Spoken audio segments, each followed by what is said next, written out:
Hello, everyone. It is the big night, and with great power must come great responsibility. So we got the A team in the house. I'm Michael Rothman. I will be your guy in the chair for the evening, and the two rock stars are Kat McKenzie, longtime friend, icon, rock star, mayor of New York City, executive producer. It just goes on and on. Covered the Oscars for 20 years. How are you doing, my friend? Dude, I'm old, but it's good to be with both of you two fine gentlemen this evening. This is the Super Bowl for those of us who watch movies and television. I'm looking at my TV right now as the Oscar starts in 28 minutes and 10 seconds. And I'm excited because I think, unlike a lot of years, we've got some races this year. Mm-hmm. I'm going to keep showing this photo, by the way, all night long. This is hilarious. A flashback. Love it. And we have Chris True, who has the incorrect lower thirds, but that's okay. He's the movie's editor for Nerd Initiative. But I guess you just got promoted in real time, which is great. That's awesome. Look at this ruggedly handsome man right here. He is actually, we were talking about the fact that ignore his background. He's actually in one of the coolest things in the world. He's at South by right now. How's that going on? This is amazing. This is my very first film festival. It's my first experience as press, and just everybody has been so kind to me. I threw on the glasses from the picture just so people could recognize me. It's also it's the red carpet. You got to look good. It's been the best. I've seen a lot of really, really good movies. There's a lot of really, really good stuff coming. The people here are amazing. Austin is awesome. Austin is awesome. You just got it mixed up with AwesomeCon. It's okay. That's also this weekend. That is also this weekend. So, wow. Like Kat said, there's a race going on. We have a ton of nail biters going on. You know, we got Michael B. I'm saying this out loud. I'm trying not to laugh. We have Michael B. What's or better Timothy. Than one Michael B. Jordan, 2 or 3. We got Timothy, who I will be calling him Timothy the Bozo all night long because of his comments about the ballet and the opera. We got Best Picture. We have, what else is a close race? Well, I think we'll see, right? But I think Best Picture, Best Director, Supporting Actress. It should go to Amy, but like it could go kind of any way. It really could. Actress to me is the only lock. And the craft categories, like if Sinners takes a run, that it becomes weird. 60 nominations. I don't know if they will, but I think we got to see Coogler win it tonight for director. No, I mean if he doesn't, I think it's a big miss in my opinion. But I think this could be one of those weird ones where Sinners wins everything but director. You know those years where we're like, but who directed the picture? You know, the next day, the 2020 hindsight, everyone's like, but how did they not give it to the director? It's gonna be a weird one. Speaking of Spike Lee is walking in right now. I mean, it would be historic, obviously, if Ryan wins. I want Ryan to win. We've got 3 hours, so we can definitely get into the one battle versus Sinners arguments and how I feel about both. But there's some beautiful cinematography in one battle. Everyone keeps talking about that shot of the car. Yep. Actually made you feel like you were in the car. And I feel like people love PTA. I love PTA. I don't think this was his best work, but does he get it for body of work? I think they both win their prospective screenplay noms. Yes. Yes. And then we kind of see what happens after that. Agreed. So we're going to keep tally. So we also have, this is fun. We got a race. So we got our brackets up. And so we have myself, we have my wife, because you know what? I like even over than odds. Here's Kat with the most elegant filled out ballot. Mine's was just like, literally just like scribbled in. And Chris followed suit as well with a is that hand done, or did you do that? Man, that is nice. It is kind of hand done. You're an artist, I can barely write my own name. It's I used my finger and my screen. Well done. I had to take a couple tries on a few of those. we will absolutely be keeping track of that because it's like exactly what Kat said. A lot of things up in the air. There's going to be some surprises like always, and it's going to be interesting to see if it's a weird year. Like 10 years ago covering this, what was around now was not around back then. There wasn't the poly market. There wasn't the cal sheet. People are betting on the speech lengths and this and that. It's very interesting. And I was going through and I think Michael B, I saw this morning, was a 60% chance. And they had the whole timeline of the graph. Him started off as like a 3%. And I really hope he brings it home because, I mean, he played two characters and separated the brothers by dimples and his face. It's a master of his craft. That's all I can say with that. I feel like if you're talking about campaigns, and people have to realize that people actually campaign for Oscar, right? The way that Sinners ran their campaign, it was a very like steady wins the race. And from the time it came out until through the voting window, they kept giving us backstage. They kept giving us all these interviews, craftspeople interviewing the craftspeople, celebrating them. I feel like Chalamet suffered from, he did one thing to promote the movie, which people got really annoyed at, but I thought was smart. I mean, the jackets, the whole nine.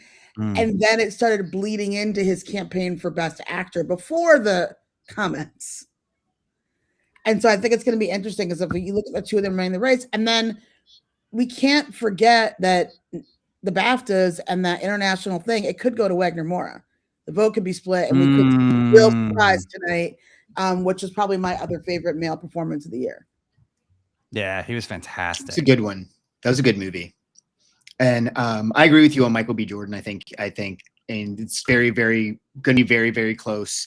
And I love what Sinners has done as far as like campaigning. They had a whole museum with the costumes, and I would have loved to have gone to see that. I think what has made Sinners so distinct from the other films, at least for me, is before that movie came out, I didn't know anything about actual film. I knew about films, but now I know a lot more about film. And so I've kind of referred to it as a film or like a cinematic revolution, right? It changed cinema. We've all been talking about all of these films, and more people it's tight because people are talking about it. And that's because of Sinners. Yeah, I think Sinners did a really, really great job. And I remember saying that to everybody, of sitting people down that actually understand filmmaking to herald the filmmaking in the film. So you have, their cinematographers sitting down with really good cinematographers. You have Christopher Nolan and Spike Lee campaigning for Ryan before there was even a campaign to talk about, right? I sat at a Directors Guild event where it was Kevin Bacon on stage with Michael B. Jordan, William Musaka, Delroy Lindo, talking about the film and the acting choices that were made. And the people in the room, like, we were hanging on every word, and every time it comes out a new and cool story. And then the week of voting, you see Sinners put out the camera test, which I've never seen before. Yes. And it was the coolest thing to see them step in front of the camera and become these characters. And you notice that why they have a camera test, because Delroy's never in that suit that he's in the camera test in the movie, because the green looked awful. Like, they've just let us in, Chris, to your point, to so much of the movie making, of how it got made. Delroy talking about the dolly shot that they had to get before the sun came down. And in the end, he says, but wait, I want to stand up. And poor Ryan Coogler's like, man, if I kill this man, his wife's going to kill me. Like, there's so many great stories that we know about the set of that film, that is kind of fantastic. Marty Supreme did something similar, but I don't think as well, from some of the events that I went to and things that people were talking about. At least not as publicly. The only public thing Marty Supreme has done, and I enjoyed that movie. The one thing they did, like you said, was that interview with Matthew McConaughey, and he did not do a good job. You cannot, go in and crap on the arts. People love. That's why we're here. Like, I literally watched a movie about ballet Friday night. Like, we went and saw Pretty Lethal, and it was amazing. Everyone's saying that the comments came out too late. I disagree. The comments came out on Wednesday. The Academy, the voting was Friday. I happened to be someplace and was in a building and saw 2 Academy voters. And I said to them, "You guys put your vote in yet?" And they said no. And that was the Thursday of that week. So I think there was a window for people to be annoyed by those comments. And I agree. And I am shocked at how he's not come out and said anything since. I don't understand the strategy there. I don't want to blame it on his girlfriend, but like there's something just weird. Like your mother and your aunt and your sister were ballerinas. You grew up going to school across from where the American Ballet Theater like is. I don't understand where those came from. And people keep talking about the fact that he's like in like almost method with the character. And I think that's just silly. Like if that's your take, like that's not how you're going to ingratiate yourself with Oscar voters or winning an Oscar. No. I mean, it just seems silly. It seems like, to your point, we have to tackle the Kardashian elephant in the room. Like, you know, like I mean, at what point do you feel untouchable when like you're a front runner for the Oscars the entire campaign? You have a billionaire, partner, and you feel, and you say something dumb, and it was funny. I saw something on Instagram, which is really, I love the breakdowns that we're seeing now, like psychology and things like that, where people can like tear it apart. Where I would not have known because I'm not smart enough, but someone was like, they called out all the things that he did after the comment too, like his I just lost 14 cents in viewership or whatever. It was almost like bragging, like he was proud of it, and it's like just such like it's just a silly tool, like. And such a reverse right from a year ago. A year ago, he wins the SAG and he's like, "I want to be the greats." And he shouts out Viola Davis and this one and that one. And we're all like, yes, like you get it. You're in it for the craft. You're the future. And now this. And I love the memes are like, and you got beat up by Spider-Man by a ballerina. So yeah. Those are the best. I didn't know that. It was posted today. And yeah, sorry. Continue, Chris. Sorry. Oh no. To Kat's point, that speech that he gave last year seemed very full of himself, and so like that's how Chalamet has come off to me. Pretty much like since he's been around, I've kind of gotten that vibe from him, and it's not like he's not a bad actor. He's an amazing actor. Yes, but he's younger than I think we're giving his age actual credit for, because the maturity is just not there. And I think that's what it is. I think he's going to he's going to learn a very hard lesson this time around. And that's unfortunate because it was a good performance. Yeah. And for those just joining us, sorry. I was going to say, just as we're 15 minutes out, we're going to continue the breakdown of predictions of the Oscars. We will, once the show starts, we will dive into Conan. We will dive into the winners. We will have all the nominations for you as the night progresses on. Sorry, my brain's not working right now. And then we will announce things. I will be in and out, so that way I can grab from the show. We cannot broadcast anything from the show, but we can get grabs of like the winners and things like that. And Chris and Kat will be your commentary of the night. They are going to have amazing insight. Chris has seen all the movies, which is beyond impressive. Beyond impressive. Second year in a row. Man, I don't know when you sleep. I don't. I know where, right behind you. I don't know when, but I know where. This bed's made. It's definitely not my bed. So wait, Chris, you saw all the movies. This is going to be an obscure category, but let's talk about documentary short, which is one of my favorite categories this year. Because I have two colleagues that are actually, if you saw them, two colleagues actually have films in that. And I think it's another one that could go kind of either way. It's like it's a different sort of category, but you've kind of got, and I'm going to probably mess up because I keep messing up documentary short and regular documentary, but you've got some really emotional stuff. You got some really emotional stuff in that category. And I think that's another one we could see go that's one, if you're voting, it's like, I don't know where it's going to go. I love that you're flipping through these. It's awesome. My brain's I'm a historian. I was trying to find. There it is. There it is. So yeah, I was like counting up from the back. I'm like 1, 2, 3, 4. I love it. No worries. I'm a historian by trade, so I teach history. I use documentaries, and documentary short and documentary feature are usually some of my favorite categories, because you get to learn a little bit about the world and stuff that you don't typically see, stuff that they don't talk about here. And all of these are really, really emotionally charged. My pick, honestly, if it were me, would be Children No More, Were and Are Gone. It was really, really well done. And it's about the, all the people are doing is holding up signs that have pictures of children who've died in Gaza as a result of what it was going on in Gaza. And it was really, really hard to watch. There's actually quite a few films that are based in Gaza and what things have been going on. My favorite movie of the year, which I didn't see until now because I didn't know it existed, was The Voice of Hind Rajab.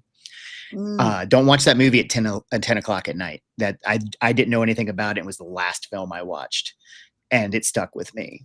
But All the Empty Rooms, I think is going to be the one that pulls it out, because, and I'm a teacher, right? Like in that project, I have a friend who I'm sure her daughter's room was taken. Like if there was a school shooting in this country, her daughter was killed in the Santa Fe shooting. And so that becomes even more impactful because there was another shooting last week. I'm an Old Dominion University alumnus. I send my students there. I always talk to them about going to ODU. So when that happened, I walked out I was in a film, and I walked out and called my wife, and I needed to know, hey, what do we know? And just the way that they presented that film and the way that they presented those children's rooms, like you can't watch it and not be it hurts my heart thinking about it. All the Empty Rooms is one of those ideas. I'm fortunate to know Steve Hartman's cameraman at CBS, so I was invited to a screening, and when I saw it, I was like, "Damn, why didn't I have that idea?" Like, it's such a great idea in a time when we're trying to get people to understand. To feel right, and these kind of hot button articles that we call in New York. What's the line you're not supposed to hit on the subway? Like the red line article. Like it's just a great moment, but it keeps you in the sadness. For me, it's between that and The Devil Is Busy, which again is another like electrically charged. And so many times I think what's so great about documentary is that we dig in, right? Is that you just sit with one character or two characters, and it doesn't have to be like right versus left or wrong, right? It's just like, here's what this person's experiencing. It's human. What you want, and so I think that's going to be a character to watch, because I think either one of those could run away with the Oscar. But you make a good point with the film from Gaza, because of that foreign voting block, that could, again, those other two could split the kind of American block, and then that kind of puts you in there. Go ahead, Chris. So we got some I was just going to say, in the chat. Let's handle the questions, because I was going to do a flashback to last year. Also, what's going on? Well, thank you, at Strutman. I appreciate that you like our insider analysis. What's going on with Chalamet? I don't understand it. I wish I knew, because it makes no sense. I feel like, what? I feel like he's either getting bad advice or no advice. If I was his mother, I'd give him a little rap on the hand, because I'm like, how dare you? But I feel like a year from now, he's going to come back and be like, I was so, distraught. I didn't realize what I was saying. I do think he's a fantastic actor, as Chris said, Mike said. I did love, I loved Marty Supreme. I walked away. I think on my Substack that week, I said he should get his Oscar suit ready, because he's going to be nominated. So there you go. Yeah, I agree. It's a tough one. It's like what, like the question almost is, what are you thinking? That's almost kind of what it's like. Is like, well, what are you thinking? But and Rothman, as an interviewer, and we both did interviews, Chris has as well. I mean, McConaughey didn't help him. No, McConaughey could have helped him. McConaughey could have said, like, he just goes, yeah. I'm like, what are you guys doing? And his face. I mean, McConaughey's face. Like, it was funny. Like, that's another breakdown that I saw and I loved on social was they're like McConaughey's face when he's like, yeah. He's like, oh, he knows he's cooked. and then, and then he's like, I hear you. And he's like, he's just being nice about it. And I watched the full interview because I think it's fascinating what they're doing. And there's some stuff behind the scenes with McConaughey too, which is interesting with the whole AI. That interview was just viral fodder to no end. But yeah, I don't know what he's thinking. I just, and then the double down, it almost felt like an insecurity thing where he's like, he really, no offense to the people, he should have immediately been like, actually, I'm sorry that came out really fast. I apologize. That I don't know, what he should have really backtracked. He's an actor. He's smart. He's poised in most instances. I just don't know what he was thinking. And I think Megan has a really good point. He just got too comfortable and cocky. And I think our stream is, our stream is going to be a little slow whatever. But so yeah, if you see me talk a second or two ahead, or these beautiful folks, Chris and Kat, you know why. There might be a little delay. I love it. I love Vigilantly Bob's. I will say to the person that asked a question about political speeches, I think we will get commentary. I mean, as someone who's been behind the stage and on the red carpet, I mean, they can say whatever they want and try to clamp down, but they won't. We actually saw what happened with the BAFTAs, which was on tape delay, and they released it later, and they clamped down and stuff, which is never a good idea. We know already, at least from what I've read and seen, has been reported that there will be no, or at least very little politics in Conan's opener tonight. And I think, that is what it is. But Conan, that's never really been his style of comedy anyways. He's probably going to make a little fun of Hollywood, make fun of himself, and it'll be enjoyable. But I suspect, depending on who wins, and I think the cast of Sinners has been very balanced when they talk about opportunity and inclusivity and telling people stories. I think we will see some of that. Should that movie make a run? I think also One Battle After Another, which also has these kinds of themes of otherism and rebellion and stuff. I think we'll see some stuff. And I think, especially what Chris and I were trying to dig into that documentary category, any one of those short or long documentaries win. We're going to see, whether it's gun violence or abortion rights or something, we're going to see some commentary. And it's all political. They will be quick on the button because it's still on ABC. We got a couple years until this is streamed on YouTube, and the commercial breaks won't matter as much. But I think we'll see some speeches. I agree. And I agree. Like I said, it's all political by its very nature. I mean, even when you get down to like the animated shorts, one of my favorite animated short was Forever Green. It's a bear raised by a tree, and like just these different backgrounds, and art by its very nature is political. It always makes a statement. I'm a musician. Everything I write comes from things that influence me and the people I love. So I write my art almost politically as well. It's an expression, and just you're not gonna avoid it, especially when you put a mic in somebody's face and you're like, here, go. Like there are going to be people out there who are going to take their opportunity because they're never going to get it again. And I think, look, I think the keeping one eye on the carpet and one eye on our stream. I think Kate Hudson looks great. And they showed Goldie. She looks fantastic too. I the nonsense when after Bad Bunny's speech, I thought his Grammy speech was spectacular. I think Bad Bunny, I'm probably gonna lose some following now, but saying this, but I think he's great. I think he's great across the board. I think his message, I think his music, I think his personality, I think his SNL drop-ins are incredible. I think he's great. I thought his speech was great, and he wasn't really aggressive, but there's some people you're never going to make happy. I do think, to what Chris and Kat said, I agree. I think they might not ever be up there again, but also like it's art. That's art is of the times. Watching Weapons, it's kind of like a sci-fi flick, but it's also about obviously being kidnapped and the trauma of such a thing, and it's impossible not to put One Battle After Another or Weapons or Sinners. It's just on and on, and they're just, that's what you need. I mean, at some point it's illuminating, it's educating, right? And I think Sinners there's so much Sinners is like a Marvel. It's got like Marvel kind of Easter eggs, but they're historical and they're brilliant, and it's just part of who Coogler is, and it's not surprising. He's made one of the best Marvel movies in Black Panther. And I will shut up now, but I'm just like excited. What's interesting? I don't know if you saw, and we're 4 minutes away, so we can take a little detour, but there was a thing that was like, to really know a director, you have to watch the movie they make right after they make their Marvel movie. And it was talking about Nia DaCosta, Chloe Zhao, and Ryan.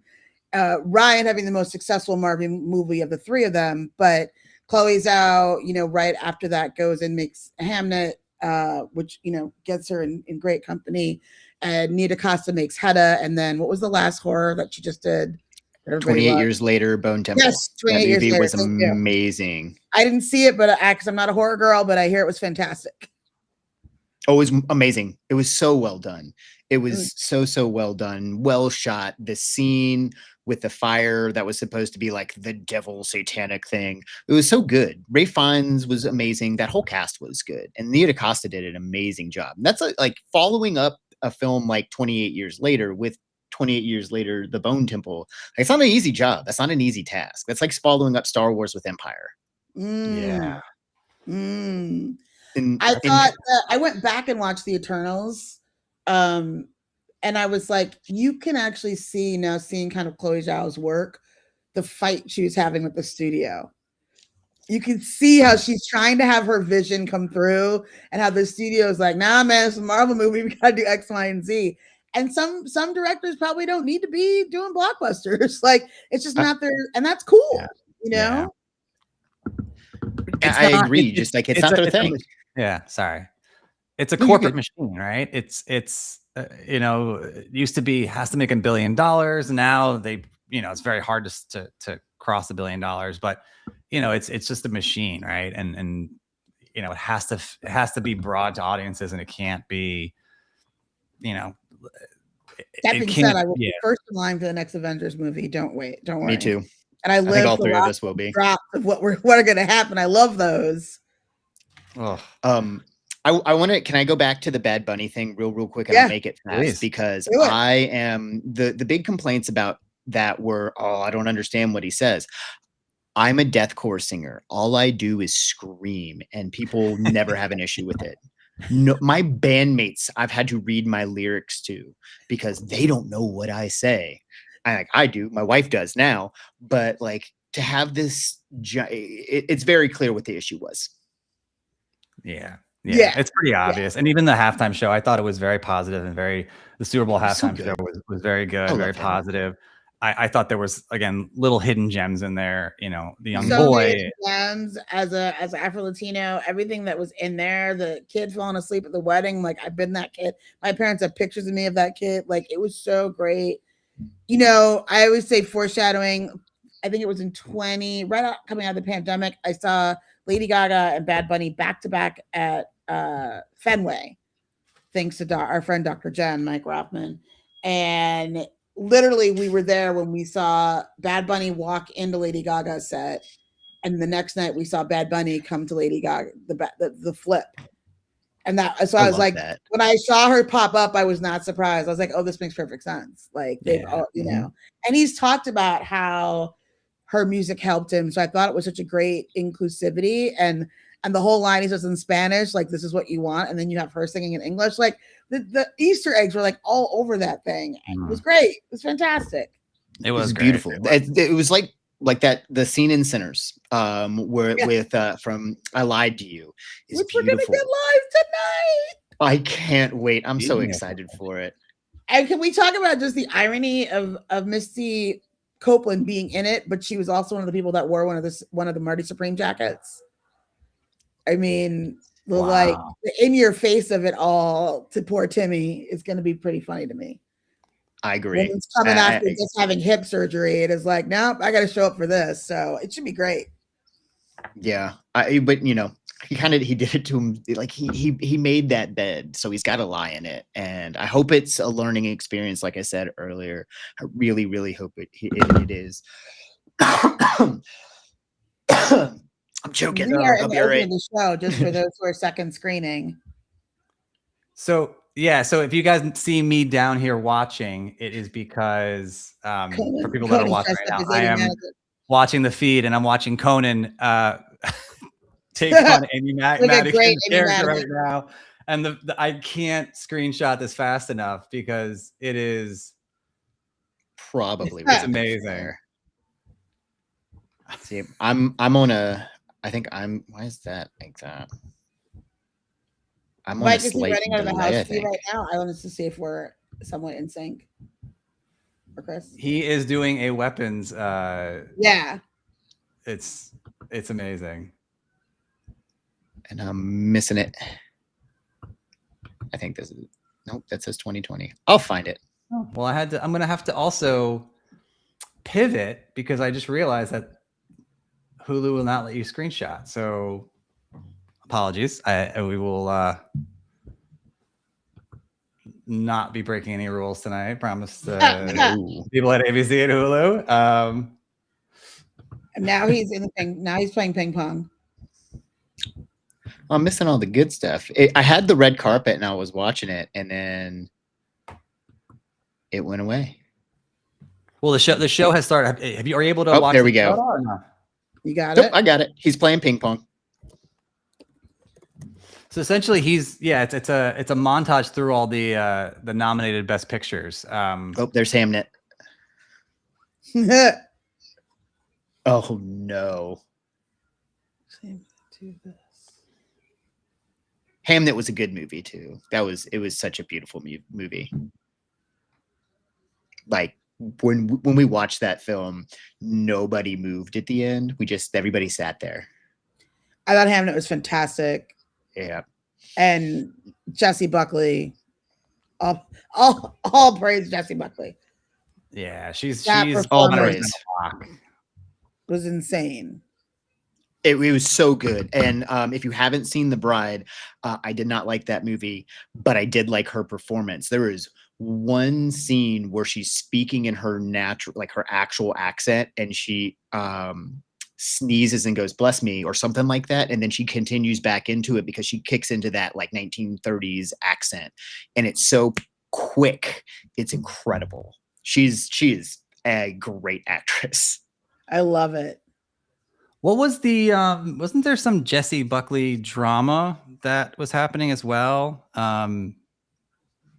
Unless I thought I saw something as well, like with interviews. Or maybe it was Amy Madigan. I'm not sure. I think it was Amy Madigan. Was that like this week? Has that been while I was at South by Southwest? Because I don't know. I don't think it was. I think it was around the same time as the Chalamet drama, which was filmed weeks before. It wasn't even. It was early February, and then some people said they held the interview and that part until, which is, I wouldn't be shocked, but it wasn't the first time he said that though. Apparently, he said it like 2 or 3 times. Chalamet, yes, he said a couple years back. Wow. Yeah, this was go ahead. My bad. Maybe, and it could just be me because my sister was a baton twirler and I sat at baton competitions, right? It could have just been one of those things that he thought he was being funny and not saying anything later. That's where he failed. Wait, now Conan is like in full costume and the kids are still thinking him. That's adorable. Yeah. So for those who are not watching, and this is their second screen or main screen, when we thank you for that, Conan basically just ran in as the evil witch from Weapons, and he's ran through all the nominated shows, and now he's on stage, and he ran in with a bunch of kids, and it's really adorable, and he is now taking the stage as himself. A 6'6", very handsome ginger man. Is he really 6'6"? I had no idea. He's very tall. He's a tall man. That's crazy. I'm 6'2", and he dwarfed me. I am 5'9.5", and Matt, who does Hopskeek News, for those of you who are not Mike and Kat, he is 6'4", and he like I come up to his chest. It's always funny to me when people are taller than me because I always feel like I'm the tallest person in the room. But 6'6" is crazy. Matt, also who is the editor-in-chief of Nerd Initiative, and he is one of the best guys around. So shout out to Matt. Super great guy. He's why I am here. And we're just lucky to have you, man. I love doing all of this. Like if I could do this all of the time, I would be able to make so much more content for you. He just made but I have to teach the children. All right, Conan just made an opera and ballet joke and Timothy looks like he's laughing about it, so that's good. I'm gonna grab my tacos. I'll be right back. Thank you so much. Hey, thank you, dude. Wow. So speaking of the halftime show, Conan just made a joke saying that if tonight does get political, there will be an alternate Oscars hosted by Kid Rock. Wow. So we are coming out the gate with a little bit of political. A little bit.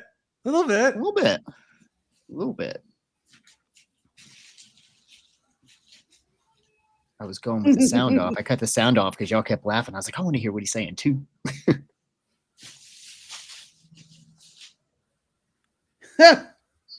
There's a good joke at Sarandos as a fat.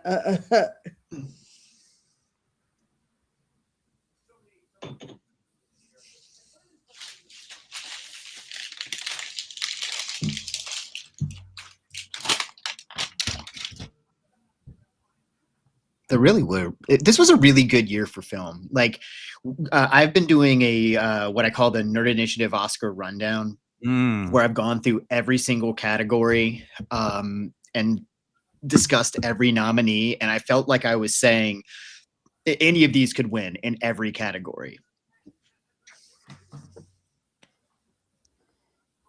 Off-brand lunch meat.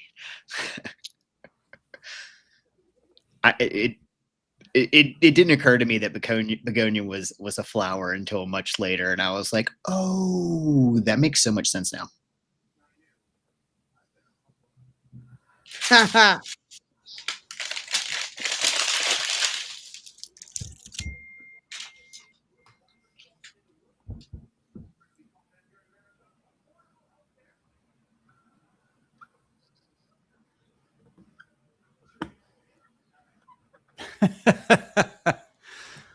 Well, there we go. We just got an affordable healthcare joke. Yes.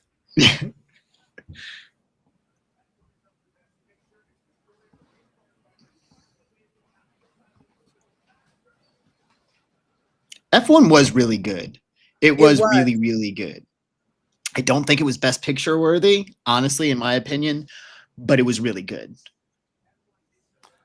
It was excellent. And I love, I do think this year there's a lot of, I'm sorry if I'm saying this loud because I'm watching this, but I do think there's a lot of really great stories behind them too. I didn't know the, how do you say his name? Is it Damon Idris? No. Damson Idris? Yeah, his mom, so he has a jewelry company in honor of his mom because his mom, like, when they were moving here, I think it's from London, but also via, I want to say Jamaica, but I don't want to be wrong.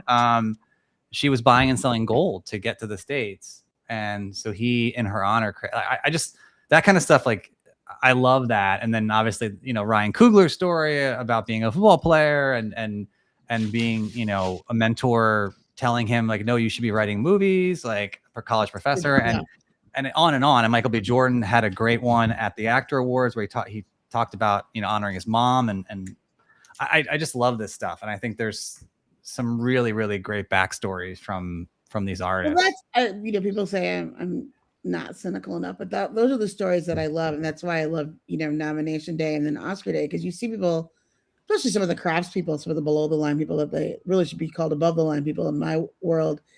They've spent their whole life doing this. They spent their whole life dedicating themselves, perfecting a craft, whether it's acting or set direction or VFX or whatever, and this is their just reward, you know. And so I think it's always a beautiful day to see somebody realize their dreams, you know. Yeah, and the story of how they got to this place, you know, and really, it's fantastic. I mean, Delroy Lindo's story. I mean, talk about a man who's, you know. Did you hear the Denzel story where he's about to quit and he runs into Denzel in like a diner, and Denzel's like, "No, man, like you're the reason why I had to get better." Like, it's so good. I need to see that. Well, he stepped away. He was a stage actor, a classically trained one, and he stepped away and came back. I think it was like in his late 30s, I want to say. Yeah. It's inspiring to say the least, and I think it shows how hard these people work for their craft and to get to the spot they're in tonight. And how much stuff you have to go through. A lot of I know there are those in Hollywood who have family members that are able to help out, but that's not everybody. Some people have to work their way up the ladder. And I saw a lot of films like that at South by Southwest, where it's just people trying to get their movies on a screen for people to see, to show their art and share their art. And there's beauty in that. Like, just in the human condition, there's beauty in it.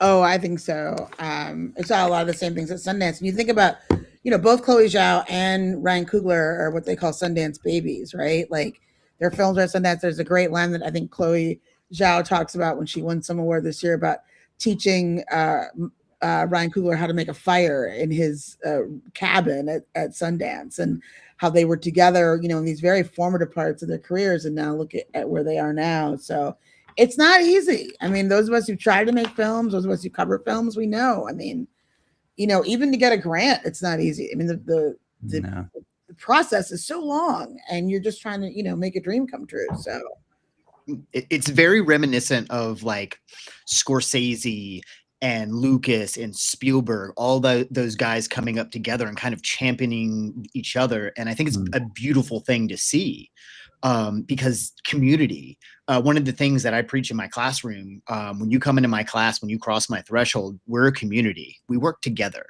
There is no I, there is only we. And so oh, that's great. Yeah. That's great. They just made a joke for those that are listening.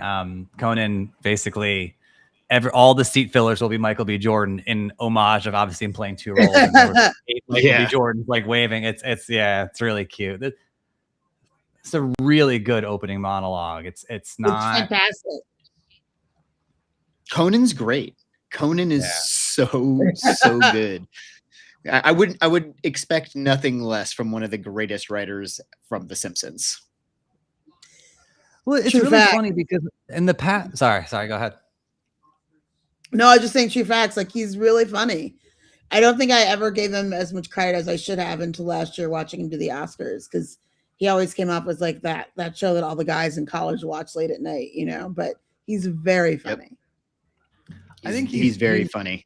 As far as Oscar hosts go, he really is up there with like Kimmel, and I know some people don't like Kimmel these days, but I always thought he was really solid. And you know, obviously with so many years of Billy Crystal, right? And he's one of those. And then, you know, every now and then they take a shot at like a Ricky Gervais or a Seth MacFarlane. That year was was insane. And they really should just stick with it. You need someone like a Conan. Like, he just fits in. He knows it. I think he's been spotless thus far. He dips a toe into some controversy, but nothing crazy, and doesn't go crazy. You know, it doesn't go nuts. Yeah. Well, he hosts a late night show. That's why they're so good. Yeah, is that this is still a celebration of the movies, right? And that's where I think, you know, Chris Rock was great. They were never going to invite him back because he made fun of Jude Law. But there is this thing about celebrating movies, and that's why we're all here tonight. Like, yes, trust me, I write about a lot of nonsense happening. I'm from Minnesota. I get it. But it is nice to have one night where we can just talk about storytelling and movies and movie making and what it takes to write a story. And most of those stories do come from the heart. And a lot of them deal with very hard topics, but we're also celebrating the fact that we are able to do this. And the best of their craft is getting, you know, rewarded for their good work and their risk taking. You know, when the awards come out right, you know, it's the awards that win are the ones that took risks, that really like laid it all out there, and that's what we love. I agreed.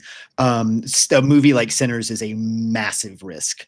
I mean, just to invest the money into it and for it to come out and do as well as it did, you know, it's beautiful to have this. And to your point, I spend a lot of my time, you know, focused on, you know, social justice kinds of things. So this is, the Oscars are a break in a way. I get to enjoy and love art with people who love art, and it's for art's sake. It's not because of anything. And art should be unifying too.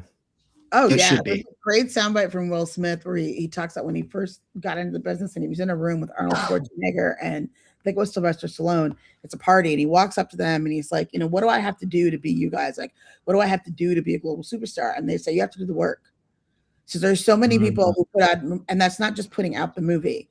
There's so many people who put out the movie and don't under the press or don't want to fly to sell the movie in London or China or Saudi Arabia or whatever.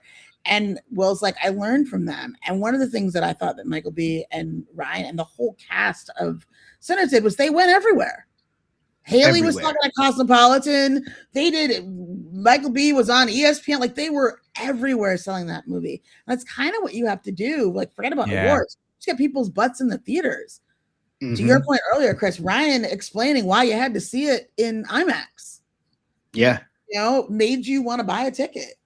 Oh my God. Well, that's what happened. I know the difference for Dallas Buyers Club too. Remember, he wasn't the front runner at first, and he really he really campaigned the heck out of it and won people over.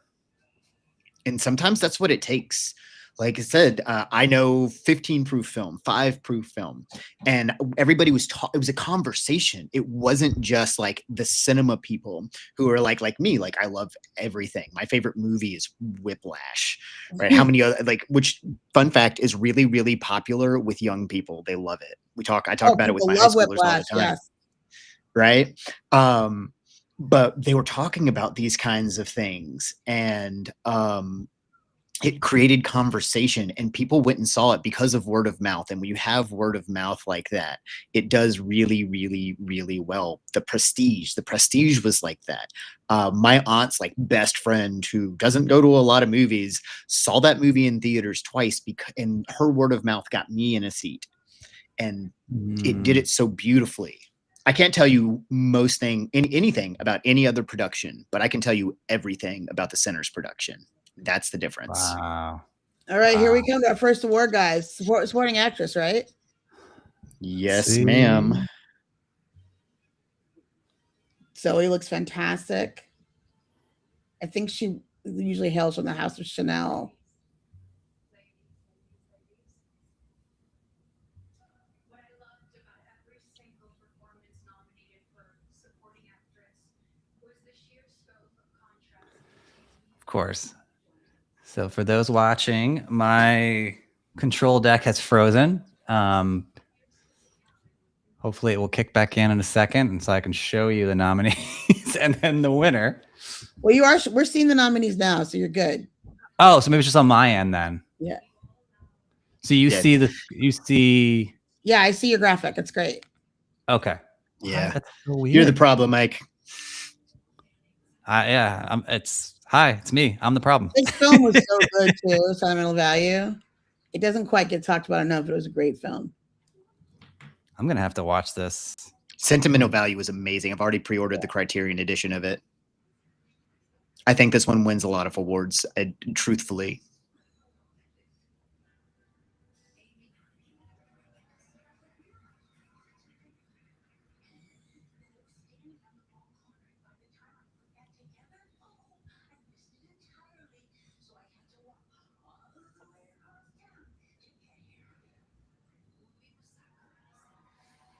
Whammy!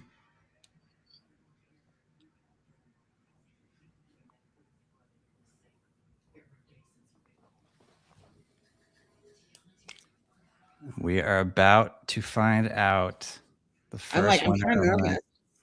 I don't know why I'm nervous. I'm up for an award. Right? I always get nervous. It's like when I watch sports. Here we go. No matter what the game is.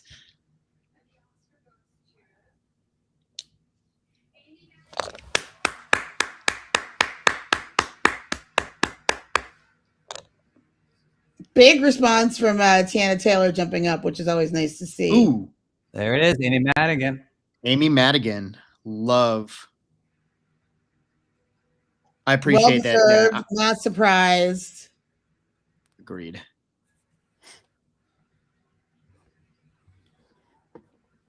It was a good movie. It was a good movie. I appreciate Tiana Taylor hopping up too. Yeah, because I had her pick to win. So I am one. I don't know about you guys, but I'm one of one for the night. Ooh. Not I, said the Chris. I bet it is. She was great in Field of Dreams. Yes. Aww. I think I'm on a slight delay from y'all, that's fine. Same. So I apologize for anyone dealing with our technical difficulties, but we will persevere. Yeah. Well, we're gonna make it work. This is fun. I'll know who's winning by the looks on your faces, because it's like half a second. I'll try to delay myself.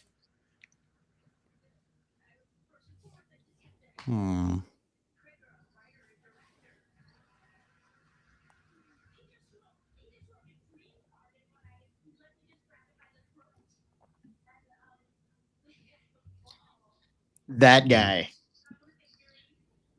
is great.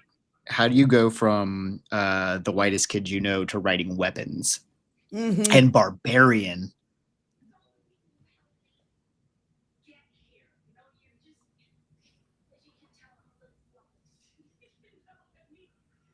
She's really surprised. I love it. Yeah, this is a beautiful speech. She's just ecstatic to be here.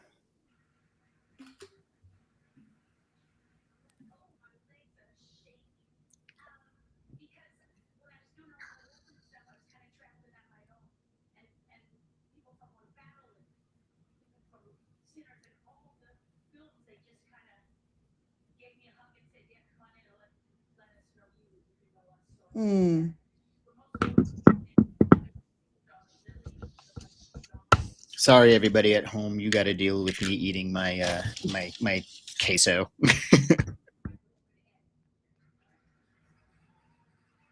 I didn't realize. I'm slow to the point that was her husband.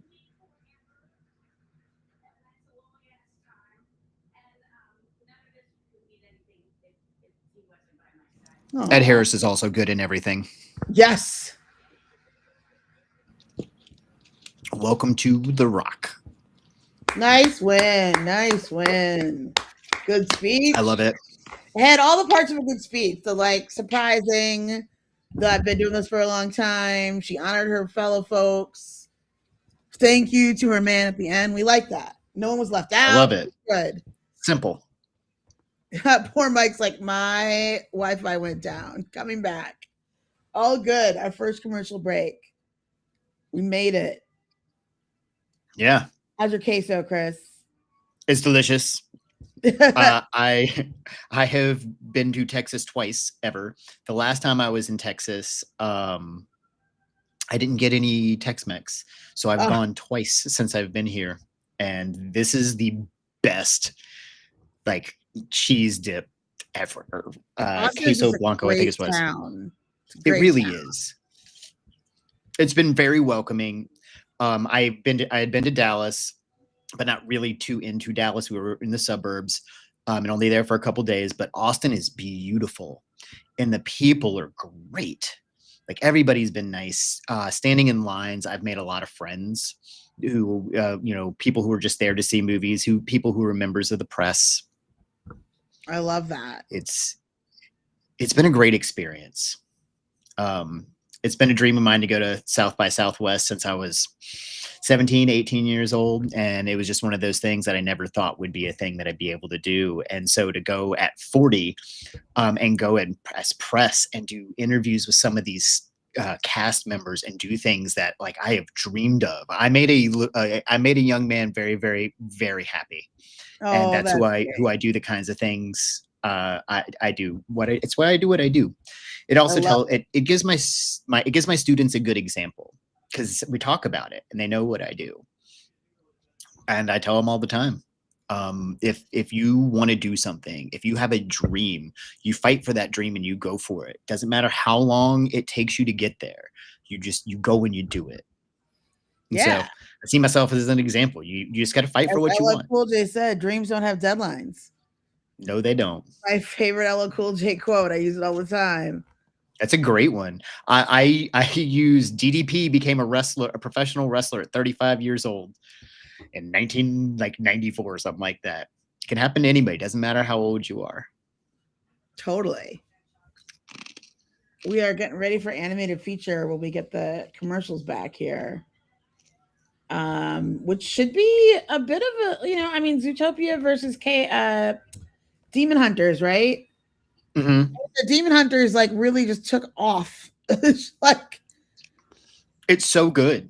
And this is a hot take. We got it back. My power went out, of course. Oh no. I was wondering why your room got real dark all of a sudden. It literally, the lights went off, everything went off. There's a storm going on if you can't hear in the background right now. I'm in North That's probably Florida. What's heading towards Virginia. Oh, well, you guys stayed on, right? So you guys were fine. We're fine. Oh, great. Okay, perfect. All right. I was worried that the whole stream shut down. We talked about all kinds of fun things. We thought Amy fantastic. Okay. Yeah. I was so nervous that the whole thing shut down, but that's great. Okay. Nope, we kept rolling. We were just talking about K-pop Demon Hunters. I was saying Golden isn't even the best song in that movie. The best song in that movie is what it sounds like. It's that just the way that it builds, and every time I watch it, I feel like you can feel the adrenaline, and it gives me chills. The writer that song is just amazing. Of Golden has been such a joy to watch on this press tour. That too. Having done some stories on the K-pop industry, and my old colleague at work grew up in South Korea, and her talking about how they build these kind of factories, and Lisa was kind of thrown away. They said her voice wasn't good enough and they kind of threw her away, and she kind of slipped down, and then she comes back to write, and they asked her to write a K-pop song, and she was scared at first because she didn't want to be back in that, but then she writes this great song and she sings on it, and she's really kind of had a great run. So it's been great. I'm glad it's getting the attention. Yes. And I also agree that I don't even think the Center song is the best song. For me, the best song of Centers is The Last Time I Saw the Sun, and I think any other year it would have been a 2-song battle between those two, but there were so many good songs this year. Yeah, and scores were good too. Yes. As I lost power, this was the screenshot I was going to love it. Perfect. Just 5 to 10 minutes too late. Amy Madigan getting her award, but I will try to do better next time. Like, don't even worry about it, man. We kept rolling, dude. We kept it going. Yes. I'm just so glad you guys didn't drop out. I was so nervous. As we watch a Jane Lynch flashlight commercial as one of the wow. I haven't seen Jane Lynch in forever. She's so funny. She's so great. funny. She was fantastic. Yes. Why isn't someone putting her in something? She was a pretty important role in Only Murders in the Building. She played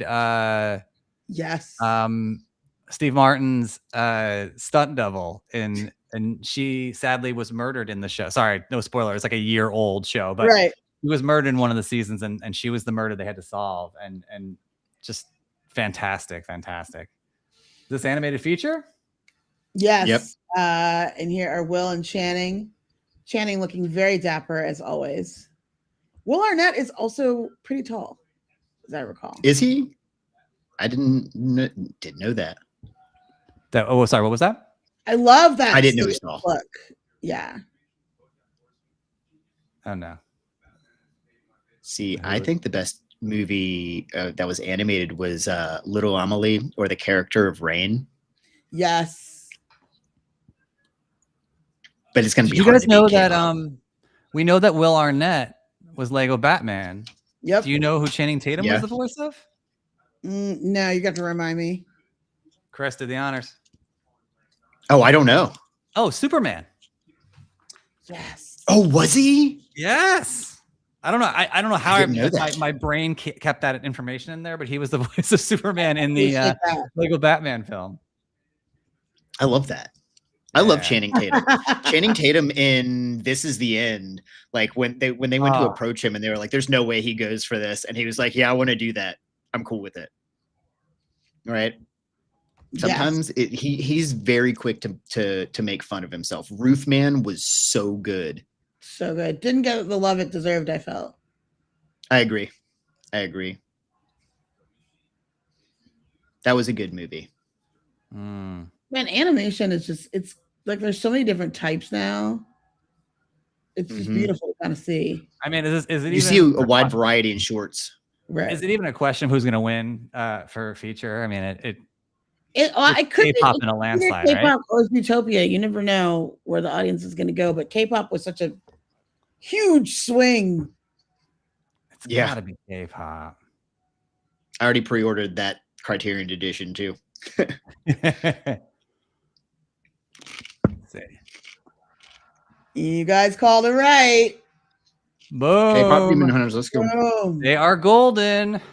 First, yes, Oscar they are. We're going up, up, up. We're going up, up, up. Lots of controversy that we won't hear all 5 of the nominated songs this year. We're only hearing Sinners and K-pop, right? Correct. Our dear friend Diane Warren, who has 19 or 20 straight nominations, not happy her song was performed. I bet not. Go with Mama. I like that.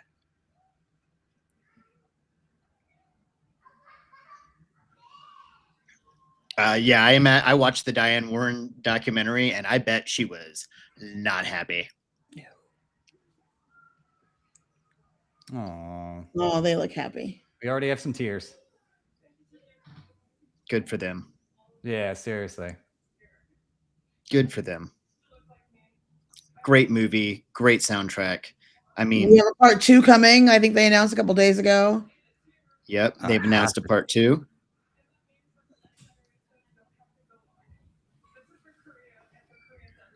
I love that. Nice. Nice tribute to Korea. Love it.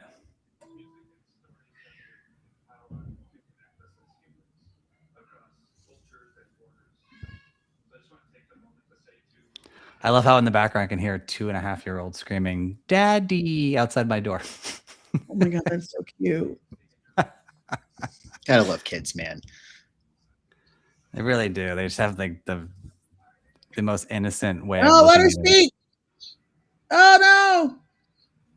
Say it. They're kicking her off? Oh, I hate the playoff thing. It's too early for that. Come on. I agree. Plus, Ted Sarandos is sitting right there. You gotta thank the boss. Like, come on. Yeah. There you go. I am of the opposite. I say let the Oscars run as long as it needs to. It happens once a year. Tune off if they want to. Like it has to be 3 hours. It drives me nuts. Just like let them roll, man. Let them roll. I think that's something we'll get once it goes over to YouTube. A little late, but here's a little shot of the winners from K-pop Demon Hunters. Oh boy. Yes. Little commentary on AI. Yep. Protecting this art form. We could do a whole other stream on that one night. And Ben Affleck's company. It's a lot of weirdness. I don't know, Chris, if you've been able to hit any Sunday at South by Southwest at Sundance. I went to a couple great kind of things on AI, and it was very interesting. I didn't make any. I mostly. I was running back and forth to movies, but they like in schools and stuff. They're trying to. It's interesting what they're doing with AI. I went to a panel. I'll shut up here, but I got a good one for you next commercial break. The Girl Who Cried Oh, Pearls. is the Forever winner. Green. I Oh, didn't- did it? yeah. That Oh, sorry. movie was Sorry, Chris. amazing. It was really good. No, it's okay. It's okay. It's It's really, really it's good. okay. Yeah. And they were That's sitting amazing. on the end, which is great because they were able to run up fast. AI is sucking so much of the Wi-Fi and the strain on the. We're all on different timetables right now. I think It's I'm hilarious. really early because I have it on YouTube TV, which just is cutting out a lot of the jazz. I'm also in the galleries waiting for the official photos from the press room, Mikey, for you. Well, I was also going to say, by the way, about the AI situation. The one thing I didn't say about McConaughey, he's invested in AI, right? So Yeah.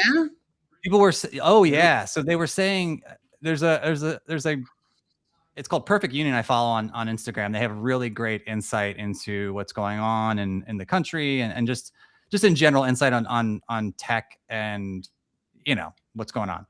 And so it's really interesting. And so they were saying like, that whole thing spiel he gave about like, own your license yourself, right? License your voice, that the one that went viral before the Shyamalan stupid comment Yeah. or whatever. And they posted about it and they're like, well, actually, of course he's promoting AI and not saying he's saying it's here and it's not going anywhere because he's deeply invested in AI company. And you've seen him kind of, sorry, they're doing a Sinners promo.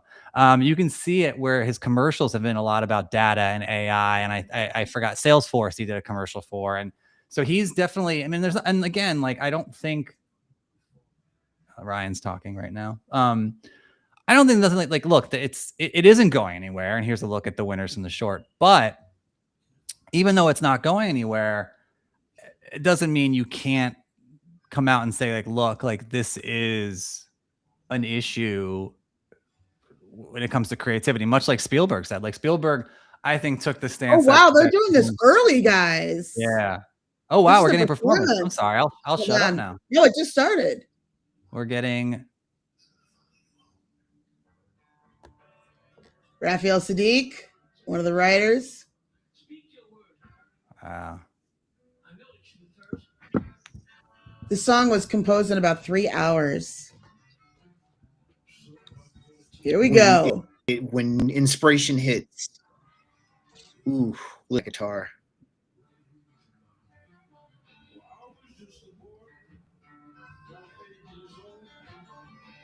Got some insight coming in. We got a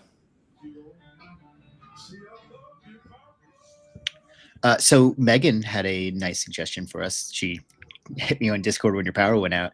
When we're announcing them, we should be announcing and the winner is, because apparently there are a lot of people who are just watching us and aren't seeing the actual show. oh, Oh, wow. Which is we can kind do of that. neat to think about. That's an Happy honor. to do that. Happy to do it. Happy Absolutely. to do it. And I think Matt feels me in the sense that the Wi-Fi has not been good. Ha! Are you in Texas too? No. I was about to say, like, In your arms. Okay, Rhiannon Giddens, nice. He is talk about a talented young man. My he Lord. really is. And I think he have to learn to play guitar or Yeah. something like that. He Like had he to could learn sing. Oh my god. Okay, so that's Kingfish, you guys. Next to him, Rhiannon Giddens, who's one of the like foremost banjo players in the world. She was had her on GMA3, and we did a whole story about blacks and country music. We got DJ Denice on the ones and the twos DJing. Now we have this is Brittany really Howard. Oh wow, we got He was in the movie. breakdancing going on. Oh, this is fantastic. This is Wow. This is fantastic. Wow. For those that are not watching right now, they're literally the performance is They're recreating oozing what we into saw. the seats. Yeah, it's really fantastic.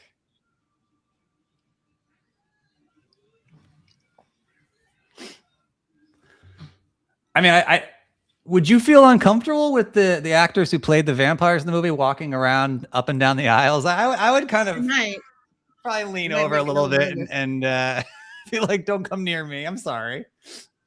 Yeah. Nobody wants T-shirts. They've Yeah, added. we're good. Current Temple reference for you. They've got Irish we're good. dancers. Me in your arms. There's Misty. Woo! This is something. Wow. I was like one of that Misty and a ballerina had a hip replacement like 6 weeks ago, which is ridiculous. If you follow her on Instagram, she's been showing her recovery. That's standing ovation for those who aren't watching. Yep. Beautiful. Nice smile from Just Leo. beautiful. Michael B nodding in agreement. Sinners is going to be interesting. There's somebody who said something And about sentimental value. Gospel choir, they're doing a reprise as we go to break. I don't think enough else gets made of Remix performance in the movie as well. Is it Jack O'Connell is his name? Yes. My wife knew him from Skins, and just anybody who all the cast members from Skins have gone on to do amazing things. He's good. He's terrifying. Really exciting. After that performance, we got a nice little commercial break. Right. I'm really shocked that they did that so early in the hours. I think they're going to try to keep it on especially time. with their I think two. we're going to get to Best Picture at like 9:45, 10. I think they're going to really work hard to get us out of here. And here's visuals for people watching. This is what I meant. You see the people that played the vampires. There's Michael B looking back. Michael B looks a little scared as they're walking through the aisle. He was he's like, well, you guys already tried to kill me once. I'd really appreciate if you just stay away. Right. I love the choreography there. It's just that was so beautiful. That was it was beautiful, and the inclusion of folks like Kingfish and Brittany Howard was really, really fantastic to see all those musicians up there kind of doing their thing. I only wish that they could have had Buddy Guy, but we know how old he is. So yeah, perhaps not. I saw him live a couple months ago at the Beacon, and he was fantastic. But he's definitely, and it wasn't too long either, which is nice. It was a nice little like break from the action, and beautiful, reverent. And there's an overhead look of beautiful taking over the Oscars right now, or was sorry, not right now. Yeah, I did the ballerina was not lost on me either. Oh, beautiful piece. While that was going on, somebody mentioned sentimental value, and sentiment in reference to Best Picture, and sentimental value is something that I think might win a few more awards than people are expecting it to. I agree. I really do. I think that could be a big time sneak winner. If it wins Best Picture, it's in that same vein as like I don't think it was as good as Parasite, but I think it's that good. It'll be something along those lines. Sure. So let's do it and see where we stand on the Oscars ballots. Chris, we had you for no animated short. You got K-pop. No, that one was easy. Yeah, I mean that. Yeah. I missed that one. I know I did. Oh, you got Tiana Taylor for supporting actress. Okay, I did. I thought she was going to pull. I thought that was going to be her. Let's see where Kat's at. Kat is Girl Who Cried Pearls. You had Zootopia. Yeah, I lost on Zootopia. Ooh. And she had Amy. So me and Kat are 2 for 3, and Chris is just 1 behind. Not too far behind though. Not too far. It's a long night, and I always screw up. It's going to be a long one. So, but I wanted to go back. Those are harder to do. Conversation. I went to a fantastic panel that Adobe put on, and it was really fascinating because there was someone from CAA, someone from Adobe, and then someone who was kind of in the middle, and listening as how should I put this? As polite as everybody was, hearing the woman from CAA who's really representing the actors part of this argument be very firm on it having to be used respectfully and with permissions, and then kind of hearing the Adobe side being like, but there's so many things we can do. It was really fascinating, somewhat intense conversation, and And I think somebody on here said, yes, that Ben's AI thing kind of makes sense because it's supposed to like just have it help you do things and organize things. I mean, I think everyone now is to the point where they're using AI to help clean up writing and whatever, but you shouldn't use it to, and every agent is kind of different, right? Yes. It will be interesting to see kind of on the tech side, whether it's effects, animation, like how AI either makes more jobs or takes away jobs, all those things. Well, it's already having an effect. It really is. And a lot more places than people think. AI can have benefits, but it can't create. And that's where I think we need to draw that line. Polishing things here and there, right? Like I used it to help make D&D characters because I didn't feel like doing math, right? Innocuous, easy, you know, maybe proofreading a paper or something along those lines, but it cannot create. And that's kind of where I draw that that distinction. What I really appreciate. That's what where you're at South by right now. That was Spielberg's take. You know, which it went like mini viral over the weekend. Spielberg, you know, was asked about AI, and he's you know kind of took the take that we've all taken here, that it's a tool, and he's like, I use it for things, but I will never support it taking away creative jobs and creative roles. And I hope that's the case, because there's just some weird stuff going on. I mean, I forgot her name. I think it's Tilly, but that AI actress. So how does that work? Like, who do you sign? Do you sign the developer? Because you're not that she's not real. So, like, who are you signing? And it's bizarre. Like, talk about taking away it's just, I don't know. To me, you are right, Chris. I mean, the AI still is only as good as what you throw into it, and that has to be created by a real person. It has to be. And I mean, the school I teach in, they have these pictures up down in some of the hallways that are very clearly AI. And the curriculum that was made for World History 2, the pictures are done with AI. And the thing that I've noticed is, and if you think about it, they pull from algorithms. So they're going to pull all of the internet and they're going to make what you want it to. And you have to remember, the internet does not always have the best opinions. No. So there's a lot of stuff that somebody has put in our curriculum that is super, super, super off-putting, to say the least. But also you get other issues, right? They had the Taj Mahal in the middle of a city. The Taj Mahal, it's a tomb. There were supposed to be two of them. It's in the middle of nowhere. And it's like by water and stuff. And it just...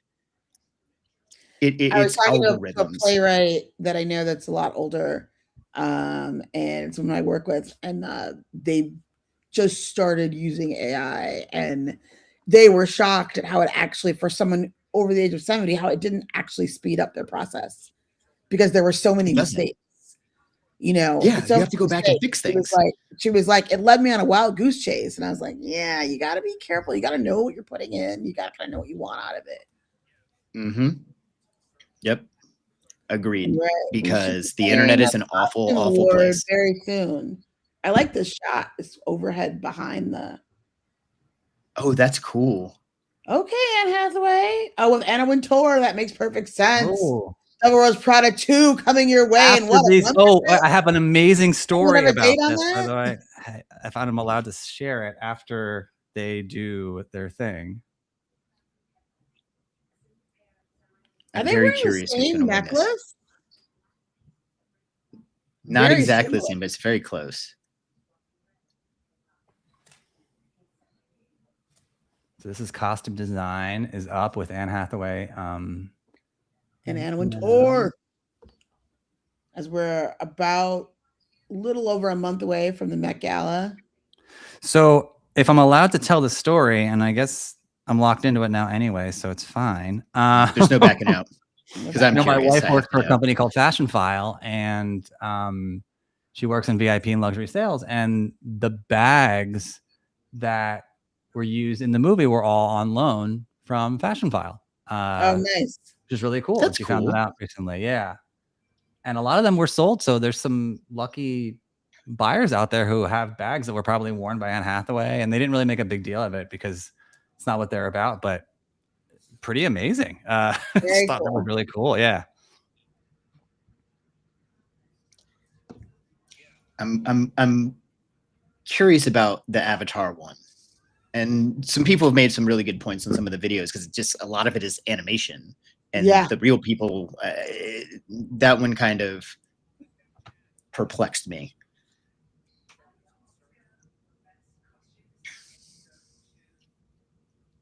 I think she's made a great case for herself. Frankenstein wins for best costume design. Frankenstein wins for Frankenstein is your winner. Yeah. Interesting. I think that's what I chose because I figured it was the most original. I mean, as good as both centers, and I thought Marty too, really in hitting the period, but Frankenstein really had some fun. Yeah, they had some really cool costumes. I'm not too surprised that that it won. These period pieces, like I said, I'm a historian, so I look at them. I'm looking for detail. I'm looking at how they're dressing and how they're presenting themselves. It has to be accurate because if you've got, like, I don't know, a polo shirt on in 1800, it ain't gonna work. It's gonna take me out of it.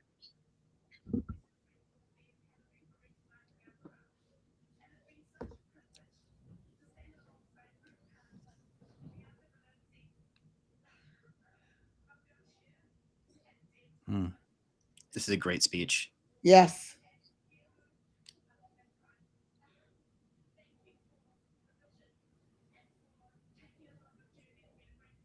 Also, I want to just hang out with Guillermo del Toro. I feel like he'd be me too. Right? Another guy who hates AI, really against it. Yes.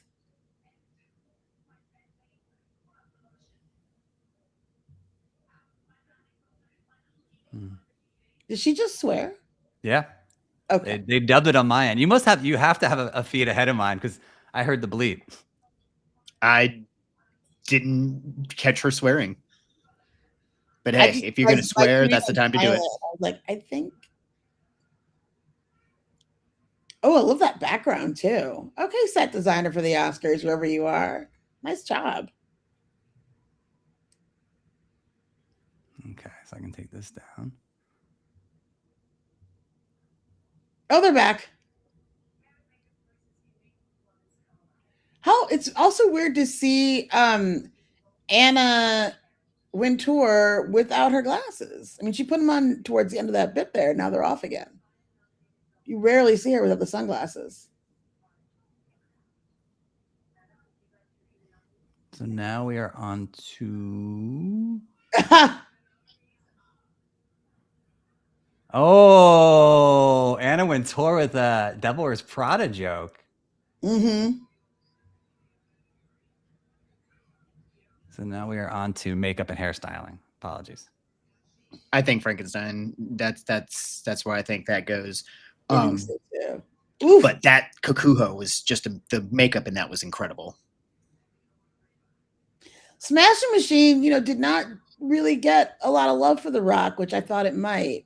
But that movie also. I thought so too.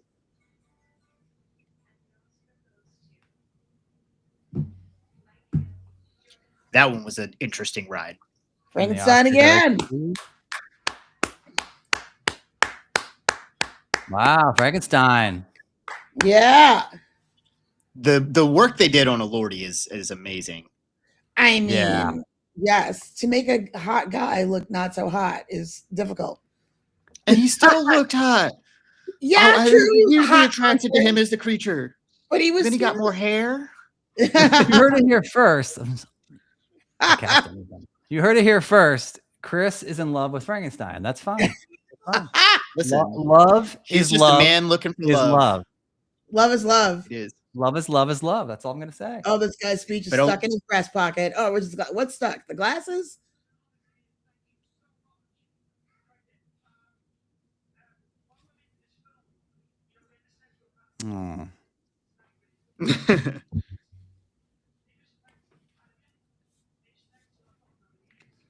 So casting will be up next. Ooh, first time award. Yeah. They fought for this award. I read that they suggested this in 2012, and it finally came to fruition. There have been some really good casts, and I don't know why that hasn't been an award until now. Yes, it was the casting director for Marty Supreme spoke at a Directors Guild screening I went to, and it was actually very interesting listening to how she went about. She works with Safdies often, and she does a real thing where she not only brings people in and asks them about their lives, interviews, but really tries to prepare them for the audition. Because That's she great. brings in so few people. Yeah, it was really interesting to hear her kind of process, especially because the Safdies also use a lot of real people in their films. Mm-hmm. Like, oh man, what's his face? Who wants to do more acting now and showed up somewhere in a denim jacket? Oh god. Kevin something. Oh yeah, he was on Shark Tank. Yeah. Oh, Kevin O'Leary. Yes. I thought that's what his name was. I just didn't want to say it and be wrong. He brought, and I only know this because I'm a collector and I'm into this stuff. And, you know, me and Chris, we work for Nerd Initiative, and it's about comics and cars. He brought isn't that what they call it? Like a $3 million card to the red carpet. I saw, I think ABC posted it, or it was ABC posted it on their social media. It's the triple logo man. It was on, I don't know if you guys watch Netflix. It was like the big prize auction that was on King of Collectibles, the Netflix show from Golden. And so he brought it and he's like holding it. Let me see if I can actually get a screenshot for you guys. It's this is like a $3 million card. I think it's the logo man from the jerseys of Kobe Bryant, Michael Jordan, and I think LeBron James. It's like a one of one. Yeah, I mean it's like I said, like a $5 million card. But it's just interesting. Crazy. I had no idea he was trying to do acting, which I think is really funny. And he's walking around doing what he does, which is basically talking about money and collectibles. I think he should stick to that. That's just my opinion. He should shut up and talk about his hobby. To put it that way. Shut up. So that's it. And of course he has one of those bedazzled holders that like Jake and Logan Paul have showed off with the Pokemon cards. So wait, Mike, leave that picture up for a second because I'll give you a little. So if you see behind Kevin O'Leary, the woman is kind of pointing with the gray hair that's looking off of his right shoulder. He owns one of the biggest booking companies in the country, really. And she books for Kimmel and a lot of the big podcasts that you listen to. Her name is Johanna Jordan. Great female-owned company. She was our booker on the Kill People show. But she's a force to be reckoned with on the red carpet. That's awesome. Love that. That's phenomenal.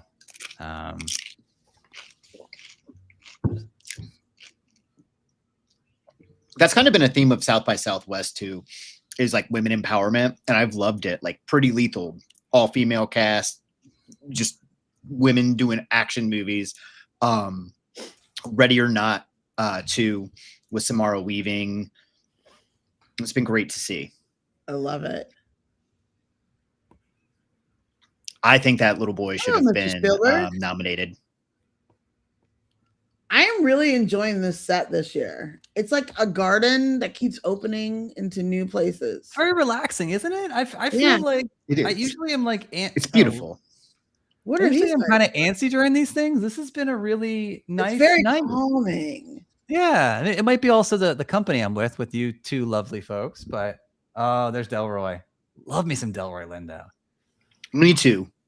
He's just if I remember correctly, he was in Romeo Must Die. Yes. Yeah. And I love that movie. There we go. So now we're up to casting. This is great. They have these kind of great folks up here talking about them being casted in their roles. Oh, I love that. I do too. I think in the PR firms too, that I mean, for South by Southwest, my inbox has been full, and nobody talks about the PR guys that are like trying to get these movies to people so they're in front of people. Yes. Also, the PR people that get them out of trouble and into trouble when they get into oh my god, there should be an Oscar for crisis communication. We can I'll tell the story of watching Will Smith's PR person trying to get to him after the slap. And I she bet. I was on the first level of the balcony. She was on the third level of the balcony, and the doors close in the commercial breaks. So she couldn't get all the way down until 2 commercial breaks later. Wow. Crazy. So there was The longest. Like, yes. Then you Longest. running in. I love that they're doing this also because it does feel almost like the HR of Hollywood is the casting. Like they're picking who, makes it into the films and who affects our lives of what we see. And they're so vital and crucial. They really are. And so They many really, of really these are. of our top films had some unknowns in them. Chase Infinity, we're seeing speak here. She was a stunt woman in, her first feature film. Gwyneth, I don't think anyone would have. I mean, she was perfect for the role, but I don't think anyone would have thought of her first. No, because she hadn't been in anything in a while. That wasn't a Marvel. That wasn't playing Robert Downey Jr.'s love interest. Yeah. And you got to find the right person. And that's not easy. I freaking love Wagner Moura. Yeah, he's great. And he was fantastic in Narcos. Fantastic in Narcos. Fantastic in this role of secret agent. The relationship between him and this director, also a great story. They met early on, I think, at Cannes in their careers, and came back around for this film, which is, I love those kinds of stories. Yeah. And I love when you get people like Coogler and Jordan, Fruitvale Station to now. Yeah. And I think for me, I think I saw the other day, he's been in every single movie that Coogler has put out, is what I read. Yes. Which is, he wasn't in Wakanda Forever, was he? Or did he pop up somewhere? Correct. He doesn't pop in the second part. No, he was. He was. Yes. The dream sequence. The dream sequence. When Shuri takes when she takes the drugs, yes. The heart route. Yep. It's not, well, obviously it can't be Chadwick, what a loss. Yeah. But it's Michael B. Jordan sitting there, which is just phenomenal. Yeah. And to sit in like that was, I mean, I'm sure he probably did. I would have done it for free if I were him. Just the honor of it. I had a thought, and then that thought went away.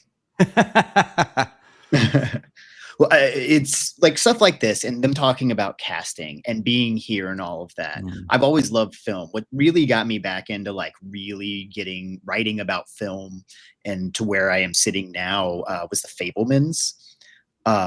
It was about filmmaking. I have my gimbal sitting here, and the only thing I can think about is going home and like getting my son to do lines with me while we film while we're sitting on the front porch and just like talking with him and filming stuff, because I can film us from the back and use our lapel mics. And he's so emotive, if you will. He's very expressive, and he's such a sweet little boy. I love getting to share that stuff with him. So that's all I've thought about. I'm sure he's watching this at home. Ooh, let's go. That was great. One battle after another. Wins for casting. So that is interesting. That is very, very. It is very good casting, I will say. I mean, I think the ensemble film of Chase Infinity, Tiana Taylor, who were kind of unknowns. Not Tiana so much, but then also Sean Penn in that role. I don't know that I would have picked him for that. Leo, of that's course, true, and I don't think that was his best role. No, but Sean Penn is kind of like, what's a sports analogy I can give to Sean Penn? He is like bringing on Tom Brady. He's going to help any team. That's where I was going to go. Yeah.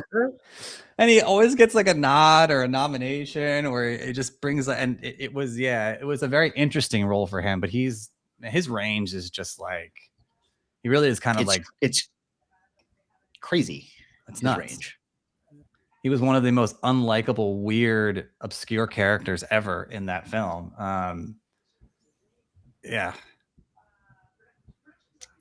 And he got nominated for it. It's not his best performance, I would argue, but he's still Sean Penn. And he's going to elevate the people around him. And that scene with him and Chase Infinity and her being able to go back and forth with him, that is what impressed me. She was great.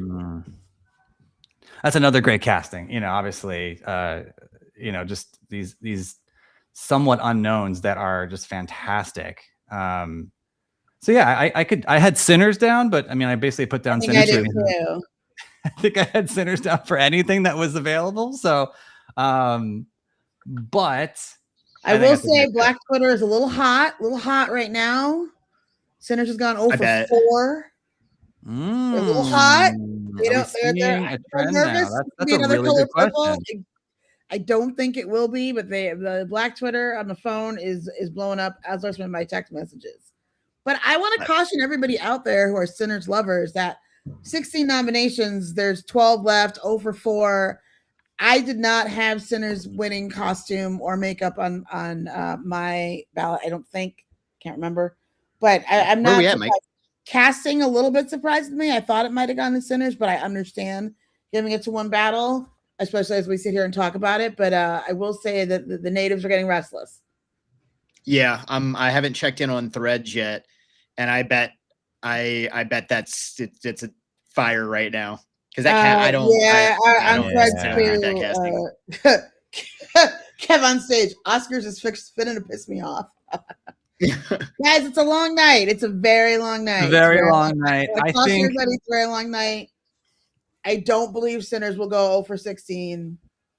No, I mean, if it does, we riot, right? I mean, I think absolutely. I will come. I will fly. I will take the first. I'll take the red eye up to Cat. We will hit the streets of New York and riot. I just envision in my head, and I can say this all night long. I envision in my head that cast up on stage at the end of the night for Best Picture. Delroy leading them out, Michael B talking, Ryan talking. That's what I'm envisioning, and I will be surprised if it's not. I know they might not be I think it's split right at this point.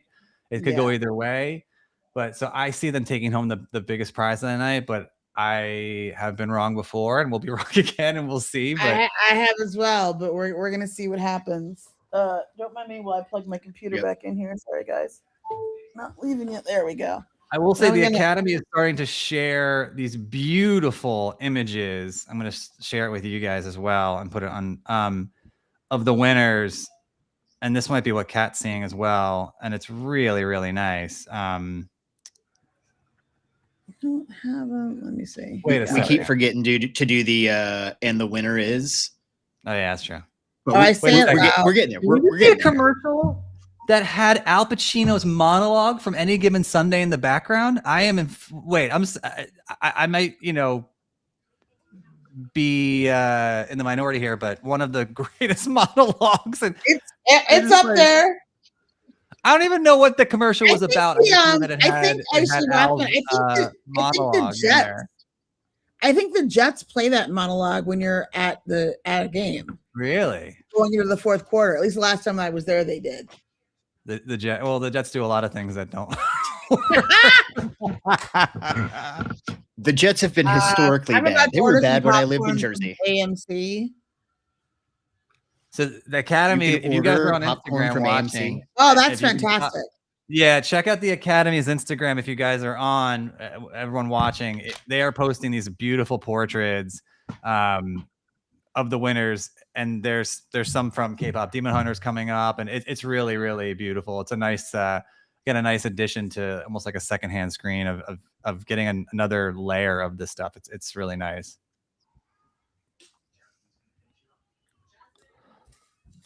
So next we have live action short, and then we're only 2 awards away from one of the big actor awards, supporting actor. That's something we could start discussing. There's big hitters in here. Don't make me nervous. There really are. I really, really, really want Delroy to win. I really want Delroy to win. So do I. Me too.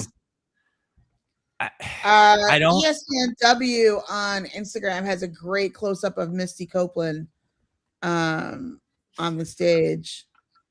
I mean, I can't speak enough about her just coming out of retirement and hip surgery. It's crazy. I think with the supporting actors, I think my definite pick is Delroy. I loved his performance. I love him as an actor. Gotta be, right? Kudos to the rest. It's gotta be. Sneak in there, I think. I see, and he's the only one that I'd be like, I'm upset that he won. I don't think it should be him. I thought it was good, but I didn't think it was his best performance. And I think the other guys did such a good job. It's a good performance, but it just, those other four guys they were good. This, if Benicio wins, then we may see one battle after another have a big night. I agree. And maybe that I think Stellan Skarsgård could sneak this too. I think Skarsgård is my dark horse pick to win this one. Yes, agreed. Oh, let me take this down actually, because that's not even up.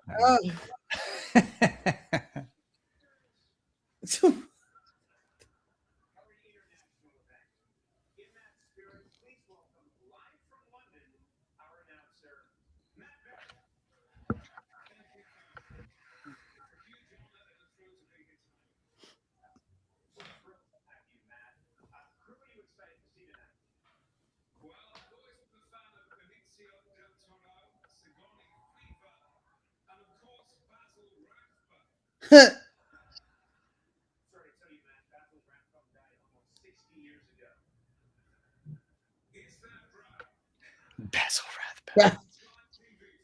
Yeah.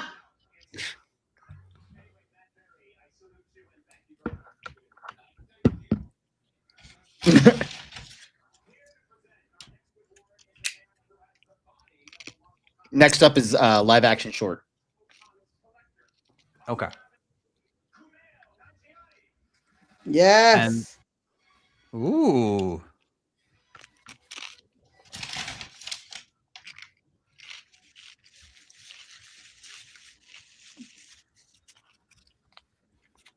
Band is killing it.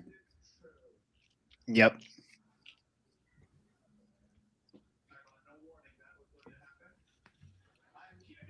I loved what Kumail said about being honest about Eternals, saying that, he thought he was going to do a bunch of movies, it would be a huge hit, and he's recently come out and started talking about how, and that he also got, dragged for getting in shape. He was like, I'm the first guy in history who got in shape and everyone made fun of me. Right? Like he wouldn't be funny anymore if he had abs. Yes, exactly. To be funny, you've got to be sad and out of shape. That's not a real thing. Come on now. Ryan Reynolds. Right? Call me by your nickname.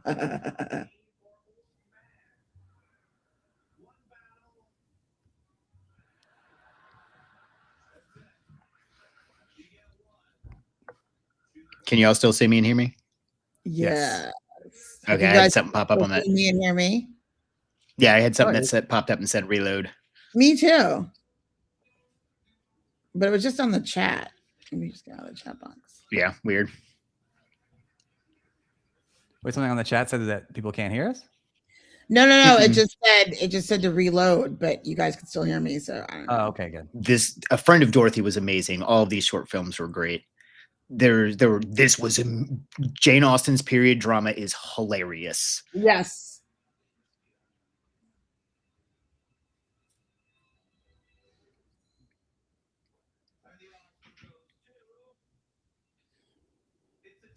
It's got to be Singers.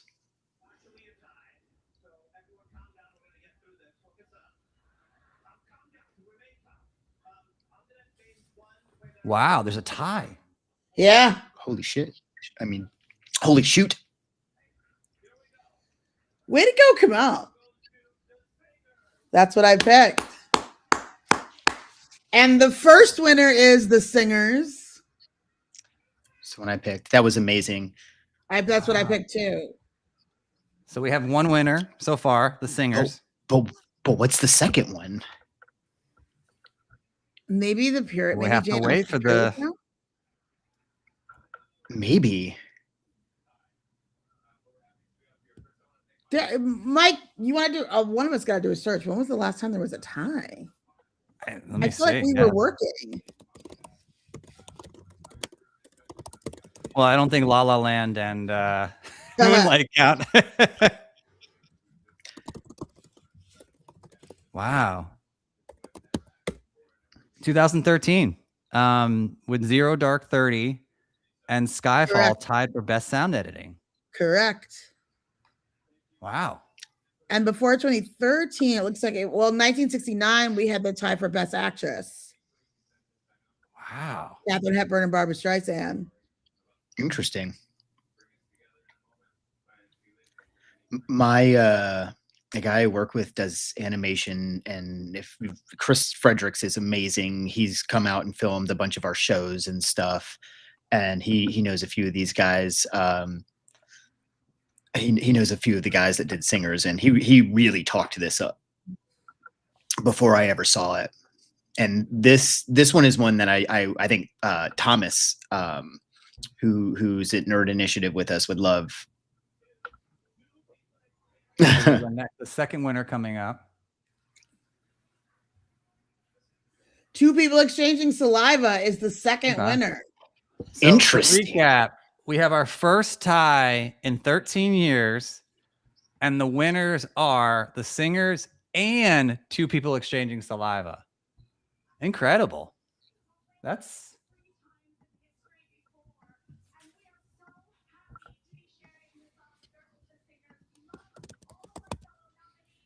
People who are watching, keep throwing us questions. We like that. We like to interact with y'all. Yeah, please jump in if there's any questions you guys have. If there's any feedback on what we're doing, what you're seeing, let us know. Someone told us to be more peppy. So I'm going to get another Celsius in a minute here, and I have some popcorn coming, which will hopefully... No one's ever told me to be peppy before. Yeah. Hi, Janelle. Thanks for popping in. I can tell you it wasn't my wife. I will be more peppy.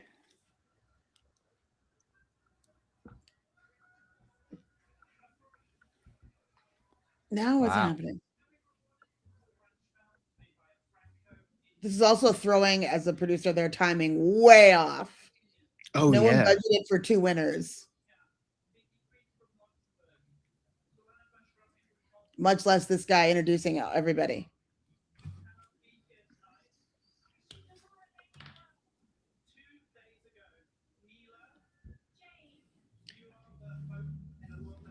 So for those keeping, oh my God, these guys are so fun.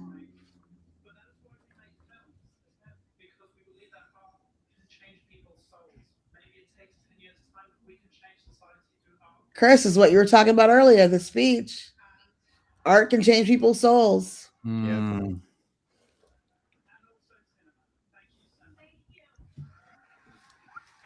Another Chalamet. He's just not going to get away from it. Track. We've had one from Conan.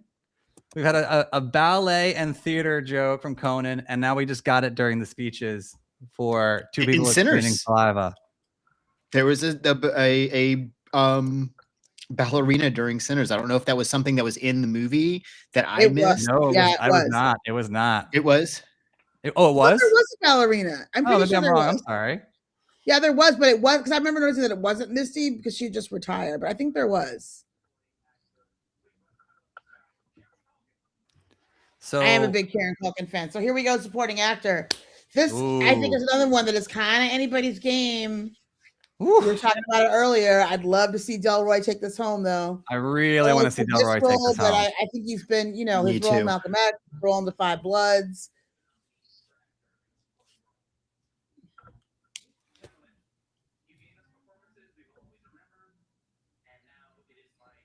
I also love Kieran Culkin, by the way. He's just big fan, big fan.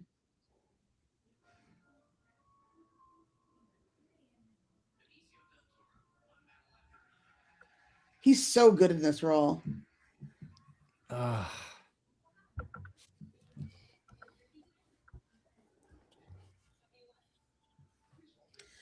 Oh, Ali Marzella is watching, Mike Rothman. And the answer to Ali's question is yes, there was a tie in 2013. This was the 7th tie that we've seen in the Oscars.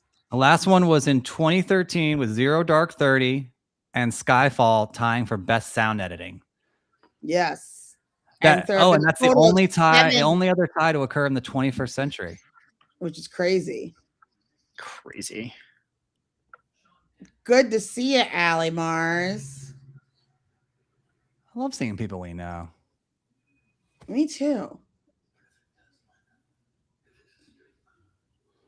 So now, come on, Delroy. It's still like when that scene, that Sean Penn scene, I still didn't really understand what he was saying. He's like, the line, the this, the that. I was confused. Here we go. Whew. Oh boy. Let Kat do this one. Sean Penn. And the Oscar goes to Sean Penn, who's not there. Sean Penn, who's not there.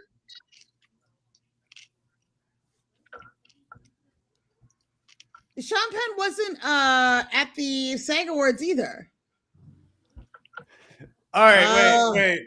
The best passive aggressive and total Kieran Culkin comment couldn't be here tonight or didn't want to. So and he didn't even give any kind of speech or anything. This is it's out. Is this a political statement by Sean Penn?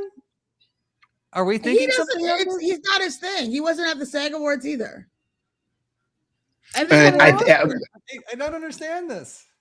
I was listening. Kieran Culkin was talking about Robert Downey Jr. about how great it was to give it to the next person, and that just kind of robbed Kieran Culkin of something he was really, really, really excited about.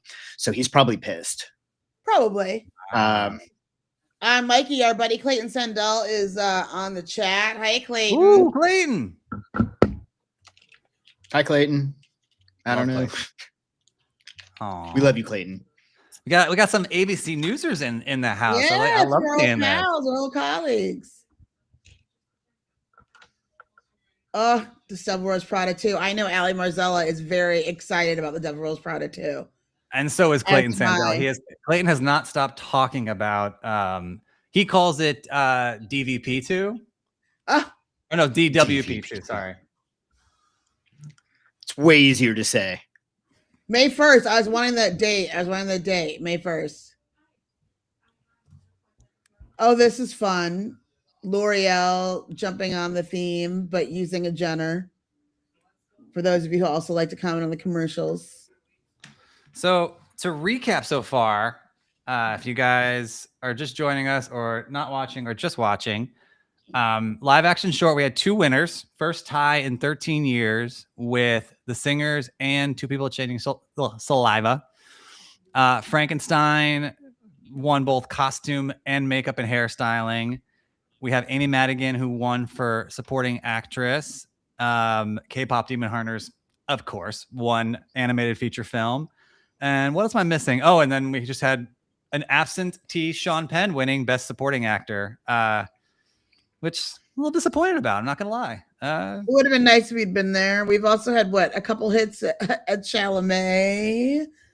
Oh yeah, 2 hits at Chalamet. I think we all agreed that I almost said Clayton, which is kind of funny. That Conan's monologue was fantastic. Yes, very strong. I like the part where he talked, and I wrote down the notes here where he talked about the arts and being a global. I think he said it was 31 countries is being broadcasted, and I think that really is the essence of this. It should bring people together.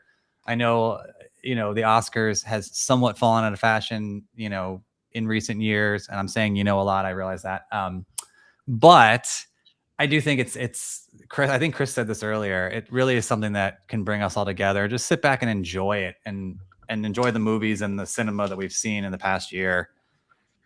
And it's for real. Yeah. So the next 2 are big. About to riot. I'm seeing a lot of heavy sighs with that award not going to Delroy. I think people have a lot of PTSD from The Color Purple. Yeah. Yeah. I'm disappointed in myself. I really thought Delroy. Me too. Yeah. What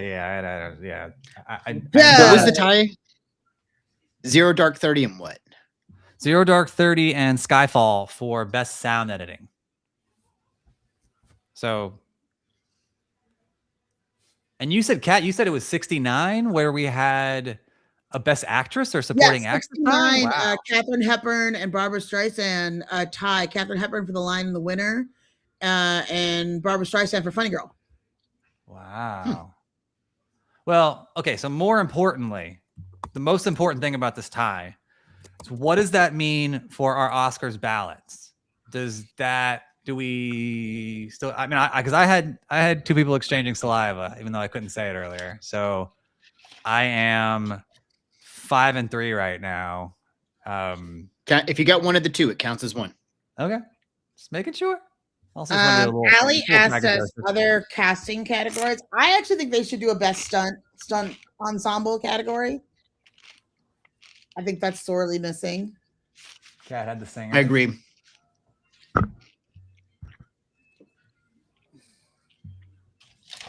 Oh, Begonia. Begonia had the best score.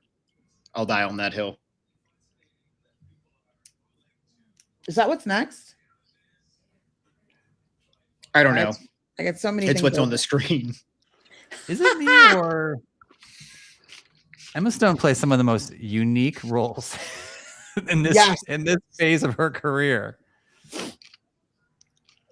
I'm here for it. Oh, I'm not complaining. It's a long way from Superbad. Me either. We get good films.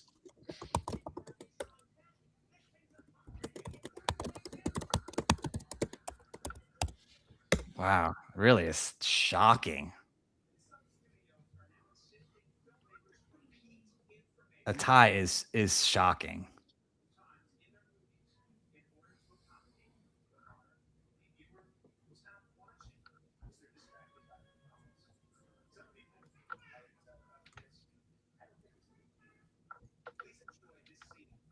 He's talking about the Netflix Matt Damon, Ben Affleck. Was it called The Rip? The Rip. It was fascinating that they like peeled the curtain back on that. Yes. Like, what is Casablanca? This is great.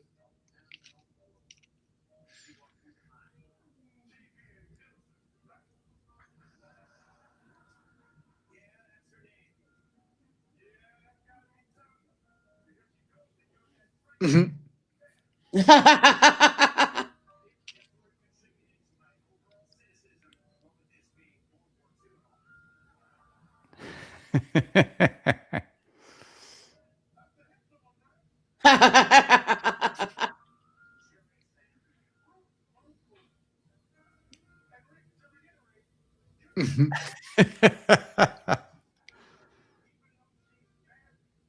is great.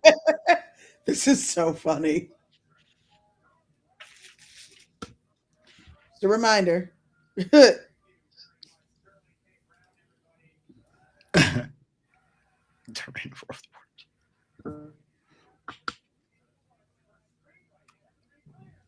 is great.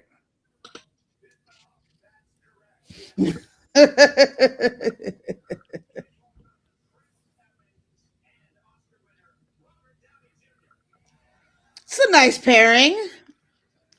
Mike, you want to drop any gems about these two coming up in our movie future? I see you're ahead of me. So sorry. Oh, wow. He's rocking the green suit too. Oh, Robert Downey Jr. in a green suit. Talk to me, Rothman. Whoa. Well, we all know he's playing Dr. Doom in Avengers Doomsday, which the green is on point. And then we got Chris Evans.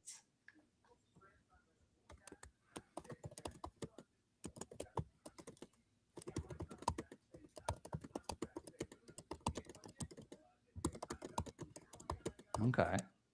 Some Avengers jokes happening right now. Can't believe Avengers was 14 years ago. That's insane. Insane. I saw it at Palisades Mall. Wow. Dressed as Thor.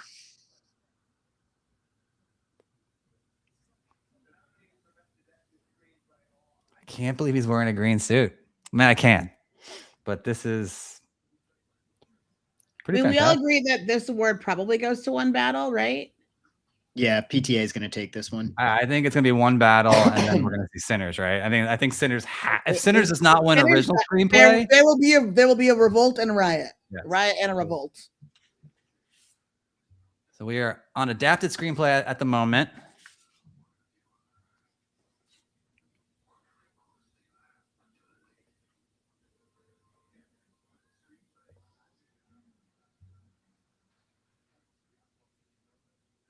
It was such a good movie.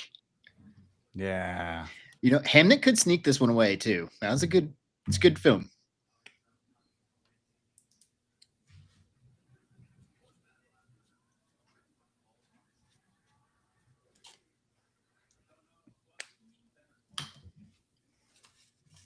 Yeah. I think this is OBAA. It should be. Yeah. I've been calling it that too. It's because it's just too many words to write. Yeah. My popcorn should be here very soon. Did you say you ordered popcorn from AMC to your house? Is that a thing Yes. people can do? I did. I'll be right back. I'm letting the guy in. Nice. My wife is going to be really upset that I have that knowledge now, but my kid is going to be jacked about it.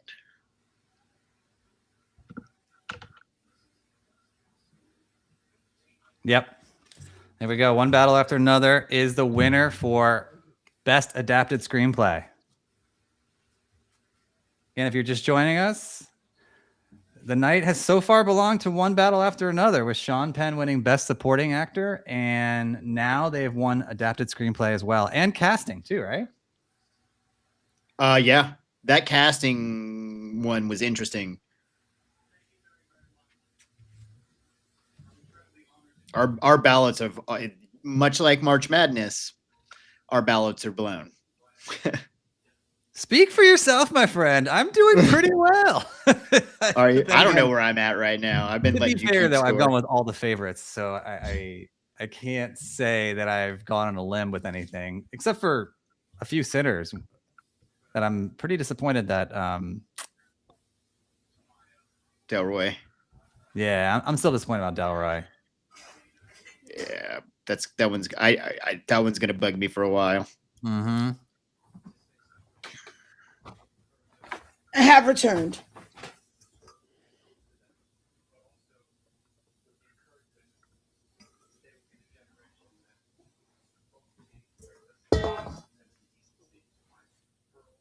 I love that. Yeah, it was very nice. PTA looks like he took off a few pounds. He looks good. Yeah. That's how I feel about the world too.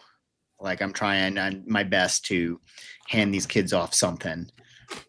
But I know that they're gonna. I tell my high schoolers this all the time. You guys are next. You guys have this. You can fix what we've left you. So now we are going to get Best Original Screenplay.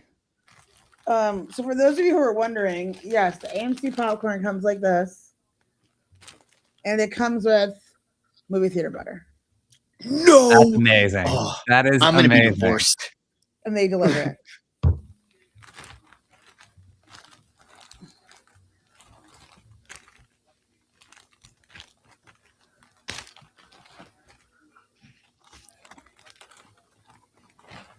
That's amazing.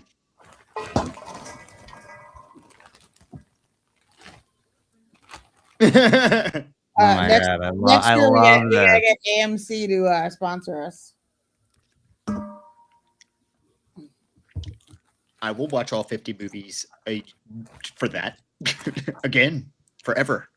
Love AMC. Also, you know, have you guys seen the popcorn bag for Devil Wears Prada 2? It's a bag. It's an actual purse. Oh my God.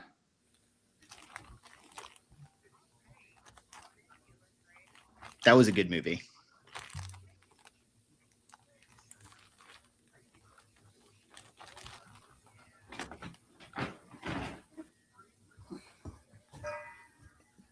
I guess we're being ranked on some other site. Yeah. I think that's what that guy is trying to tell us. We are, or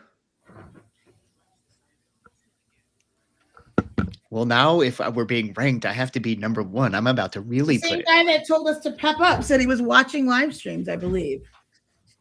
Interesting. I bought a Mexican Coke for myself to pep up with, Nice. except for I don't have a bottle opener. Not nice. Not nice. It's got to be Sinners. If Sinners does not win this, it's going to be a riot. It's going to be a riot. This will be very, very bad. I mean, it's. I mean, just think of the think pieces we'll be able to write that. If Sinners does not win Best Original Screenplay at this point,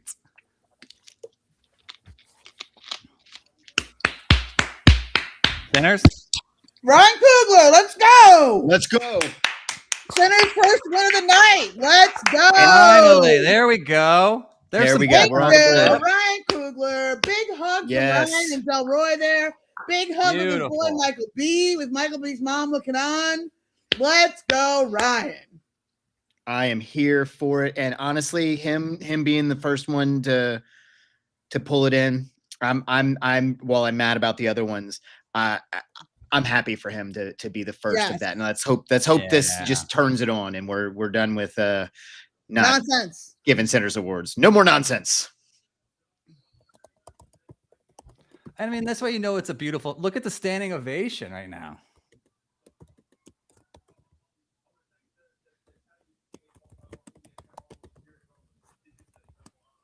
Aww.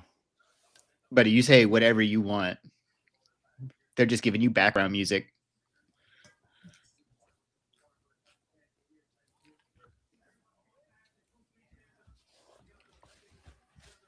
Very good.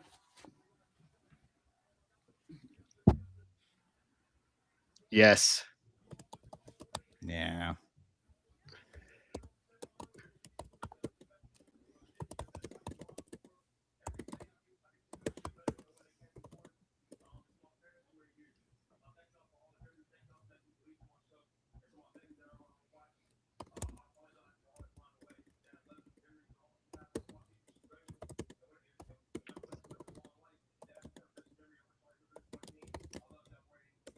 Oh.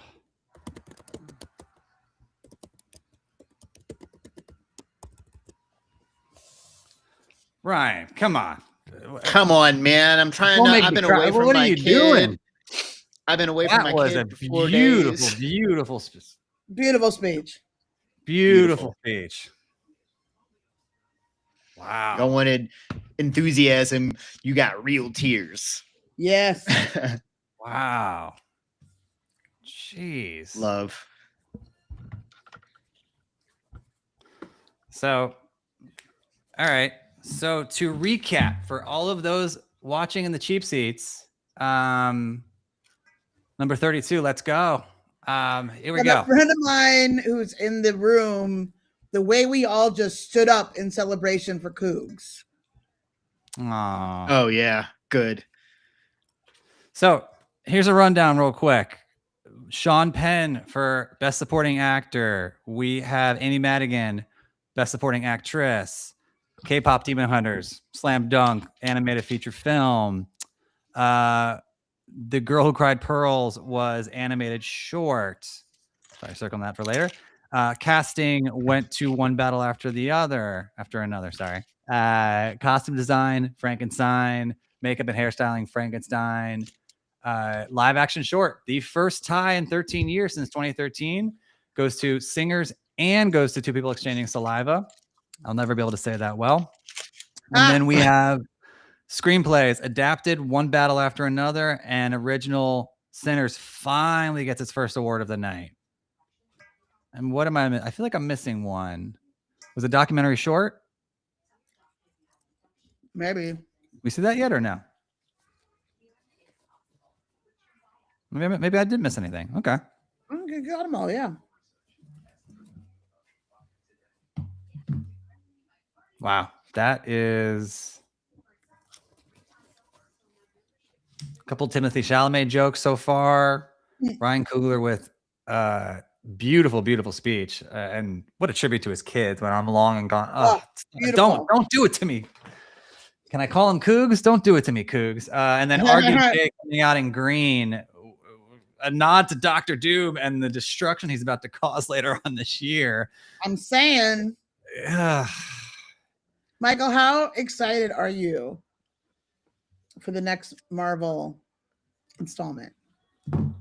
I'm over the moon. I think it's going to be interesting to see how they work all this out. And there's a lot of fantastic theories out there about how RDJ is playing Doom. There's a lot of stuff that's been said and hasn't been said. They're saying he's not a Tony Stark variant. It's a real big, and it's like a wrestling thing. It's a heel turn. I mean, it's interesting. We'll see how they fit this in, but I think it's going to be fantastic. And then we still have Spider-Man coming up this summer, right? Is it before or after Doomsday? Or am I wrong? I feel like doesn't Spider-Man set us up, right? Now Chris is muted. I do not hear you, Chris. My bad. I was eating I hit my mic. Oh, there we go. Okay. Whoops. It comes out in July. Look at RDJ just hamming it up with Coogler right now. Right? So great. I mean, is he, do you guys think he's the last? I mean, there's Tom Cruise as well. Do you think those guys are the last movie stars around, like movie stars? I think that Zendaya has a real chance to be a movie star. Okay. I think that Michael B as well. Yeah, I was just thinking that actually as I said that. I mean, if you had asked me this a year ago, I would have said Chalamet, but he kind of screwed that up, didn't he? Yeah, I think he did too. I just don't know if Chalamet has the substance, not substance. That's not the gravitas is what I'm missing from him. Michael B, I think he comes on a screen. I mean, we all remember the sachet into the throne room in Black Panther. I mean, there's just kind of like a presence there that they have. And it's being lost, I mean, and they have fun with it too. Like I said, just it made me think of it because I'm seeing Robert, RDJ just hanging with Coogler and they're joking around, they're laughing. Like this is their world. And some people just feel uncomfortable. You have, I'm drawing blanks on the names, but people that just don't seem like they're in their element. They just want to go back to the craft and to be a movie star, you have to like enjoy it. The Tom Cruises of the world, even you have to soak it in. Yeah, you have to enjoy all of it. I would argue, to go with you with Michael B. Jordan, he has the best line in all of Marvel. He has the most powerful line in all of Marvel. I teach with that line. And that's the no. I want to die like my aunestors. The one where he says, "I want to die like my ancestors, free and not a slave." And we talk about that in class, and so I make connections from that. It's just so powerful because it's so historically big. So I think that's a great line. And Coogler talking about his kids got me kind of here. I got my wife to have my son before he goes to bed. He's watching me, so I just wanted to shout him out and tell him that I love him and good night. I'm sorry I can't be home, but I will be home tomorrow, whether I got to get through the storm or not. Aww. I miss my kid. I haven't been with him in 5 days. He's my best friend. It's hard to follow what Chris just said beautifully. Rob Reiner tribute is happening right now from Billy Crystal, which is talk about more tears that are coming. Yeah, I set myself up. I already got it. Coogler got me, and then he's got me now. Now Reiner.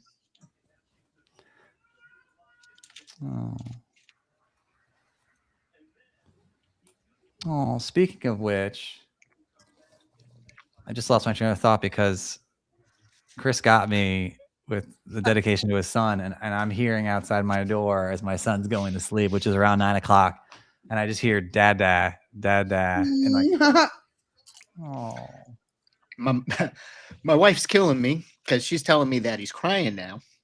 So it's not just Forever Green that hits you in the heart, buddy. I love you. Who says men don't have feelings? Kids change it. Men who aren't men. Men who aren't men think that crying is not manly. The most manly thing a man can do is cry. and show other men that crying is okay. I talk my kids, my students ask me, "Did you cry, Mr. True?" Yes, I absolutely did, because I'm human and I have empathy, and it's okay for us to cry. And I tell that to a lot of the young men that come into my classroom that get upset and try to wipe it away and try to act stoic. It's okay.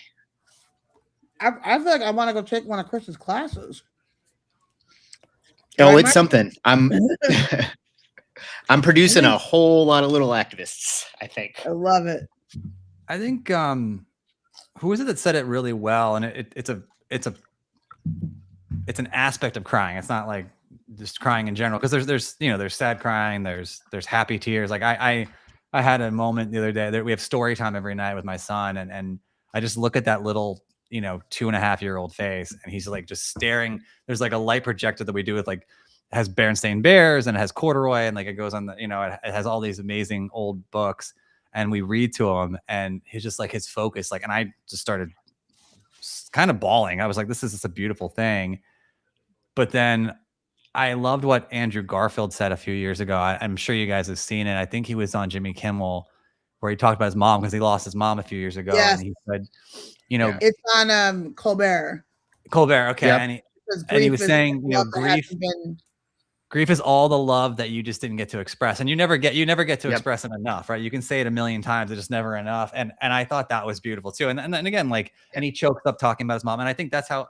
Yeah, I agree with Chris 100%. True men do cry. That's just a joke to say, and there's so many different ways, and it's just, yeah. And to touch on the Andrew Garfield thing, my mother-in-law passed away 5 years ago, February 1st, from pancreatic cancer. And she was like the best person in the world. Prince was the best. We called her Prince because her and my wife got into an argument, and she said, called her Princess, and Hannah hit back with, "Okay, Prince." And so Bodhi called her Prince, and she was just the best human. And I only got this much time with her. And so I feel that our Andrew Garfield thing. Damn, y'all got me crying on live stream, man. You'll start to cry again, because I believe this is the Princess Bride cast reunited, maybe for the first time, right? They did a cover shoot not too long ago for an anniversary, and I love that they got them all together. I love that. It's one of my favorites. And now we're going into the in memoriam after the presentation to Rob Reiner, which was very well deserved. Yep. Oh, and I love that they're playing Storybook Love. I have to presume this is going to end with a tribute to Robert Redford. Has to. My directing partner just said, and now the Oscars got me crying. Also, shout out to, I don't know if you remember her, Rothman, but my friend Julie Roth is watching us on her second screen and giving us lots of love. Oh. What's the music we're just getting? Is that the Princess Bride that we're getting? Princess Bride, now, Storybook Love. Storybook Love is the name of that song.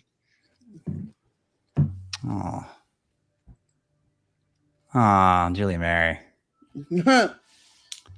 God, I'm gonna break down crying tonight. Like, this is yeah, man. That was not on my bingo card for the Oscars. Was not at all. I do love a good in memoriam. I'm not gonna lie. I think every year it's produced differently. I kind of like if they're using just straight music, no singer here. Mm-hmm.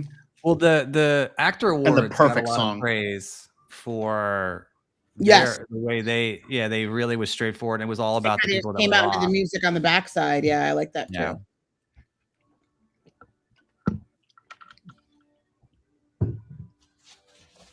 Oh, Dying Lad.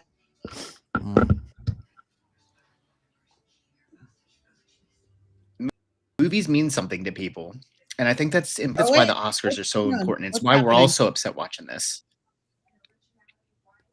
Yeah. Oh, I think now they're going to go into.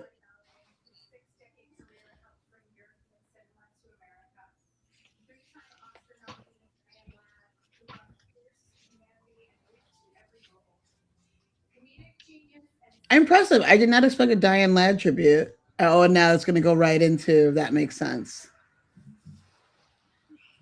Oh, production design. No, they're going into now a tribute to Catherine the O'Hara. woman from yeah, thank you. Yes. Wow.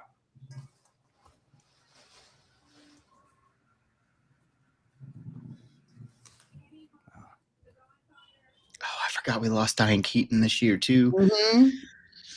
And Redford. And Redford.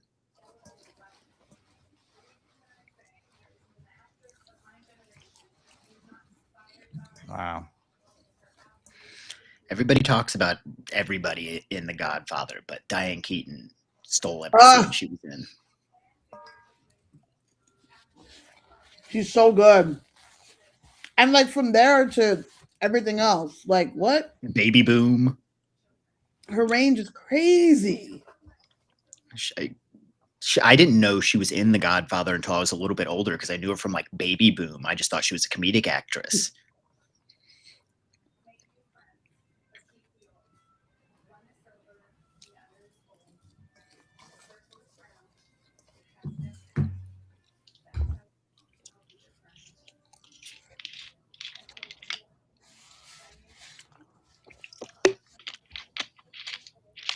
Oh, Jesus. Oh, jeez. Oh, she's calm. Oh. Yeah. Well done. Yeah. And we're gonna circle back around to this crying thing when we go to a commercial. Yeah, this is. I've got some insight. Now. This is difficult. It really is. But these are our heroes, though. Hear that we lost some really big names. That was a really like. We gotta see what they do for Redford, which I have a feeling will be another tearjerker. I mean, every movie at Sundance this year started out. Oh, I forgot about Michael. It started out with a tribute to Redford that they had done. It was beautiful. I got to interview Michael Madsen with Cat in My Ear. It was the 20th anniversary of Reservoir Dogs, I think it was. That was great. I bet it was. A publicist, Nancy Salter was a huge publicist in Hollywood. A lot of people were saddened by her passing. She guided a lot of careers, got a lot of people out of trouble, that got themselves into trouble. They're just joining us. We are watching the In Memoriam right now, and Alan Bergman. We're very close to breaking down with the tributes to Diane Keaton, to Rob Reiner, to Graham Greene was so good. Talking about our kids, Graham Greene. Yeah, I'm sorry, I'm a half a second behind you. Okay. Oh no! I won't even say the name so it catches up to you guys. Kilmer. Yeah. There's just I have a tattoo kind of feel like you're dedicated to Val Kilmer on me. Duvall. Yeah, yes. Duvall. I have these people that like when you just see them on screen, it just ups the movie, right? Man. My mother still loved Robert Redford. Part of why I became a journalist was seeing his portrayal of Woodward and Bernstein. Oh, this is supposed to be Barbara, you guys. If it's true, it is. It's Barbara fucking Streisand. Excuse my language.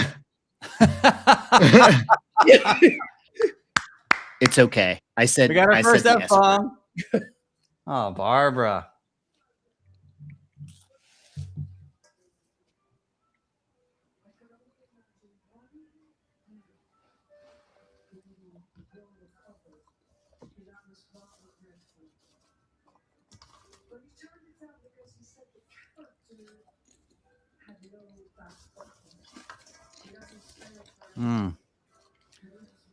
Again, if you're just joining us, Barbara Streisand is in the house at the Oscars giving a tribute to the late Robert Redford right now. And it's just been a rough 5 minutes. It's been a beautiful 5 minutes, but it's been a rough 5 minutes with all the tributes. Yeah. Ever since Coogler was on. Just been coming and coming. My Lord. Wow. We really have had a rough 12 months. Yeah. Yeah. It really has been.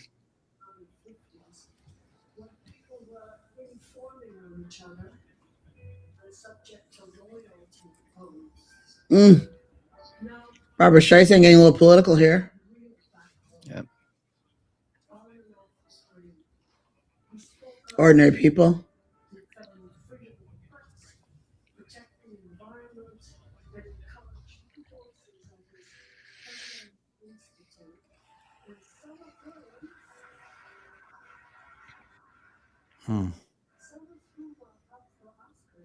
Just so important. Mm-hmm.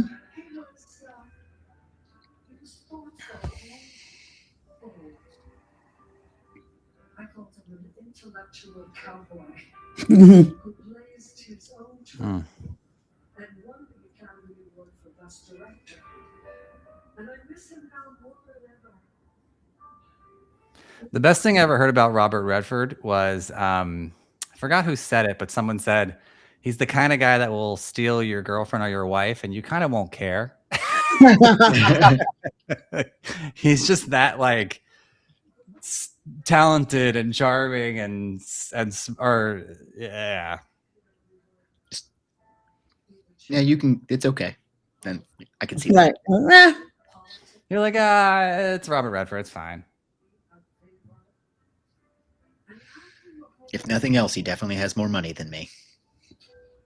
I love you dearly. And I always will. And in the last note I ever wrote to Bob, I ended it with, I love you too. And I signed it. This is just Babs.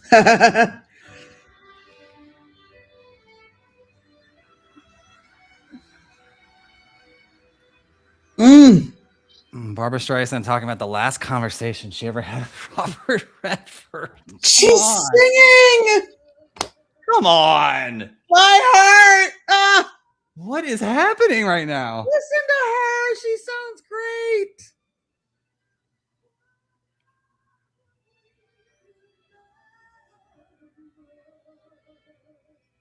Oh my God.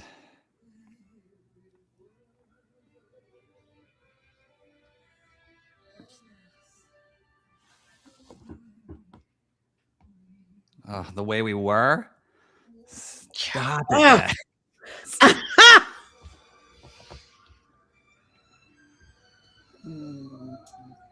my God. This is brutal. Great Robert Redford quote there. I mean, Wow. Amazing. I can't. That was worth us not getting all 5 best song nominees singing. What? I agree. Wow. What so is many people happening right now? I mean, that was stupendous. done, as I like to say, 10 out of 10. That was, that, today, 10 out of 10, no notes. That 10 might out have of been 10, the no best notes. memoriam I've ever seen in my life. I agree. Wow. I said I'd circle back at the commercial, so I'm going to. When it comes to like, you know, being men and being emotional as we're all like dealing with our emotions. For those of you who weren't here at the very beginning, I play in a deathcore band. I'm the vocalist. I'm the one that does the and all that. And like, I'm covered in tattoos and, you know, I'm not a small guy and I cry often. Wow. Thinking happy things, thinking sad things when I write the music that I write. And again, just if you are listening to this and you need somebody to tell you that it's okay to cry, like I'm cool with it. It's okay to cry. Wow. The metal guy says it's okay to cry. That was, I mean, and you know, the Barbara Streisand thing was rumored. It was great to see her. As many folks who are fans, I read her biography a couple years back. It's thick as forever, but it's a great read if you want to hear about those times. But Barbara does not come and do that. That's not what she does. She is famous for have lots of anxiety. She doesn't like to sing live. For her to do a speech and then pick up a microphone and sing live she just doesn't do that. She doesn't do it. She would only do it for someone like Robert Redford. Yeah. That was beautiful. I mean, she goes into this whole spiel about a note and the last conversation they had and the nickname. Obviously, we all know Babs and the relationship they had. And then she ends it with a 20-second beautiful rendition of the way we were. It's like, and that came after. Like, what? That just doesn't happen. All the older actors are like, how are we going to top that? I don't know if you can. I need a break. I need to go smoke a cigarette and take a break from. I don't even smoke, but I need to. Yeah, I need a break from this. They're gonna have to bring us back with K-pop Keeping Hunters, like something that just makes you just up. Oh, they're gonna hit us with a vignette for Frankenstein. Or that. That was just something else. That was pretty incredible. I'm glad I was here to experience all of that with you guys. Like, that's it. I mean, they talk about cathartic. movies being a communal event. That is the definition of communal event. Like, how do you not get that sense of community? You know, if you're watching by yourself or you're streaming or you're even at home, like it really is. And we are streaming. So I understand the irony in there, but it just is. It's better together. And I will say this, as Conan comes back on the stage, Kat McKenzie is the best person to go to a movie with. She is unabashedly having a great time. I've written about this. I mean, maybe we can go back the years. I've written about this. She is just the epitome. And I talk to my therapist sometimes. We talk about my son, and she always says, yeah, he's beautiful because he's just pure life. That's Kat in a movie theater. She is pure life. Like the ups, the downs, like she just is enjoying it. And that's how it should be. Like, it's just really like, that's how life should be.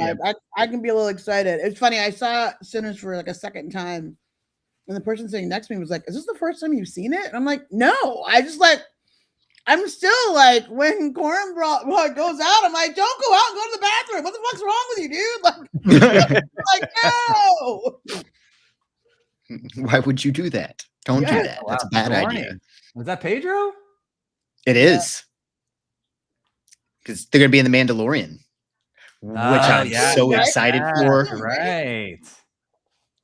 I'm excited to see her in that, and finally in Star Wars, because Ripley is the most badass ever.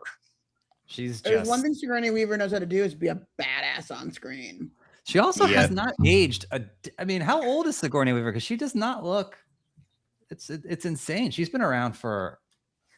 I'm walking in uncharted. First thing I remember her. She looks fantastic. She looks great. I guess we're getting back into awards, which is really tough, but we're gonna try to get into production. It's a Grogu.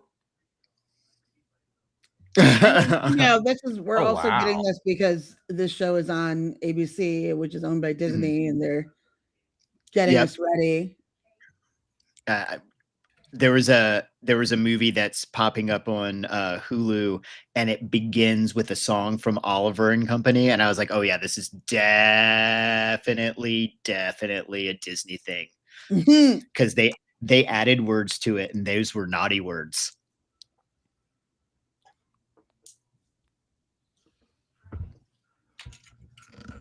Here we are, production design.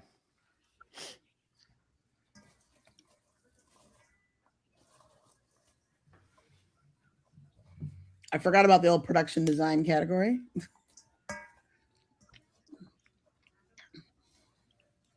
You know, one of the beautiful things about Marty Supreme, I thought too, was how they use New York City, the outside, the insides. Mm-hmm. I liked all the period pieces. Period pieces are some of my favorite. One Battle After the Another is the only one that isn't a true period piece. Yep. Because like I said earlier, you cannot get the history wrong, and they all got it so right. The winner is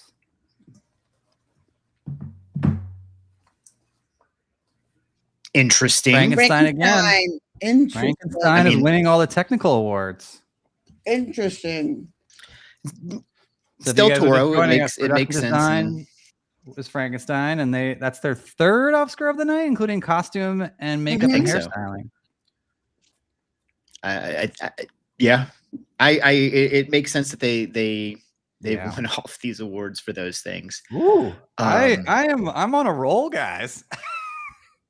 Yeah, where are the rest of us at, or where am I at? This More is my bracket so far. It's coming along swimmingly.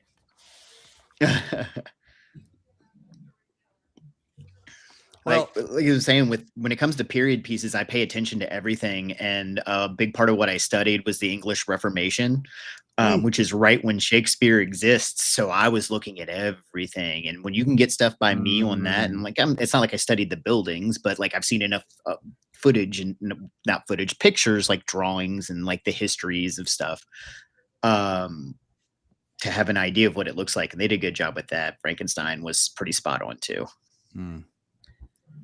I think too,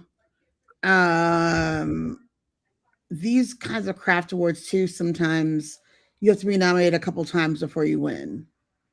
Yeah, so people on my timeline that are screaming that Hannah Beachler didn't win for Sinners. I just think sometimes, especially in these craft awards, you see, and Mike, you and I've covered it so many nights where it's like you see an editor that's been nominated 12 times and they finally won the 14th. Like it's just. Was it was it costume for Black Panther, right? Ruthie Carter, yep. Yes. Was that her? That was that she's won since then, right? So I think she's won a couple now. And she's the most nominated African American woman in history now, because she's been nominated so many times. A genuine icon. Caswell won last year for Wicked. I mean, he's done so many Broadway and movie costumes.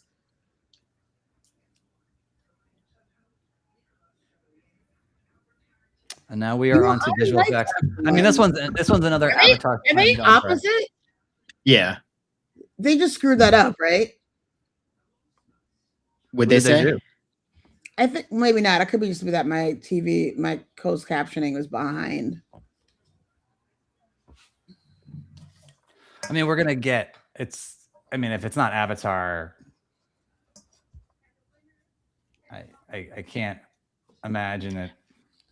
Even though I'm not a huge Avatar fan, but Avatar, I'm not either. I felt like this was the only one that Avatar was gonna win. Yeah, it was pretty much a slam dunk for that. Also, one. Sorry, I was gonna say. Oh, also, no, you're good. I'll say. Speaking of Sigourney, like she was in the original. So yep, she was in that one. Yeah, she was in Avatar.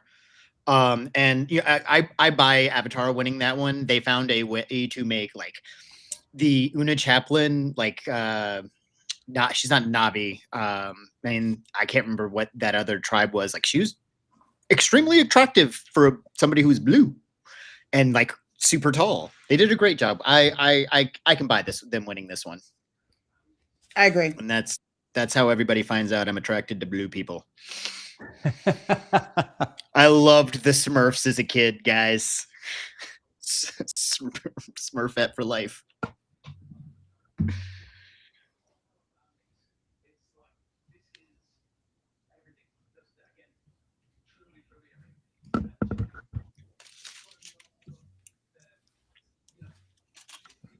So the next two are going to be documentary short and documentary feature. Oh, these are big categories. I wonder if we get a commercial break if we go right into it. So I missed. I'm gonna have to go back and watch the center song again. I missed where Shabuzi was. Oh, I saw him on the left side of the screen at one point. He was only in it for a second or two.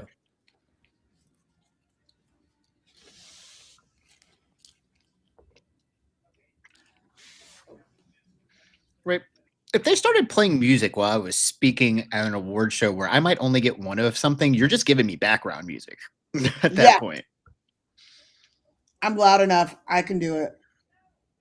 Yeah, I'm a teacher. I can project. You can't clap.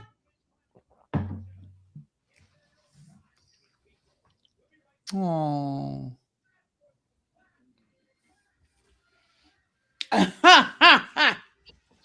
I will be right back. I will be taking a commercial break. What do we have coming up? As soon as I can get Canva open, I can tell you. I made sure to put those in order so that are we getting a new Star Wars commercial? No, I've seen this before. I've seen this stuff. No, that is new. Yeah, this is new.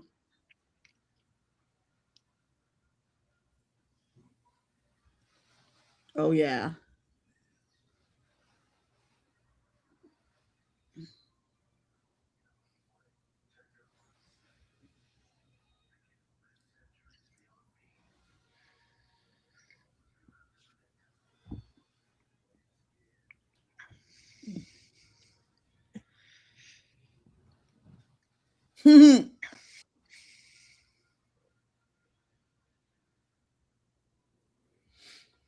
That's nice.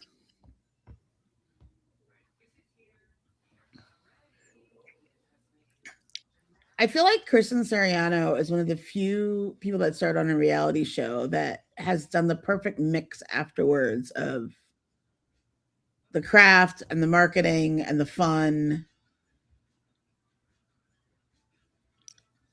Is that who is in this? Trust me, in yes, this commercial? yes. He was one of the winners of Project Runway. Oh, And a designer that a lot of women wear on the red carpet. And he designs for women of all sizes, just one of his caveats. Last year, love that. he dressed Whoopi Goldberg with her triumphant return to the Oscars, and a few other folks this year. He's got a bunch, but his dresses are affordable. Actually, I mean, they're not like Target affordable, but if you have a little bit of money, you can actually afford a Kristen Sariano dress, which most designers you can't even think about it. So he's done very well for himself. It's good, and I like that there's availability to it. Yes. As I was watching the Paradise. Oh, Killing me, man. So good. I'm gonna have to watch it. I've heard good things. Ooh, James Marsden. Oh yeah, he plays the president. And he plays the president. Yeah, what a cast. I may even think that the second season is going to be better than the first, but it's fantastic. Yeah, I'm gonna have to catch up on this show.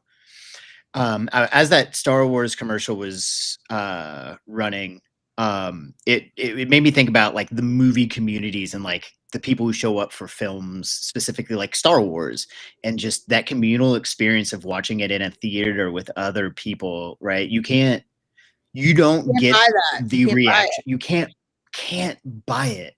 And I think it's so wonderful. Being at South by Southwest, watching a movie is like watching a concert. Everybody's cheering and clapping, and I love it. It should be an experience. And I know Star Wars fans, they get because of the internet, get a lot of guff for being toxic, and they are on the internet. But when you get us in a theater, it is like it's bliss. I can't wait to see that movie. I can't wait to see that movie with my son. Yeah.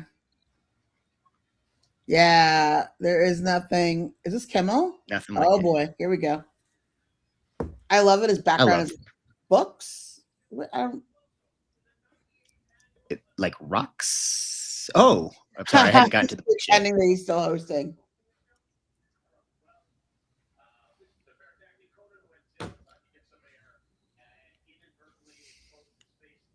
Documentary short. Here we go.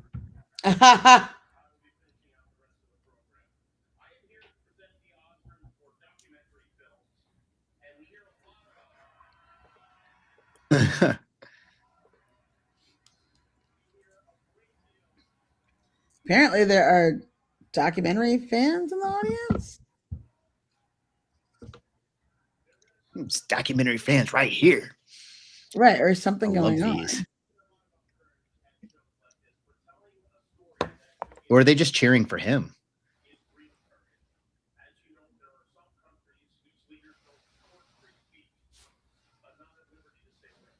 Ha!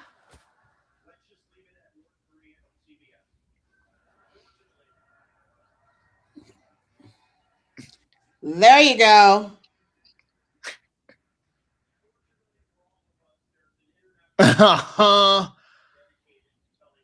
Love it. Love it. This Warner Brothers deal was going to be just as cancerous. Ugh.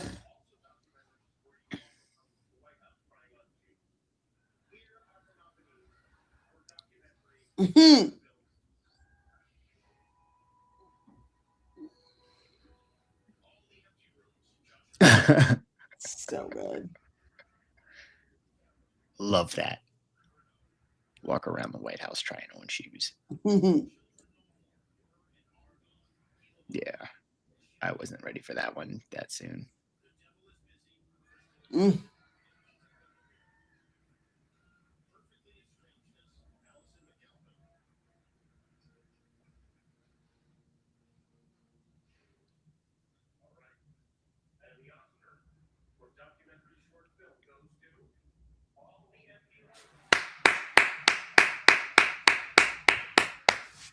All the Empty Rooms wins the documentary for short film. Yep. I can agree with that. I think I had The Devil Was Busy on my ballot, but I couldn't decide between both of these films. Great idea. It's such a brilliant idea. And like I said, as a classroom teacher, just watching all of that, like it kind of flooded it all back to me. Brilliant idea. I'm gonna leave it at that. Steve Hartman, who many will know, it's kind of funny that Kimmel just dissed CBS because Steve Hartman is one of their most known correspondents. Great idea. And kind of a way to talk about a very political subject and not make it political, but like, how can you not feel when you watch this movie? How does it not move you? How do you not see these rooms preserved in time by parents who can't go in them or go in them just to still try to smell and remember? Oh no, they have a parent there? Yeah.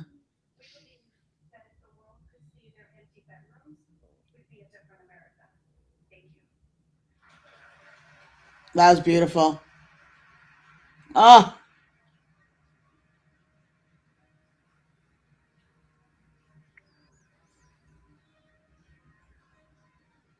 And it's not just the shootings that are killing these children. The gun violence is more than just that. I have had in the last 2 years at least 2 students murdered by gun violence. We had kids shot at the bus stop 2 or 3 times last year. 2 or 3 times. That's ridiculous and sad. It really is. These are another great crop. For those of you documentaries lovers out there, these are all findable. The Alabama Solution is fantastic. These are all great movies. Perfect watch on a rainy day, or if you're tired of what you're getting every place else, pull one of these up. The Putin one is really good. Is really, really good. That was Perfect good too. Neighbor. This is another one. I spoke with the editor of this film at Sundance. The process was really amazing. How they got to this. Another one that I'm like, what a great idea. Perfect Neighbor was so well put together. My wife came in when I was watching it by myself, and she could not figure out why I could not talk to her, or I was sobbing so hard. She walked in right after they had told her kids. Oh, and Mr. Nobody against Putin, it wins. A bit of a surprise, I think, in this category. I think a lot of people thought it was going to go to The Perfect Neighbor. Me too. I think this is one of those instances where you see the Academy's foreign voters, that block. You know, there are only, I think, around 10,000 members in the Academy. So if you can get 3,000, 2,500 to vote for you, you have a good chance. And that is kind of the size of the foreign body. And I would guess that the Alabama Solution and The Perfect Neighbor might have split the American vote. And here you see a win. That. All 3 movies, fantastic and worthy of awards. 1,000%, all of them. This Mr. Nobody versus Putin is so important right now. I teach history. That's a lot of what those kids were being taught in that film. And so they are trying to come into my classroom and tell us how to teach things constantly. And the idea of revisionist history treating our founding fathers as more than, who they were. That one was important. It moved me too. It's a good speech. Yeah.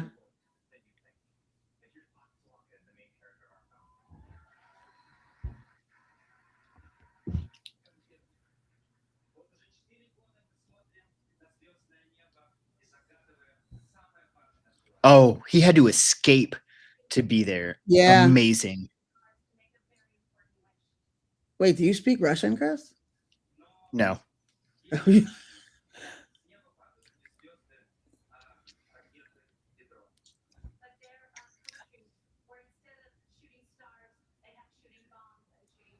Oof.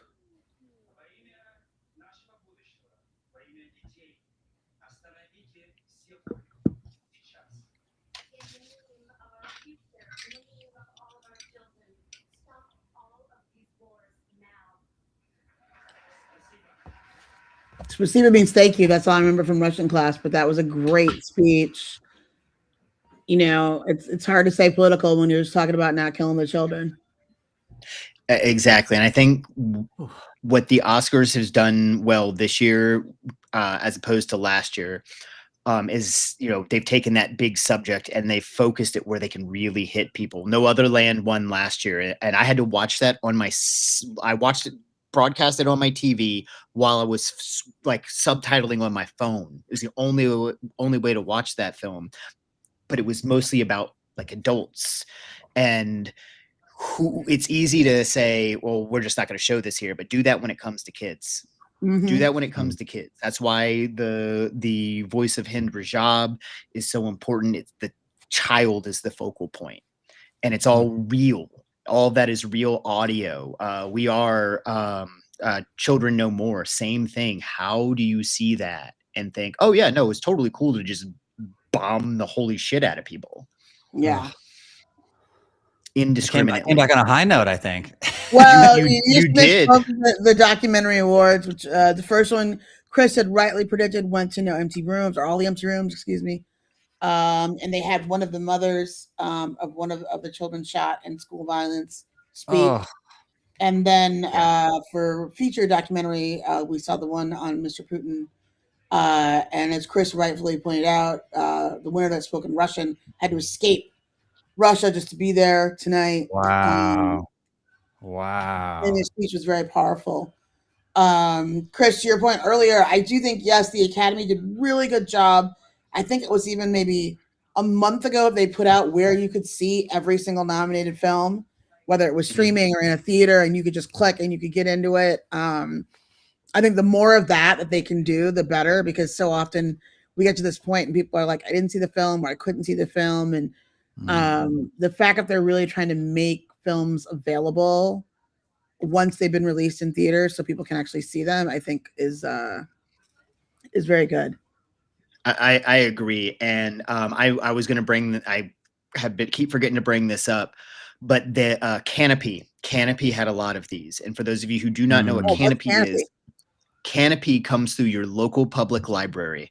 If you have a library card, you can sign up for Canopy and you can stream movies through Canopy.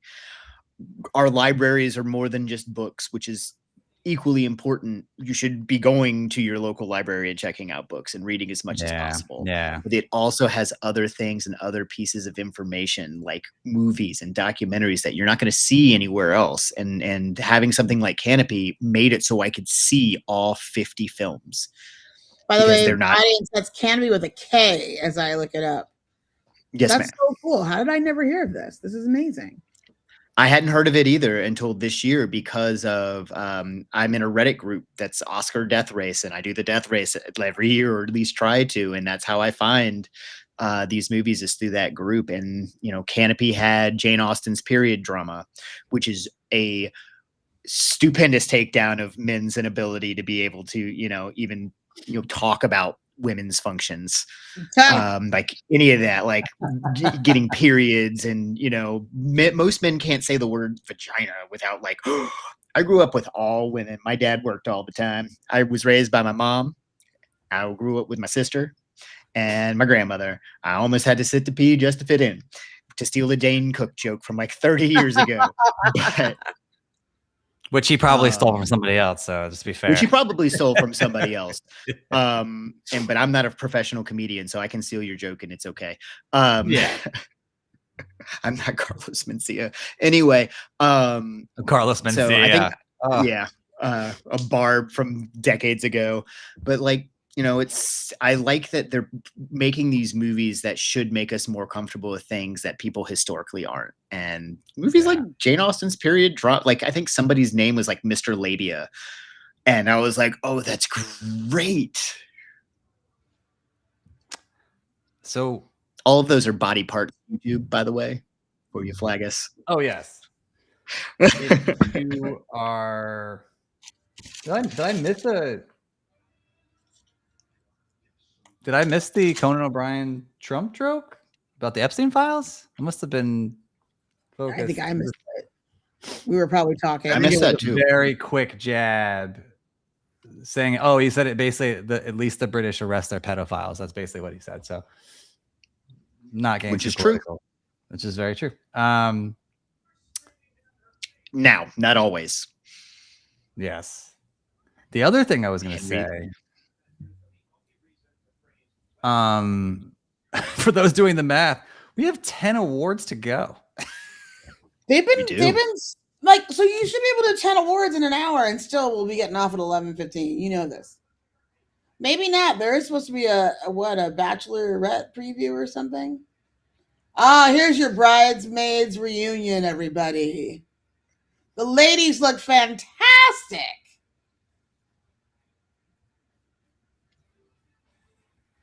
For those of you New Yorkers, that Rudolph is about to come here to do the big role in Old Mary.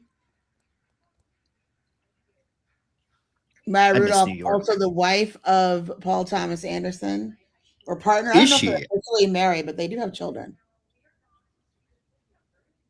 Yeah, that is 5 incredibly funny ladies on stage.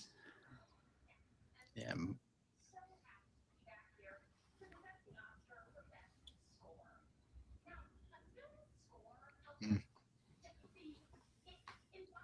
She's so funny. Yeah. I miss what was the Netflix show that was so big that she was in? Kitty something Schmidt. Yes, Kimmy Schmidt. Yeah, something like something along those lines. She was oh my god, I can't believe I'm forgetting her name in The Office. She was Erin in The Office. Yes. Which I watched in a car in a parking lot on an iPod 30 gig video in 2007.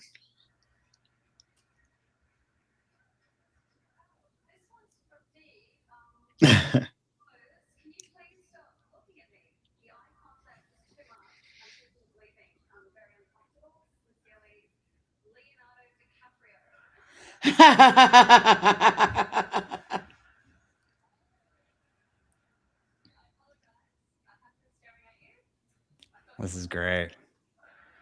This is very funny.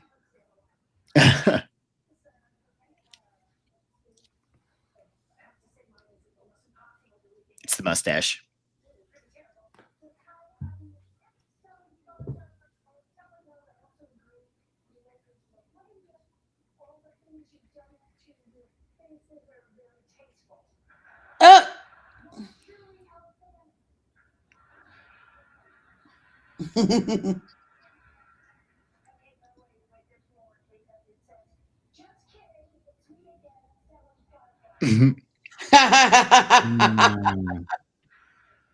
Oh, they're having fun.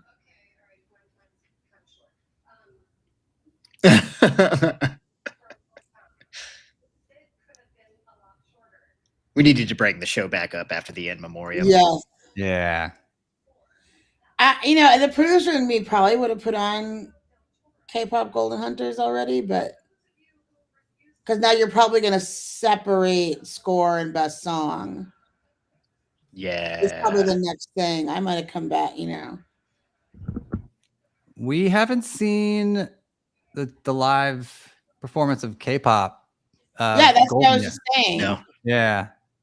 Wait, can you guys still hear me? Yes. Mhm. Okay. Yeah. Can you hear me? That's what I was just. Yeah. That's what I was just saying. I was like, as the producer in me, I think would have put that song ahead of this, just for pacing. So do you think I now they're agree. going to put it in between the two? Yeah. Probably. Yeah. Yeah. Score and song are up next because you can't, like, are they going to have it go after? Like, what if it didn't win? Yeah. Normally they have the song they think is going to win, and then they. Oh wait, wrong one from me. We have score. There we go.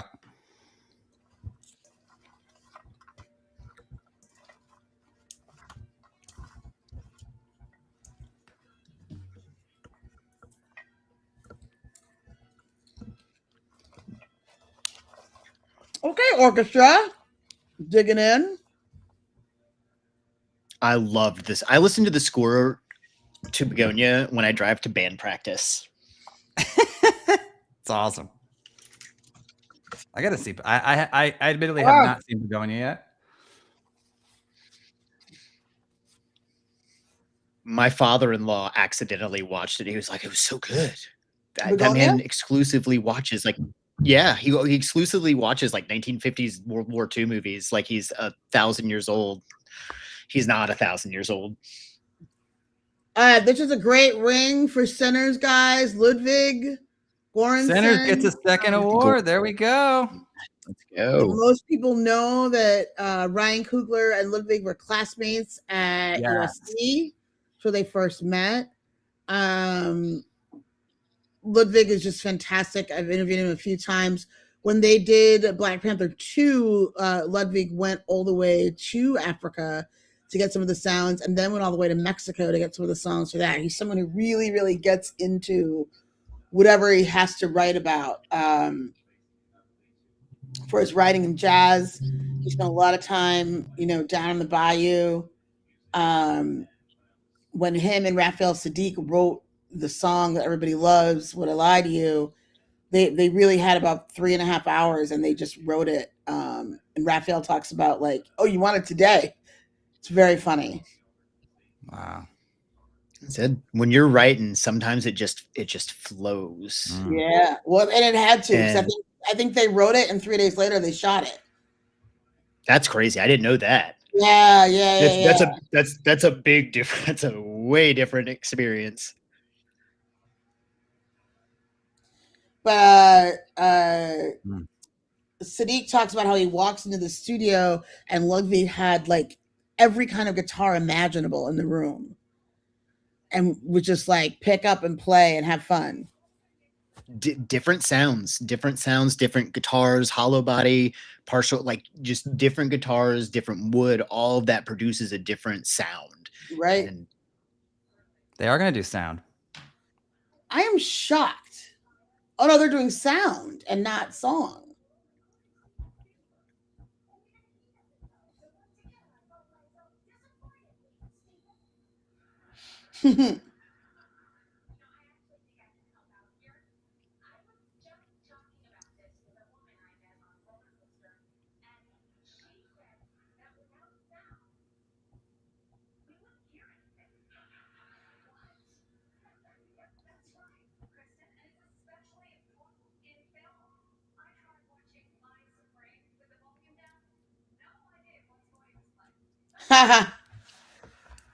I always say people will forgive you for a bad picture, but they will not forgive you for bad sound.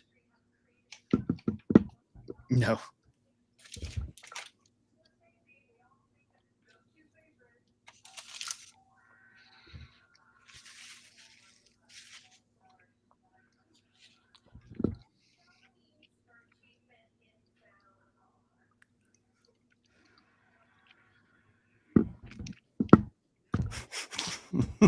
I did think the sound in F1 was fantastic. I'm not gonna lie.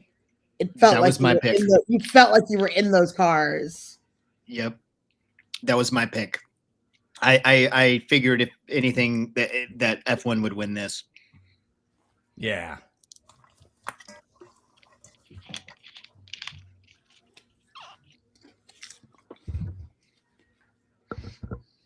Yeah. As soon as this becomes available in the Criterion Collection, I'm going to buy that too. F1. I hope. Frankenstein. Okay. They do all of Del Toro's movies. I'm partially hoping that the Criterion people are watching this and they're like, "Oh, that guy really likes us." I do. Well, what recent movie was that, a joke or a show, where they talked about the Criterion Collection? I know what you're talking about, but I can't think of it. Every time you say that, I keep thinking about it. I missed the Criterion Closet by a day. F1. There we There go. it is. Best sound, and the winner for best sound goes to F1. I think the only other film in that category that was going to give it a run for its money was Surratt. Well won, well deserved. Yeah, I'm not mad at this. I wasn't what I picked, but I'm not mad at it. Huh, like you said, it's like being in the car. You felt like you were just the way.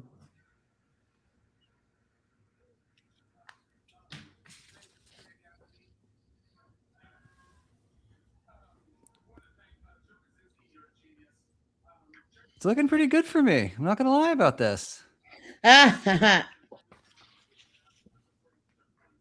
Well, I mean, look, Kat knows this story. The only other time that I was ever even in the running of winning a bracket was the year of La La Land Moon Knight, and I did win the bracket. Remember, I came back.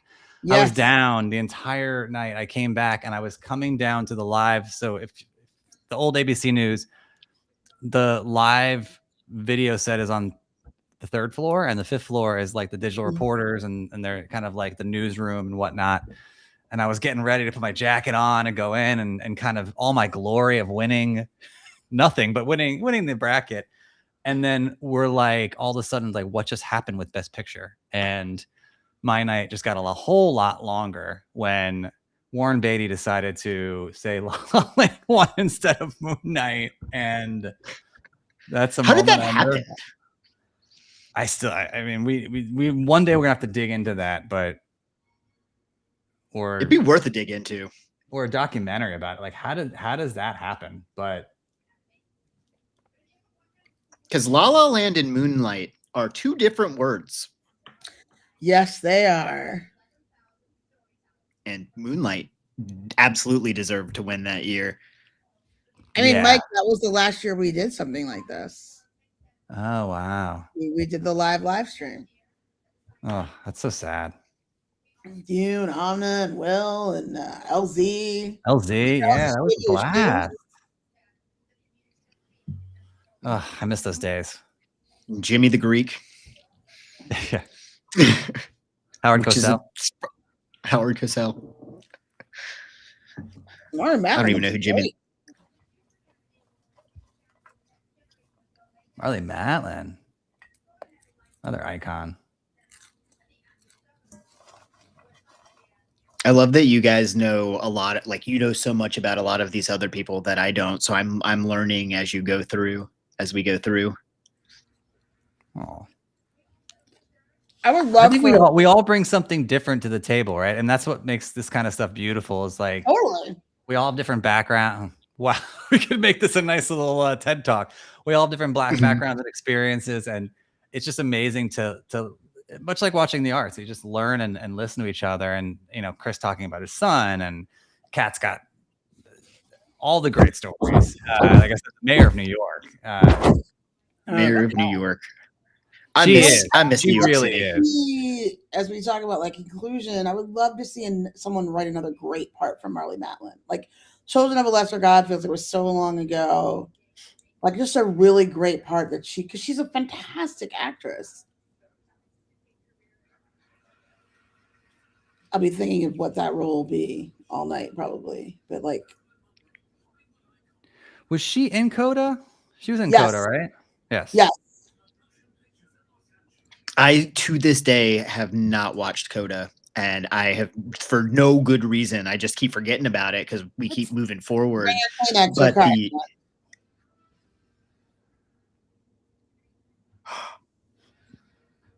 was that it? It was just like a 30-second tribute to Marilyn Monroe. Yeah. That was weird. I don't know that we needed that. I was just excited because they were putting stuff in a museum. I know. I kind of was like, oh, I want to go and check this out now. I will say the Right. Academy Museum, if you have not been, is definitely for movie buffs. It's a great watch. It's great. Hit all the floors, do all the things. Michael, remember our former colleague Sandy Kenyon and I used to do storage. They were trying to raise the money to build that thing, and I don't bring them out forever, but if you know someone on the inside, you could go to the basement, and in the basement they have every script of every movie that's ever been made. Wow. And That is usually they are amazing. copies. They are copies from someone that was on the set. So when you pull, for instance, the script for Gone with the Wind, you see the actor's notes in the margins. Oh, Are they touching those with gloves? Yes, you have to touch them with gloves. I think, Okay. and I would have to pull up the video. I don't even think I got to touch them. I think the woman with gloves was like turning the pages for me. But it's pretty amazing. My wife, who might still be with us, wanted me to ask that question immediately. She didn't even text me because my wife is her master's degree is in museum studies. I love that. She does curation and stuff. So Academy, a museum. You ever looking for somebody? She's wonderful. She's a teacher with me. She wishes she could do it. I wish she could too, because I think it would make her so happy. She's an amazing teacher. Hannah's like the best. The kids go from her to me, actually, but her passion was always museums. I love museums. I mean, you're talking about real history right there. You know, it's things that you can't, you can't overestimate the value of us seeing our history. You know, I wouldn't say touching it because obviously you can't the gloves, but no, it's just a beautiful thing. And I think when we lose funding for the arts and whatnot, and again, not getting political or whatnot, but it's just, it hurts the culture. It just really, really is just. It does. And museums, regardless of how big or how small they are, like everybody should be going to them. It's the only way that we're able to preserve our culture. And where else are you going to go see like the death mask of Henry VIII, which is in the Tower of London, which is pretty much a museum, right? You can find all sorts. Bonnie and Clyde's car that they were shot in is in Washington, D.C. You can go see that in the Crime and Punishment Museum. And John Dillinger's, you know mask. What? Yeah. I won't say out loud. It's a real thing. Yep. No, it's amazing. I mean, I will say, you know, we're on Nerd Initiative, but to say, you know, to kind of give a background there, I went to the Comic-Con Museum. Wow, it feels like yesterday, but last year for San Diego, and I got to get a tour and meet with the executive director, and she was fantastic. And she was saying the same thing. They're having trouble getting people in because they think the $30 price tag for the day is too high, and everybody wants to go to the convention. They don't want to go. And the museum is in Balboa Park, and it's beautiful, and it reminds me of the Grunion Chinese Theater, and it's just a beautiful historic building with just all these, and they rotate the exhibits, and we just need more of that. And they have classes for kids, and the kids can do art. It's just great, and it's sad that those things aren't as coveted and cared for as they should be. For sure. And piggyback on the thing with Am I the only one that didn't know that Louis Pullman and Bill Pullman were related? Are they related? Yeah, they're father son. Yeah. I don't know how I missed that, but carry on, gentlemen. That's my things. They have the same smile. They have the same smile. Yeah, like now I see it. See them next to each other. It's like, oh, he got younger. We'll put a pin in the comic books. We're gonna come back around to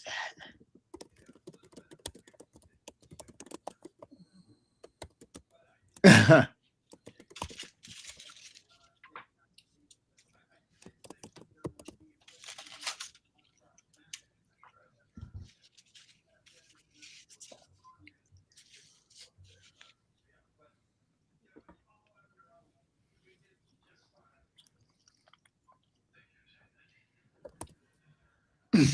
He kind of came out of nowhere. Lewis Pullman. I know he's young, but he had a small part in Top Gun Maverick, and then obviously a starring role in the new Avengers. Thunderbolts. Thunderbolts. Yeah. Well, new Avengers really, but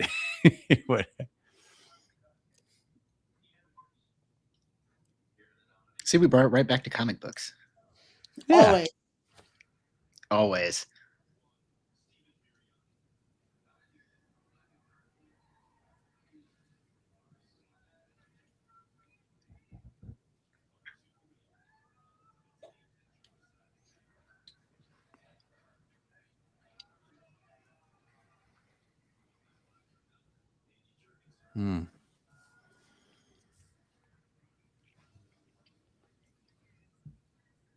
I just can't root for Timothée Chalamet anymore. He's really just kind of lost me.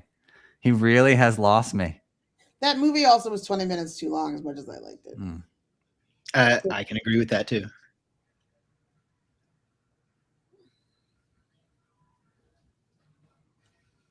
He's gonna waste all that time he spent playing ping pong.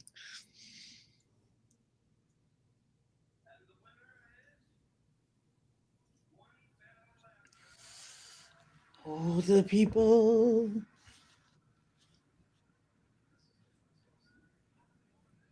Jesus. Wow.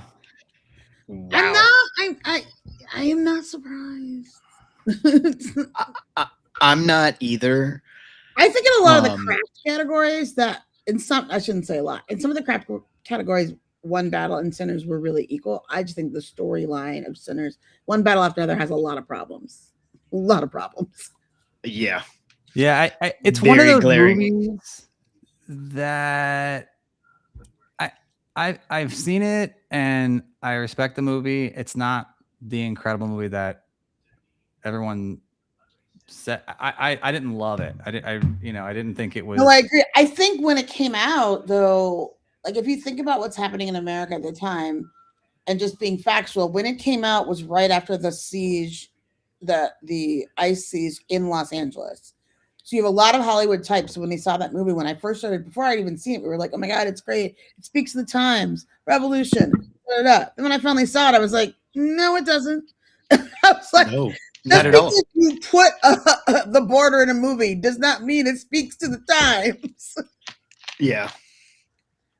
But I think there were a lot of people who kind of grabbed onto, this made it mean maybe more than it did. And the fact that they cut so much of Regina Hall's character out of the movie is a crime. Yeah, anytime you get less of Regina Hall is not a good thing. And I guess they're going to go right into cinematography, right? Yeah, they're letting this thing puppy run. Also, Demi Moore looks fantastic. She is. She is. I love the Demi phenomenal Moore in Renaissance. Landman. If Gorgeous. if you haven't been watching Landman, she is phenomenal. Yes, she's so good. I agree. She's great, and I love boosters too.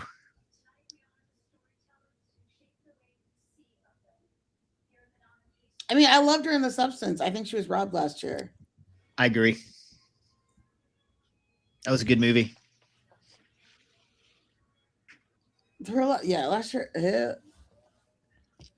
I really want this to go to Sinners. I don't know if it's going to, though. Yeah, that's where I'm at. I think they just because of this and the 16:8 and all the things. The cornfields. Come on, Oscars, make history. Yep.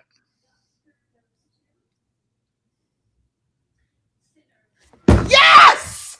Yes! Did it really? Yes! Let's fucking go!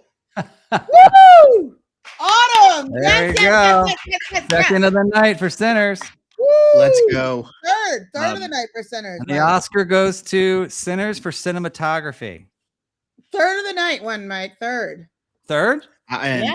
Third. Okay, I'm sorry. You have Ryan, Ludwig, and now Autumn. Yes, I forgot about Ludwig. I'm sorry. It's okay.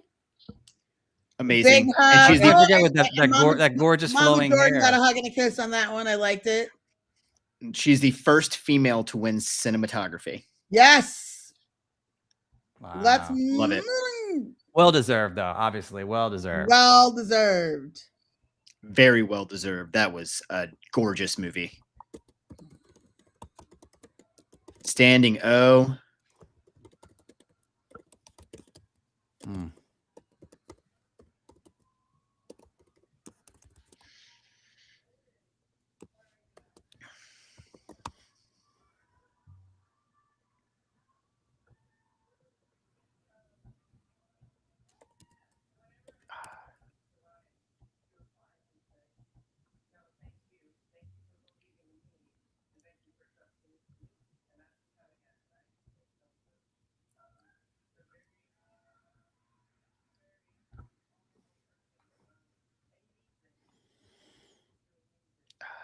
How do you Have you spell her watched, name? if you follow, I don't know if Ryan Coogler's on Instagram, but it's Proximity Media, his media company. Yeah, I follow Proximity, yes. It's fascinating. Like, it's such an insight into the movie making process, down to the littlest detail, where he makes his own coffee for everyone on set.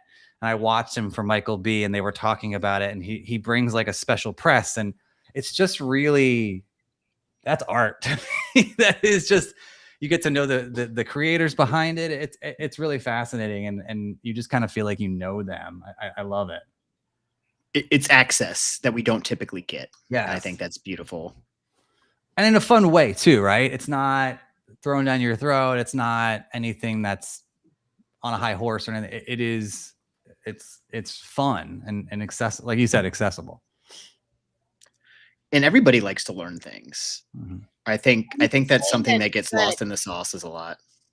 We should say that Sinners had a lot of women leading departments in the below the line categories. So much so that the Essence Women of Hollywood luncheon this year gave a special award to the women of Sinners. That's which cool. That's tells awesome. a lot about Ryan and his wife, a lot about this movie. And when you talk about Michael B. Jordan was one of the first people that came out when the inclusivity riders came out to say he was going to use it. Him, along with Ben Affleck and Matt Damon and some others. But that is putting words into action, which we talk about a lot. Be the change you want to see. Mm-hmm. Ryan and Michael are always the change they want to see. And this win is proof of that. I agree. Definitely. Beautifully said. I agree. Even Demi looks happy, and she wasn't even in the movie. Look at the smile. That like, I just love it. That like, just that like, you did it, girl. You know. Also, Autumn is beautiful, and I didn't realize she was that tall. When you hear, oh, here we go. I'll have more to say, but I think all the children are going to want to get up and sing and dance to this. Oh, we have a K-pop Demon Hunter break.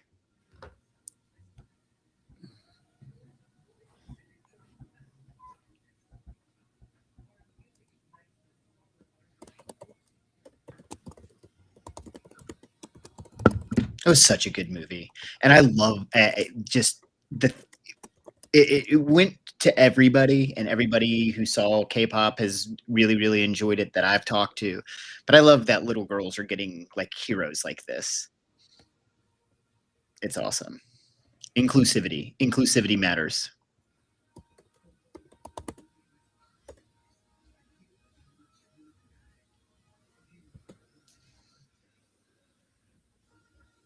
Still think it should have been what it sounds like, but you know, that's just me.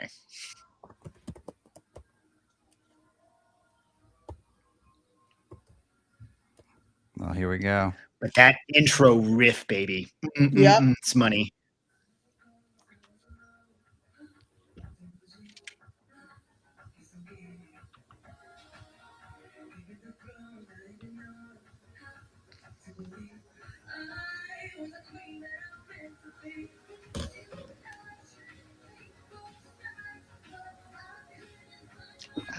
I legit have this song memorized by now. Because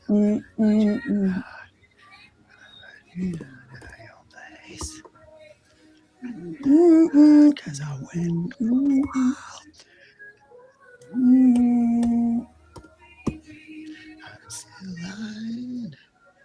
We're talking about doing a cover of this. This would be a great metal song.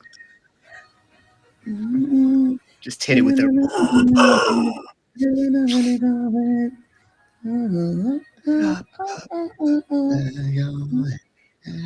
Oh, look at that. The audience in it. Nice. Oh, wow. Love it. Just like in the movie.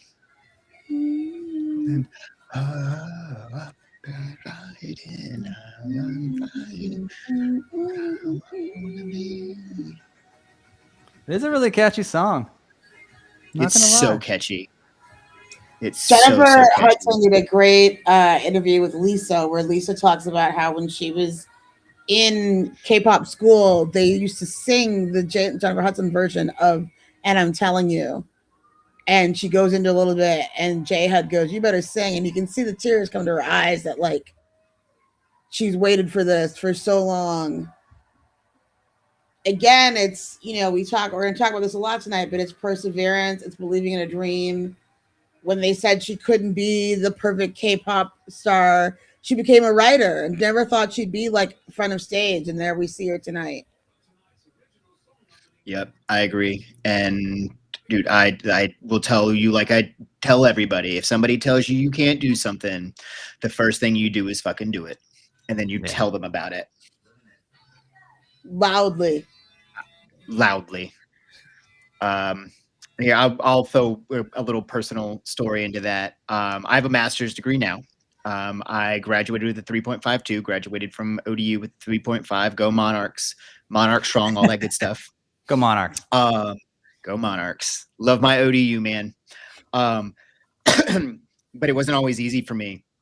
I went into the later part of my schooling with a 1.55 GPA. Because I had multiple struggles. My brother was a childhood cancer survivor. He had it at 2. He had it again at 3. And so, I'm 20 years older than him. So I was an adult, and it was brutal. It was awful. And so I struggled. And when I started getting my groove and I was getting it back, because I'm not a dumb person, I was missing something. Every professor told me, you're never going to get into grad school, but I want to go to grad school. You're just not going to happen. So I busted my ass. I graduated with a 3.55, and guess who wrote a recommendation for me? The professor said you wanted to go. Every single one of them. I knocked on all of their doors, and I got into. Wow. I went up to them and said, you guys are going to write me recommendations. I think that that's what we need to hear more of. I think I love hearing that stuff. I mean, we talked about earlier, Delroy stepping away from acting and getting back into it. And I just think, and I do love, not to hijack your story at all, but I love the Ryan Coogler story gets me too, because I think what happened to him really needs to happen to more people across the board, what no matter what they're doing, where he wrote a short story and his professor pulled him after class and was like, he was thinking about a career in medicine, and she was like, no, I think you should write movies. You could reach millions of people. And like having that kind of, we don't have enough of that in the world of people. If I was your teacher and with your story and you said, I want to go to grad school, like then you should do whatever you can to make it there. And the people that down other people and that tell them they can't do it or are toxic, or I just like we've devolved in our society, and I love hearing stories about like perseverance and then other people coming in and also helping people along. I just think it's what we need. Like that's community right there. I mean, agreed. I applied to 5 grad schools. I got into 4 of them. And I think awesome. I didn't get into the 5th one because I filled out the application wrong, because George Mason it was really weird. But I tell my kids all the time, my kids that do music, bring it to me, let me hear it. Let me see your art. Sometimes people just need somebody to believe in them, like Coogler's teacher pulling him out and be like, maybe you should do this, something, putting that seed and planting that seed in somebody's head that says, you know what, I know I have all these loud voices that are saying you can't. Sometimes we need that one person who's the whisper in our ear that says you can. Yeah, I could not agree more. I think it's we need more inspiration from people, and not, there's so much toxicity, especially online and social media. It's just creating so many problems instead of, helping people so we all can thrive. It's just, yeah, I can't, yeah. I'm proud to know you with that story. Like, I think it just goes to show, and then it should inspire others as well, like to follow their dreams and do what they want to do, because again, what's the saying? A rising tide lifts all boats, or lifts all ships, or whatever. Everyone's so competitive about different things, and it's just, misery loves company. A lot of dream killers out there. A lot of folks on a lot of podcast shows have talked about this a lot recently, especially when it was the woman from the Jacksonville paper was talking to the Jacksonville coach, and went in there and said, "Hold your head up high, young man, and do all."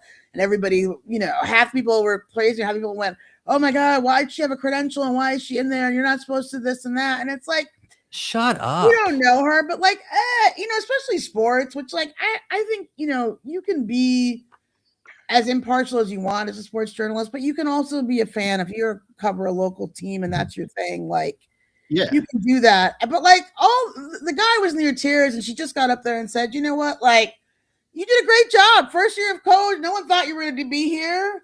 Hold your head up. That's all right." Well, I will say this too. Look, for all the purists out there of journalism, like, oh, don't inject yourself in the story.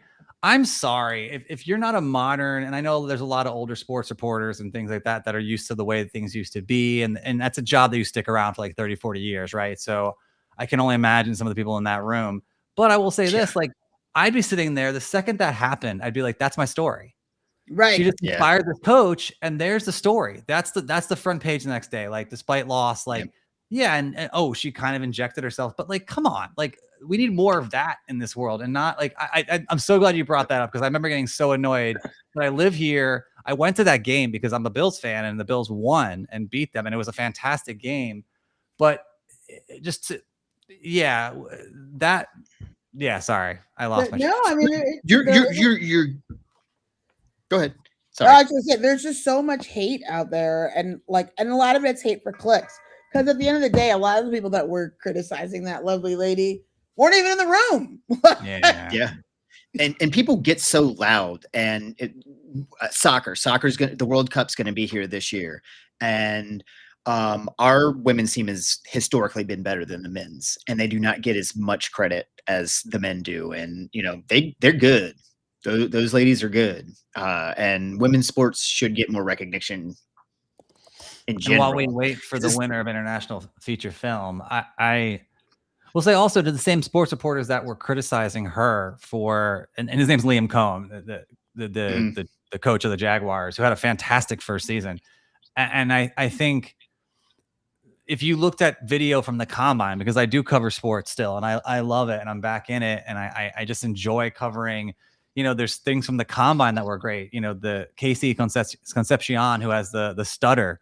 The wide receiver out of Texas A&M, and people were making fun of him online, and he actually spoke out, and I hope he has a great career, because the passion, he's like, I want to be a role model for other people.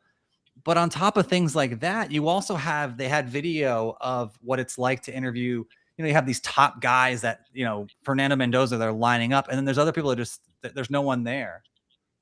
So the Oscar sentimental for value. International movie here goes to sentimental value. Not a huge surprise, though. I thought it might have gone to The Secret Agent. But people really did love this movie. I think Chris was talking about it earlier as well. Thinking that it could sneak in and get some awards. Beautiful movie. It was a beautiful movie I related to, because it's about like a big part of it is family trauma, and everybody has some kind of family trauma. But this one in particular hit me, and I love my mom, but she had very, very particular ideas for us of where she wanted, with things that she wanted to do, and like we didn't always get along, and so there were times that we didn't speak, and there were times that we've grown. I talk to my mom every day. I love my mom. It's weird when I don't, and so like I understood what was happening, and to have that come back around at the end, it made me feel seen as an individual, and that's I think that's why I connected with this movie so well. Yeah, that's awesome. That's all. I mean, that's what art should do, right? That's exactly what art should do. It reflects life.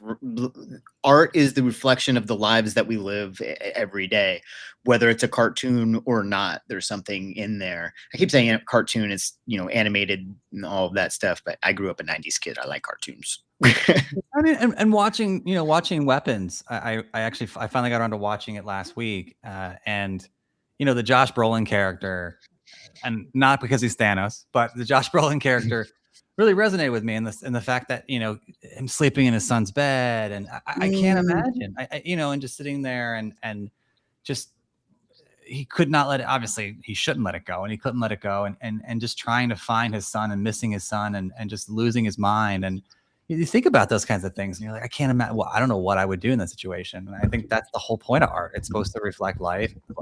Yeah. And it's supposed to make you think, and those are the great movies that make you think and feel, and the ones you can watch again and you get different feelings and different perspectives, much like Sinners, I think. And that's why I think for me, One Battle After Another really doesn't, it's a great movie. I could watch it again and I would just kind of be like, it's dragging on. There's not. It feels like the safe movie. I think that's the thing. It feels like the safe movie to pick. And I think that's kind of what's bugged me about it a little bit, because, where's the message that it's trying to give you? Whereas Sinners is writing this big, it goes through history of multiple different minority groups, and at a time when people are trying to snuff out the voices of marginalized people. That doesn't just stop at award shows. We got Lionel Richie on stage about to present for original song. Love that. It is in fact him. Uncle Lionel, as we all call him, even though we're not related to him, but he feels like our uncle. And we're thinking golden here, right? I mean, I think. Oh yeah. Now the funny thing is, I'm gonna get this one wrong. Oh no, I did do golden. Sorry. Okay. I thought I had picked I Lied to You, but I guess I picked golden. I might have picked. I really went on the bandwagon for my picks. I will say that, and they've mostly come through, except for a few like Delroy. I try to think how I think the Academy is going to go. Exactly.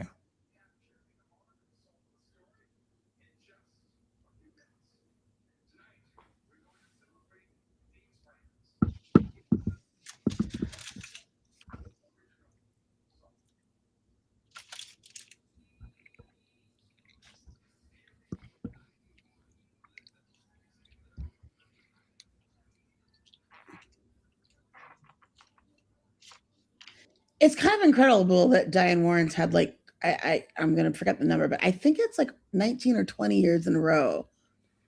She's have to have a song in a movie every year. Like that's crazy work, as the kids say.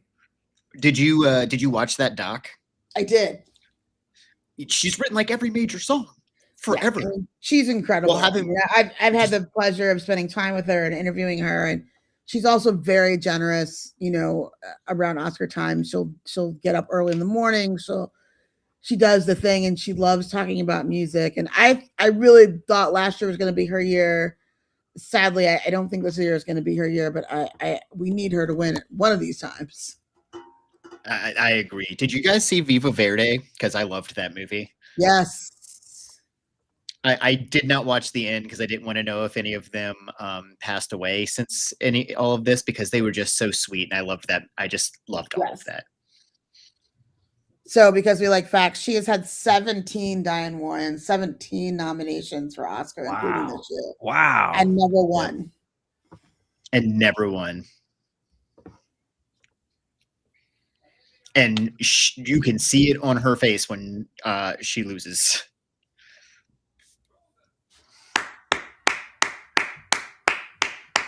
I mean, we are not surprised. We thought it was going to be golden. Nope, golden is golden. Another win for K-pop Demon Hunters. Just a massive, massive song. Now, okay. She's coming up to the podium now. Well, for Kat, she's probably finishing her speech because she's so far. No. She just finished hugging Lionel. How great would it be if she came up and she goes, "Hello, is it me you're looking for?" I guess that joke wasn't as good as I thought it was going to be. No. It was great. It was on point because that's exactly what I would have done.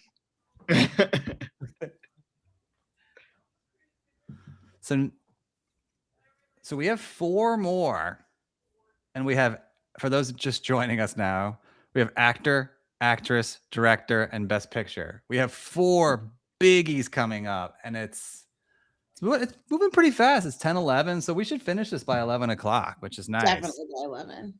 And maybe we should do a quick catch up, right? So for those who have not seen it or just joining us, Sean Penn won Best Supporting Actor for One Battle After Another. Amy Madigan won Best Supporting Actress for Weapons. K-Pop Demon Hunters has had a great night. They won Animated Feature Film. They are just won Best Song. Casting was One Battle After Another. Animated Short was the Girl Who Cried Pearl? Yes. The Girl Who Cried Pearls. Cinematography was Sinners. Frankenstein was costume design. They won a few technical awards. We had Mr. Nobody Against Putin for documentary feature film. All the Empty Rooms for documentary short. I'm almost done. One Battle After Another for film editing. Sentimental Value for international film. Sinners for original screenplay, which was followed by an amazing speech by Ryan Coogler about his family. Adapted screenplay was One Battle After Another. Visual effects, Avatar, Fire and Ash. Sound, F1. Production design, Frankenstein. We did K-Pop Demon Hunters. And makeup and hairstyling as well was Frankenstein. Now, the last one I'm going to mention was the tie. The first tie we've seen in 13 years was for live action short. And that was the singers and 2 people exchanging saliva. Whew, that was a lot. We got 4 more to go. The big 4. Actor, actress, director, best picture. If you have 15 minutes, you can go watch the latest episode of Nerd Initiative Oscar Rundown, where I tackle all 4 of them. Oh, crap. You got to do it real quick because they're coming. I thought I was texting you pictures, Mike, and I was texting them to somebody else. Oh, that's okay. No, I texted them to Away the Luggage Company, which is kind of funny. In a weird sort of way. It's quite humorous. That's hilarious. And I didn't really understand why they kept bothering me tonight. Wait, there we go, Michael. Please stop. Please stop. Leave me alone. Oh man, we got to do this next year. By the way, yeah, this has been great. Y'all are locked in. A steam locked in with me forever. Here. Minus myself. Take myself out of it, but you got the nice jacket. You are in steam. I brought the jacket to the play. Yeah, I brought the jacket to. Yeah, I mean, I'm in my old school hoodie here. You look beautiful. Get out of here. Oh, thank you, love. We were talking about museums and comic books, right? And the need to go to the Comic-Con museum. You will never see an Action Comics #1 at a con, but you will at a museum. I've seen an Amazing Fantasy 15. Yeah. I have owned a Fantastic Four #5. I've held and seen all sorts of books, all of them CGC graded because it preserves them. It's important. You got to go to that museum to see it like that. There's only 500 of them left, because what a lot of people don't know is during the war they would collect the books, and that's what they packed in bullets. So there are so few of the 40s, like the Golden Age books, because they used them about history, parts of history. It's and they burned the books too because of the they got Zendaya. Oh my god, and she's not wearing white, which is interesting. They have a movie. We see a wedding. There's a rumor that she got married. The drama. So. She did get married. That is true. Yeah, because what's his name? Paris, Cuomo, but every other public appearance since the wedding, she's been wearing white. She wore white to the Louis Vuitton fashion show in Paris, and she wore white on the blue carpet for the Essence Black Women in Hollywood Awards on Thursday. Most people know that her stylist is the famous Luxury Law. Oh, it's director, actually. They've been friends forever, ever. And he came really kind of out of retirement to start restyling her again. Well, and he's also a staple on Project Runway now, right? Yes, now he is one of the guys. He is. I will say he is fierce. Hold on, here we go. I'm not going to scream. Well, if I screamed, you knew what it would be, but it will be Paul Thomas Anderson for Best Director for one battle after another. Not surprised here. Wow. Sad. I am disappointed. I think on my ballot, though, I split Best Picture, Best Director. Because I feel like this is, again, an award for the body of work and not necessarily. So again, if you're just joining us, hate when that happens. For Best Directing, not Ryan Coogler for Sinners. It was Paul Thomas Anderson for One Battle After Another, which the movie has had a huge night. I think it's leading. I don't know the numbers right now, but it's definitely, I think, the biggest winner of the night thus far. It feels. I don't know. Feels like guys. safe picks. Not to knock Paul Thomas. I mean, he's an incredible director. And we talked about in the beginning. We talked about there are some beautiful shots in this film, and especially what really struck to me was the car chasing shot, which makes you really feel like you're going up and down. I do think he got fantastic performances out of Leo and Sean and Tiana and first time in a feature film. Oh wait, this is great. He's talking about his classmates, Chloe and Ryan, who are nominated, and Joaquin and Josh nominated with him.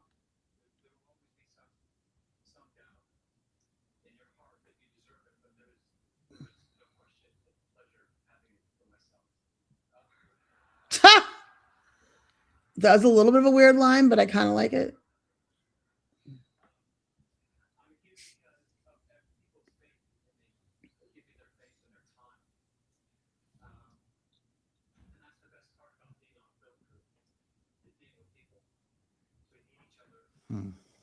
Wow.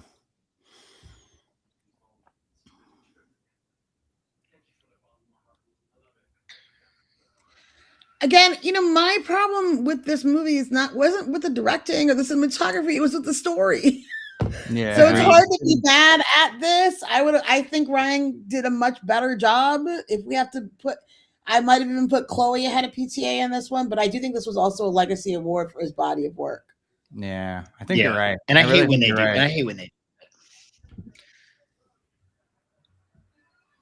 Wow. What's the next award, Mike? Supposed to be, well, they just went out of order. So I think it's actor, actress, and best picture. So I'm guessing actor. Yeah, it's actor. Adrian Brody's coming out. Yeah. Well, no. Don't they do the opposite sex? I think this is actress because he just took a mint. They do the opposite sex, right? They used to, but then there was the whole kerfluffle the year of Casey Affleck. Yes. We can get into Brie Larson. But he did just take a breath mint, which is a nod to when he kissed Hallie. Yeah.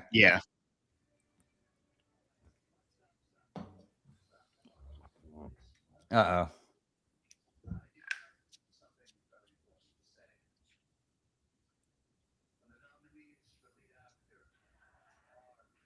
Now the question is, does he kiss the man? That would be. Hope so. You want to do a quick bet? Great. Quick bets. It is lead actor. Okay. Let's just say quick bets. Do we think he kisses the man who wins? I think he's going to try to. It is one of the classic. You couldn't do that today, but when he did it to Hallie, I don't think anybody complained so much. Come on, yeah. This could be our first surprise of the night as well. Yeah. If the American vote is split, I think you could see Wagner Moura come out with a win here.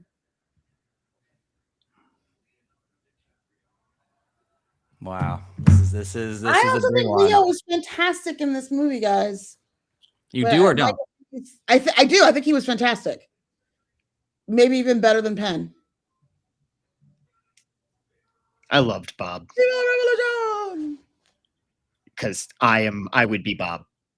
I'm very. Why am I nervous right now for this? Why am I nervous right now for this? Because we all want Michael B to win. Yeah. Yes! Yes! Well, I think we know who the winner is. Yes! Yes! What's better than one Michael B. Jordan? Two, baby! Two! And the Oscar for Best Actor goes to Michael B. Jordan. That hug from Ryan, from Delroy, there from his mom. There Mama in the go. front row. If you are just joining us, Michael B. Jordan just won Best Actor. The crowd is standing, ladies and gentlemen. Tiana Taylor is jumping up and down and yelling at him. His buddy from Friday Night Lights standing. Chalamet standing. This is a historic win, ladies and gentlemen. Oh, love it. Just covered up. I didn't mean to cover up Kat. Can you just do that again? No, real you're quick? good. Sorry. I just ruined the shot. No, it was great. It was great. It was great. This is freaking fantastic. Wow. Gotta hear this speech. This is all the time, and all the time, God is good. Oh.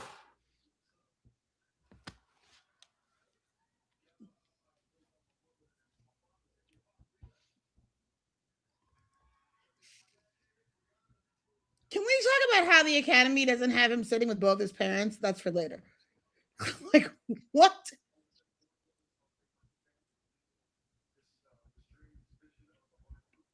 So his parents aren't together anymore? I don't know if they're not together anymore, but they could have just had them sitting all together. They obviously are friends. Which is amazing.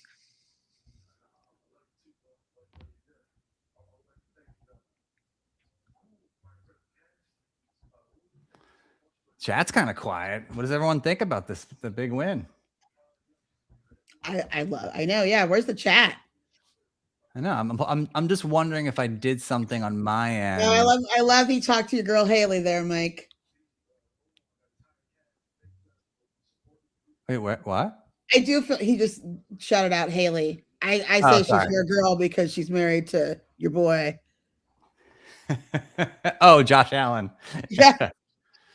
And she's not there because she's probably about to give birth. I feel bad because she missed out on so much of this run, you know? Yeah.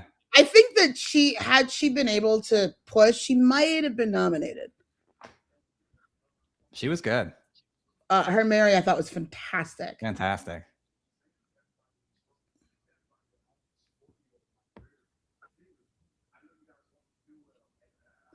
Wow.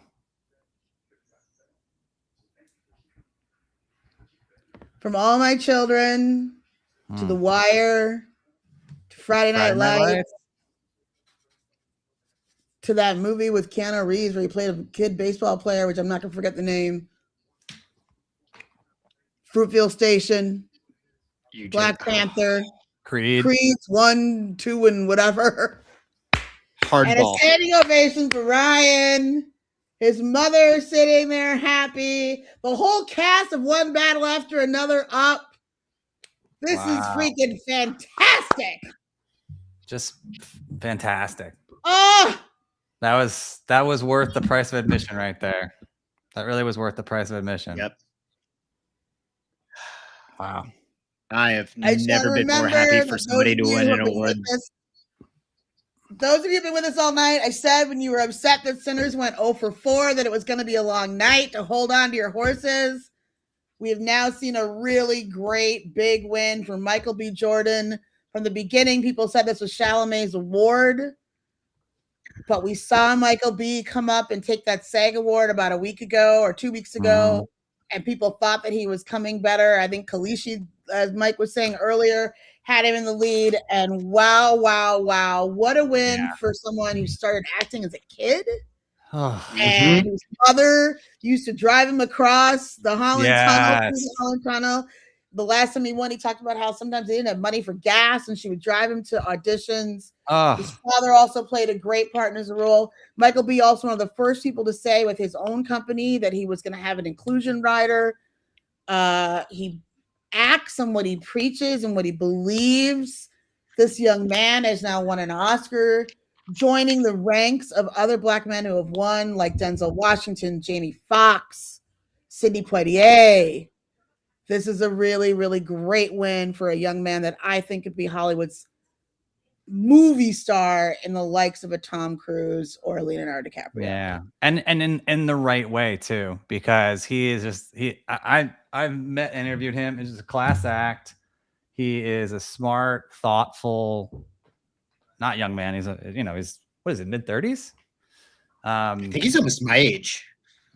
Wow. Somewhere in there. I gotta look it up. I mean, he's in such great shape you can't tell.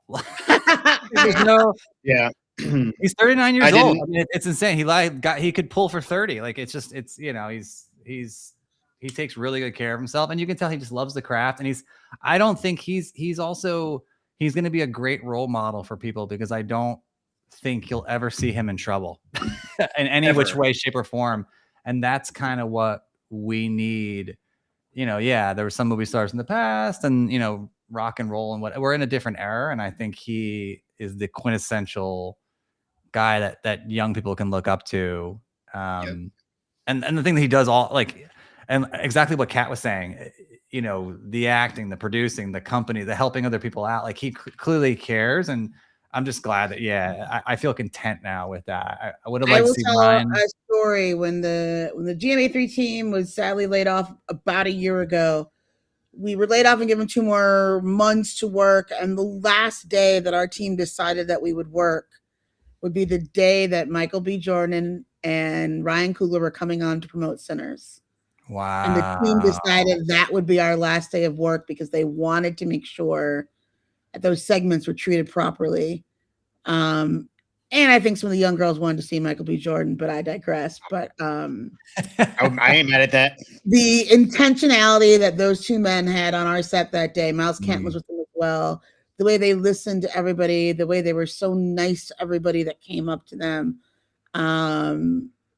This is a award, and I want to really be careful to say too that this award was won for the acting, not because Timothée Chalamet made a stupid mistake 2 weeks ago. Yes. This award was won for the acting, and when you hear Michael B. talk about listening to different songs when he was doing Smoke or Stack, when you hear him talk about how one shoe had one size for one character and the other shoe was a different size for a different character. My God, that's amazing. You see the work that he put in to play those 2 twins. He spent time with identical twins to really make you feel the differences in those characters.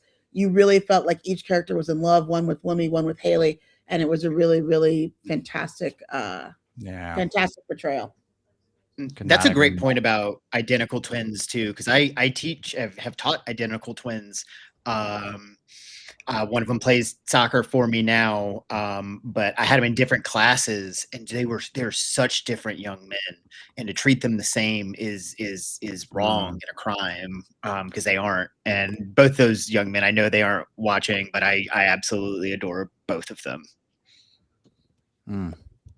Great kids. I thought it was super interesting that one of the things that some people said that he didn't make the twins different enough, but I grew up with identical twins, 2 of my best friends growing up. And the thing is that the differences are subtle a lot of times. They're not these big differences, right? Yeah. They are different to your point. They always have different personalities. One is usually more outgoing than the other. But from the naked eye, the differences are subtle. And there are people who said that, oh, he didn't do that much, but he actually did do so much. And that was what made it. It was the simplicity and the subtle differences between those 2 characters that made you, depending on what kind of man you liked, fall in love with either one of them. Yeah. And see their trauma. Their trauma was different, right? Because one was killed their father and the other one did not. And the one that killed their father was the other brother. And those are 2 different personalities. Yep. And one went to war. Quick jump in. We have actress in a leading role coming up, or not coming up. No It's actually surprise here that this goes to Jessie Buckley, who looks absolutely fantastic. Well, there it is. Jessie Buckley has won Best Actress. And this dress, y'all, is a homage to Grace Kelly. When Grace Kelly was at the Oscars, Chanel made this particularly. They also gave her a quote of Grace Kelly's that I think was stitched into the bag, I believe she said on the red carpet.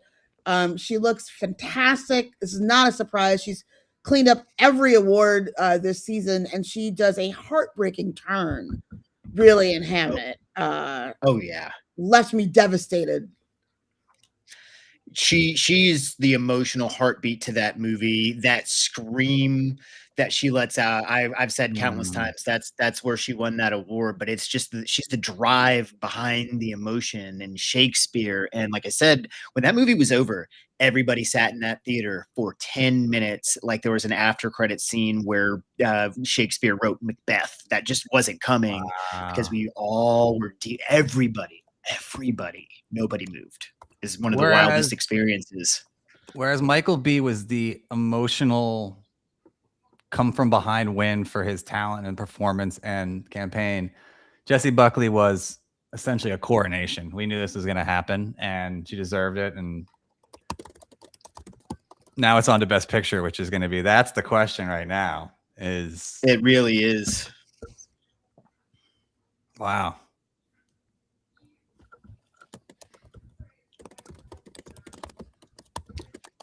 And there's the theme of the night. She talked about getting ready. I won't spoil it for those who haven't seen it, for that scene in Hamnet, for those who have seen it, how she told her husband that she just had to go away for a little bit, and how her husband was very supportive, and how she kind of locked herself in a hotel room for a few days doing that role, that particular scene. That those of you who've seen it will know what I'm talking about, and afterwards to come back into herself. Chloe Zhao, for those of you who haven't seen the director's panel, talks about how she leads a meditation on set every day before a scene for the entire cast and crew to meditate. So you can imagine what it was like on that set. And this is a great win. Well deserved. Wow. Agreed. And like just because I went and saw it with my wife. And so when that particular scene comes up, she handled like birthing a child. It was very realistic. And I took that from my wife because, she birthed my son, not me. And so, but just she's so good. Yes. I wish The Bride was a better movie, but her portrayal in that movie is just amazing because she's bouncing through different accents and like breakneck pace. All right, here we go. Here's the big one. Wow, we're gonna get it done by Obi-Wan. This is it. Best Picture. This is it. Flown by. Wow. This is Nicole Kidman and Ewan McGregor. That's Ewan McGregor? That's Ewan McGregor. Yeah. Wow. Another guy who does not age. I don't know that I would have picked him out of a lineup. I think he usually has long hair, right? I think we're used to seeing him. It's usually short. God, she is so tall. You're just used to seeing her in Star Wars. I have fascinations that Nicole Kidman is my neighbor and that we're just friends and we drink coffee all the time. I can't watch a movie unless Nicole Kidman tells me because here they are. I can't see these two because this is for Moulin Rouge, right? This is an homage. Yes, I guess this is why they're reuniting them. Yes. I can't see these two presenting without thinking of his casting story that Jake Gyllenhaal that's how Jake Gyllenhaal became friends with Heath Ledger. They were the second and third pick, and they basically Heath Ledger walked up to him in a bar afterwards, like they knew they were close, and Heath Ledger walks up to Jake Gyllenhaal and goes, you know, man, fuck you and McGregor. and that's how they became friends, and they start, and it's just a beautiful story. Like, it's not even from the movie, but yeah, every time I see that like Ewan or anything about Moulin Rouge, I think about those two that didn't make the movie, but becoming so close, and then creating Brokeback Mountain, and obviously we lost Heath after Dark Knight. I mean, it just, I love that. I can tell you the exact place that I was the second that I found out that Heath Ledger died. That's how big that hit me. Yeah. So in Hampton Boulevard, Norfolk, on my way to Old Dominion University. That was just the craziest loss at such a young age, and the great art that he could have created. It's nuts. One battle after another wins for Best Picture. Wow, One there it battle is. after another. So interesting. The safe pick. It's a very safe pick. It's not what I would have wanted. I still think that movie has a lot of problems. It's not my favorite movie. I'm not gonna lie. It is not my favorite movie. But that's what the Academy went with. Yeah.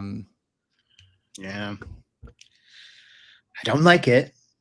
Michael B. Jordan won. I mean, happy for Michael B. I'm happy for Michael Jordan. I think that there are some themes in this movie that are great. I just think it was not a fully told story. Some were gonna say Sinners was robbed. I do love seeing Chase and Tiana up there. Tiana Taylor's had a long road in Hollywood from 16, My Sweet 16, to now, and it feels like Hollywood's really finally seeing her. And good for you, Leo, for showing up, because Sean Penn did not. Yeah, I still can't get over that. I'm sorry. And then the most Kieran Culkin comment of all, or he just didn't want to be here. Well, Sean has his one, right, for Lost in Las Vegas, right? Mystic River, yeah, right? He's got one. Sean Penn did he win for Milk? Was it Mystic River? Yeah, Mystic River, right? You might be right. On it. Or did he not win the year that he was nominated for Milk? He did not win that year. I don't believe. I could be wrong. Oh wait, maybe he did. Maybe he did. Maybe I'm wrong. He has 3 Academy Awards. He did win for Milk, Mystic River, Milk, and One Battle After Another. Okay, so Mystic River was his first. That's right. So the other 2 were Best Actor awards, and then this was his first for Best Supporting Actor. Which, when you think about body of work, I mean, that's a pretty. Oh, he's an icon. Is he pulling the Marlon Brando card where he just decides not to show up, and it's like. Look, these are your peers. Whether you might have been too busy, I don't know, smoking weed, saving the world. All right, so let's recap before we sign off, because this is basically it, right? So before we sign off, it's basically it. And before we get into recap, I had something I wanted to say about like Sinners not winning Best Picture. It doesn't take anything away from the fact that Sinners is a cinematic revolution. One battle after another wouldn't be winning this award. People wouldn't be talking about it. People wouldn't be going to the movies without Sinners. So, it was a cinematic revolution. We all have more ways to love film because of it. I agree. I think, those stories are everywhere, right? I think, look, Moonlight, I remember the year that it won, and this is kind of if La La Land had won, right? La La Land was the safe pick. It was a beautiful movie, but it's the safe pick. Moonlight was revolutionary. Agreed. The storyline behind it still sits with me. And I remember the day after, and it was always coming like in the afternoon on Mondays at ABC News, and after being up till 1-2 in the morning covering the Oscars. And I remember I was like, let me look at the box office, and the box office was like $12 million on Moonlight or something ridiculous. And it's like.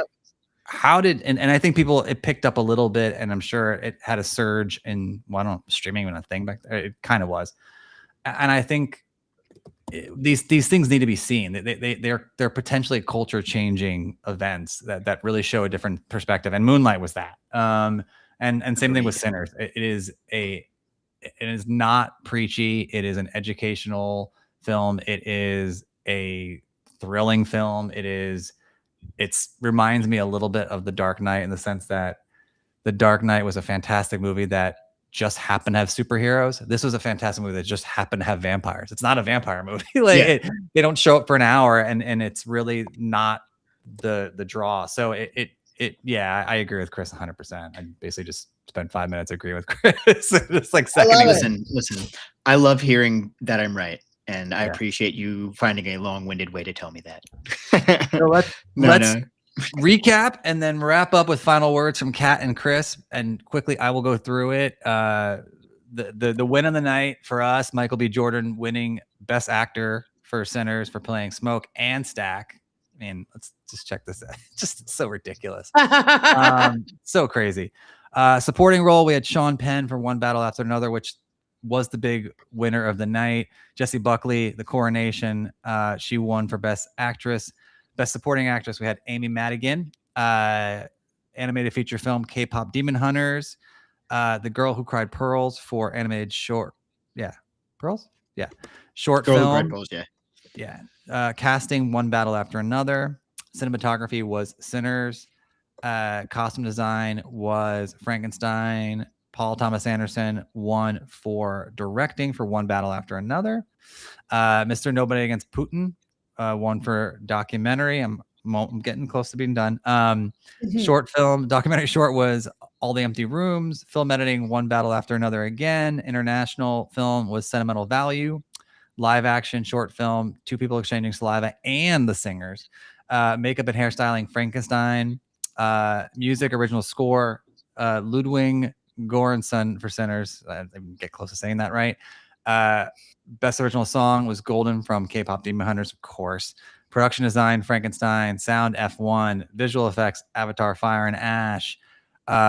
Adapted screenplay, One Battle After Another. Original screenplay, Sinners. And last one, but not least, Best Picture went to One Battle After Another. Whew. Taking my jacket. Now, what was our final tally? Oh God, don't make him do that. Or like we lost track of that one. But yeah, you mean One Battle After Another? I think they No. I meant like between us, the brackets. Oh, okay. Let's see. Yeah, I definitely was not keeping track of who won what. So I kept track of who won what. Why am I putting up my old bracket? It's not gonna matter. I had 1, 2, 3, 4, 5, 6, 7, 8, 9, 10, 11, 12, 13, 14, 15, 16. I had 17 right. You guys want to tally up yours? That means I have to look at it. Yeah, I regret it, but it's okay. The same way I feel about my final four. Like I make them and then I don't pay any attention after. I think we all won. We all were winners. We all won. And you are all winners for watching this long. Whoever's there's 27 people still on the chat. I can't believe it. Dearly. I do. Listen, I appreciate everybody staying with us as long as they did. This was a blast. I don't know. It was a lot of fun. I don't know what Kat and Chris paid you guys all to stay on this long for 4 hours, but we appreciate it. And yeah, thanks to those of you who threw in questions that we were able to answer and for cheering us on. I think that, I was looking at award shows in two different things. One, the show itself. I think the show was paced incredibly well. Yes. I think that Conan O'Brien gets a big A for hosting. I could have done without some of the skits. What are you going to do? The performance of Should I Lie to You and Golden were great. The In Memoriam was spectacular, maybe one of the best we've seen. So there's that. As an award show, I thought it was a great award show. Now we can talk about who won, who lost. I think we saw some really good wins. I would have liked to have seen a few more wins for Sinners. 60 nominations and tons of money at the box office. It would have been nice to see a couple more. But I do think, and Chris said this earlier, Sinners made us fall in love with going to the movies again. Yeah. And movies like One Battle and Hamnet and all kind of drafted off of that. Marty Supreme as well. And hopefully this will get people back in the theaters. But not only that, hopefully it will get movie companies to take risks. Because whether you like One Battle or not, Warner Brothers producing One Battle, Sinners, and even The Bride, which didn't do well, but those were all risky movies. They weren't franchises, they weren't popcorn movies. They were great. And even Apple spending a lot of money on F1, which we saw win for sound. It shows that when you put the money in there and you let people dream and do what we hire them to do, we get great product. Yep. And that's what I'm going to walk away with. And I hope that the movie companies that are all consolidating, and I don't know who owns what anymore, we may not know for another 6 months, are watching and feeling brave. I think we also learned, especially looking at documentary and short story and short film, that when you write what you know, when you write what's from the heart, those are the things that are going to resonate with people. Those are things that people are going to latch onto. And from movies like All the Empty Rooms to My Perfect Neighbor, all the stuff that was nominated, to even K-pop Demon Hunters, which has its own message, we saw a lot of really good, diverse, inclusive movie making wins tonight. Yeah. Chris, what are your final thoughts? Agreed.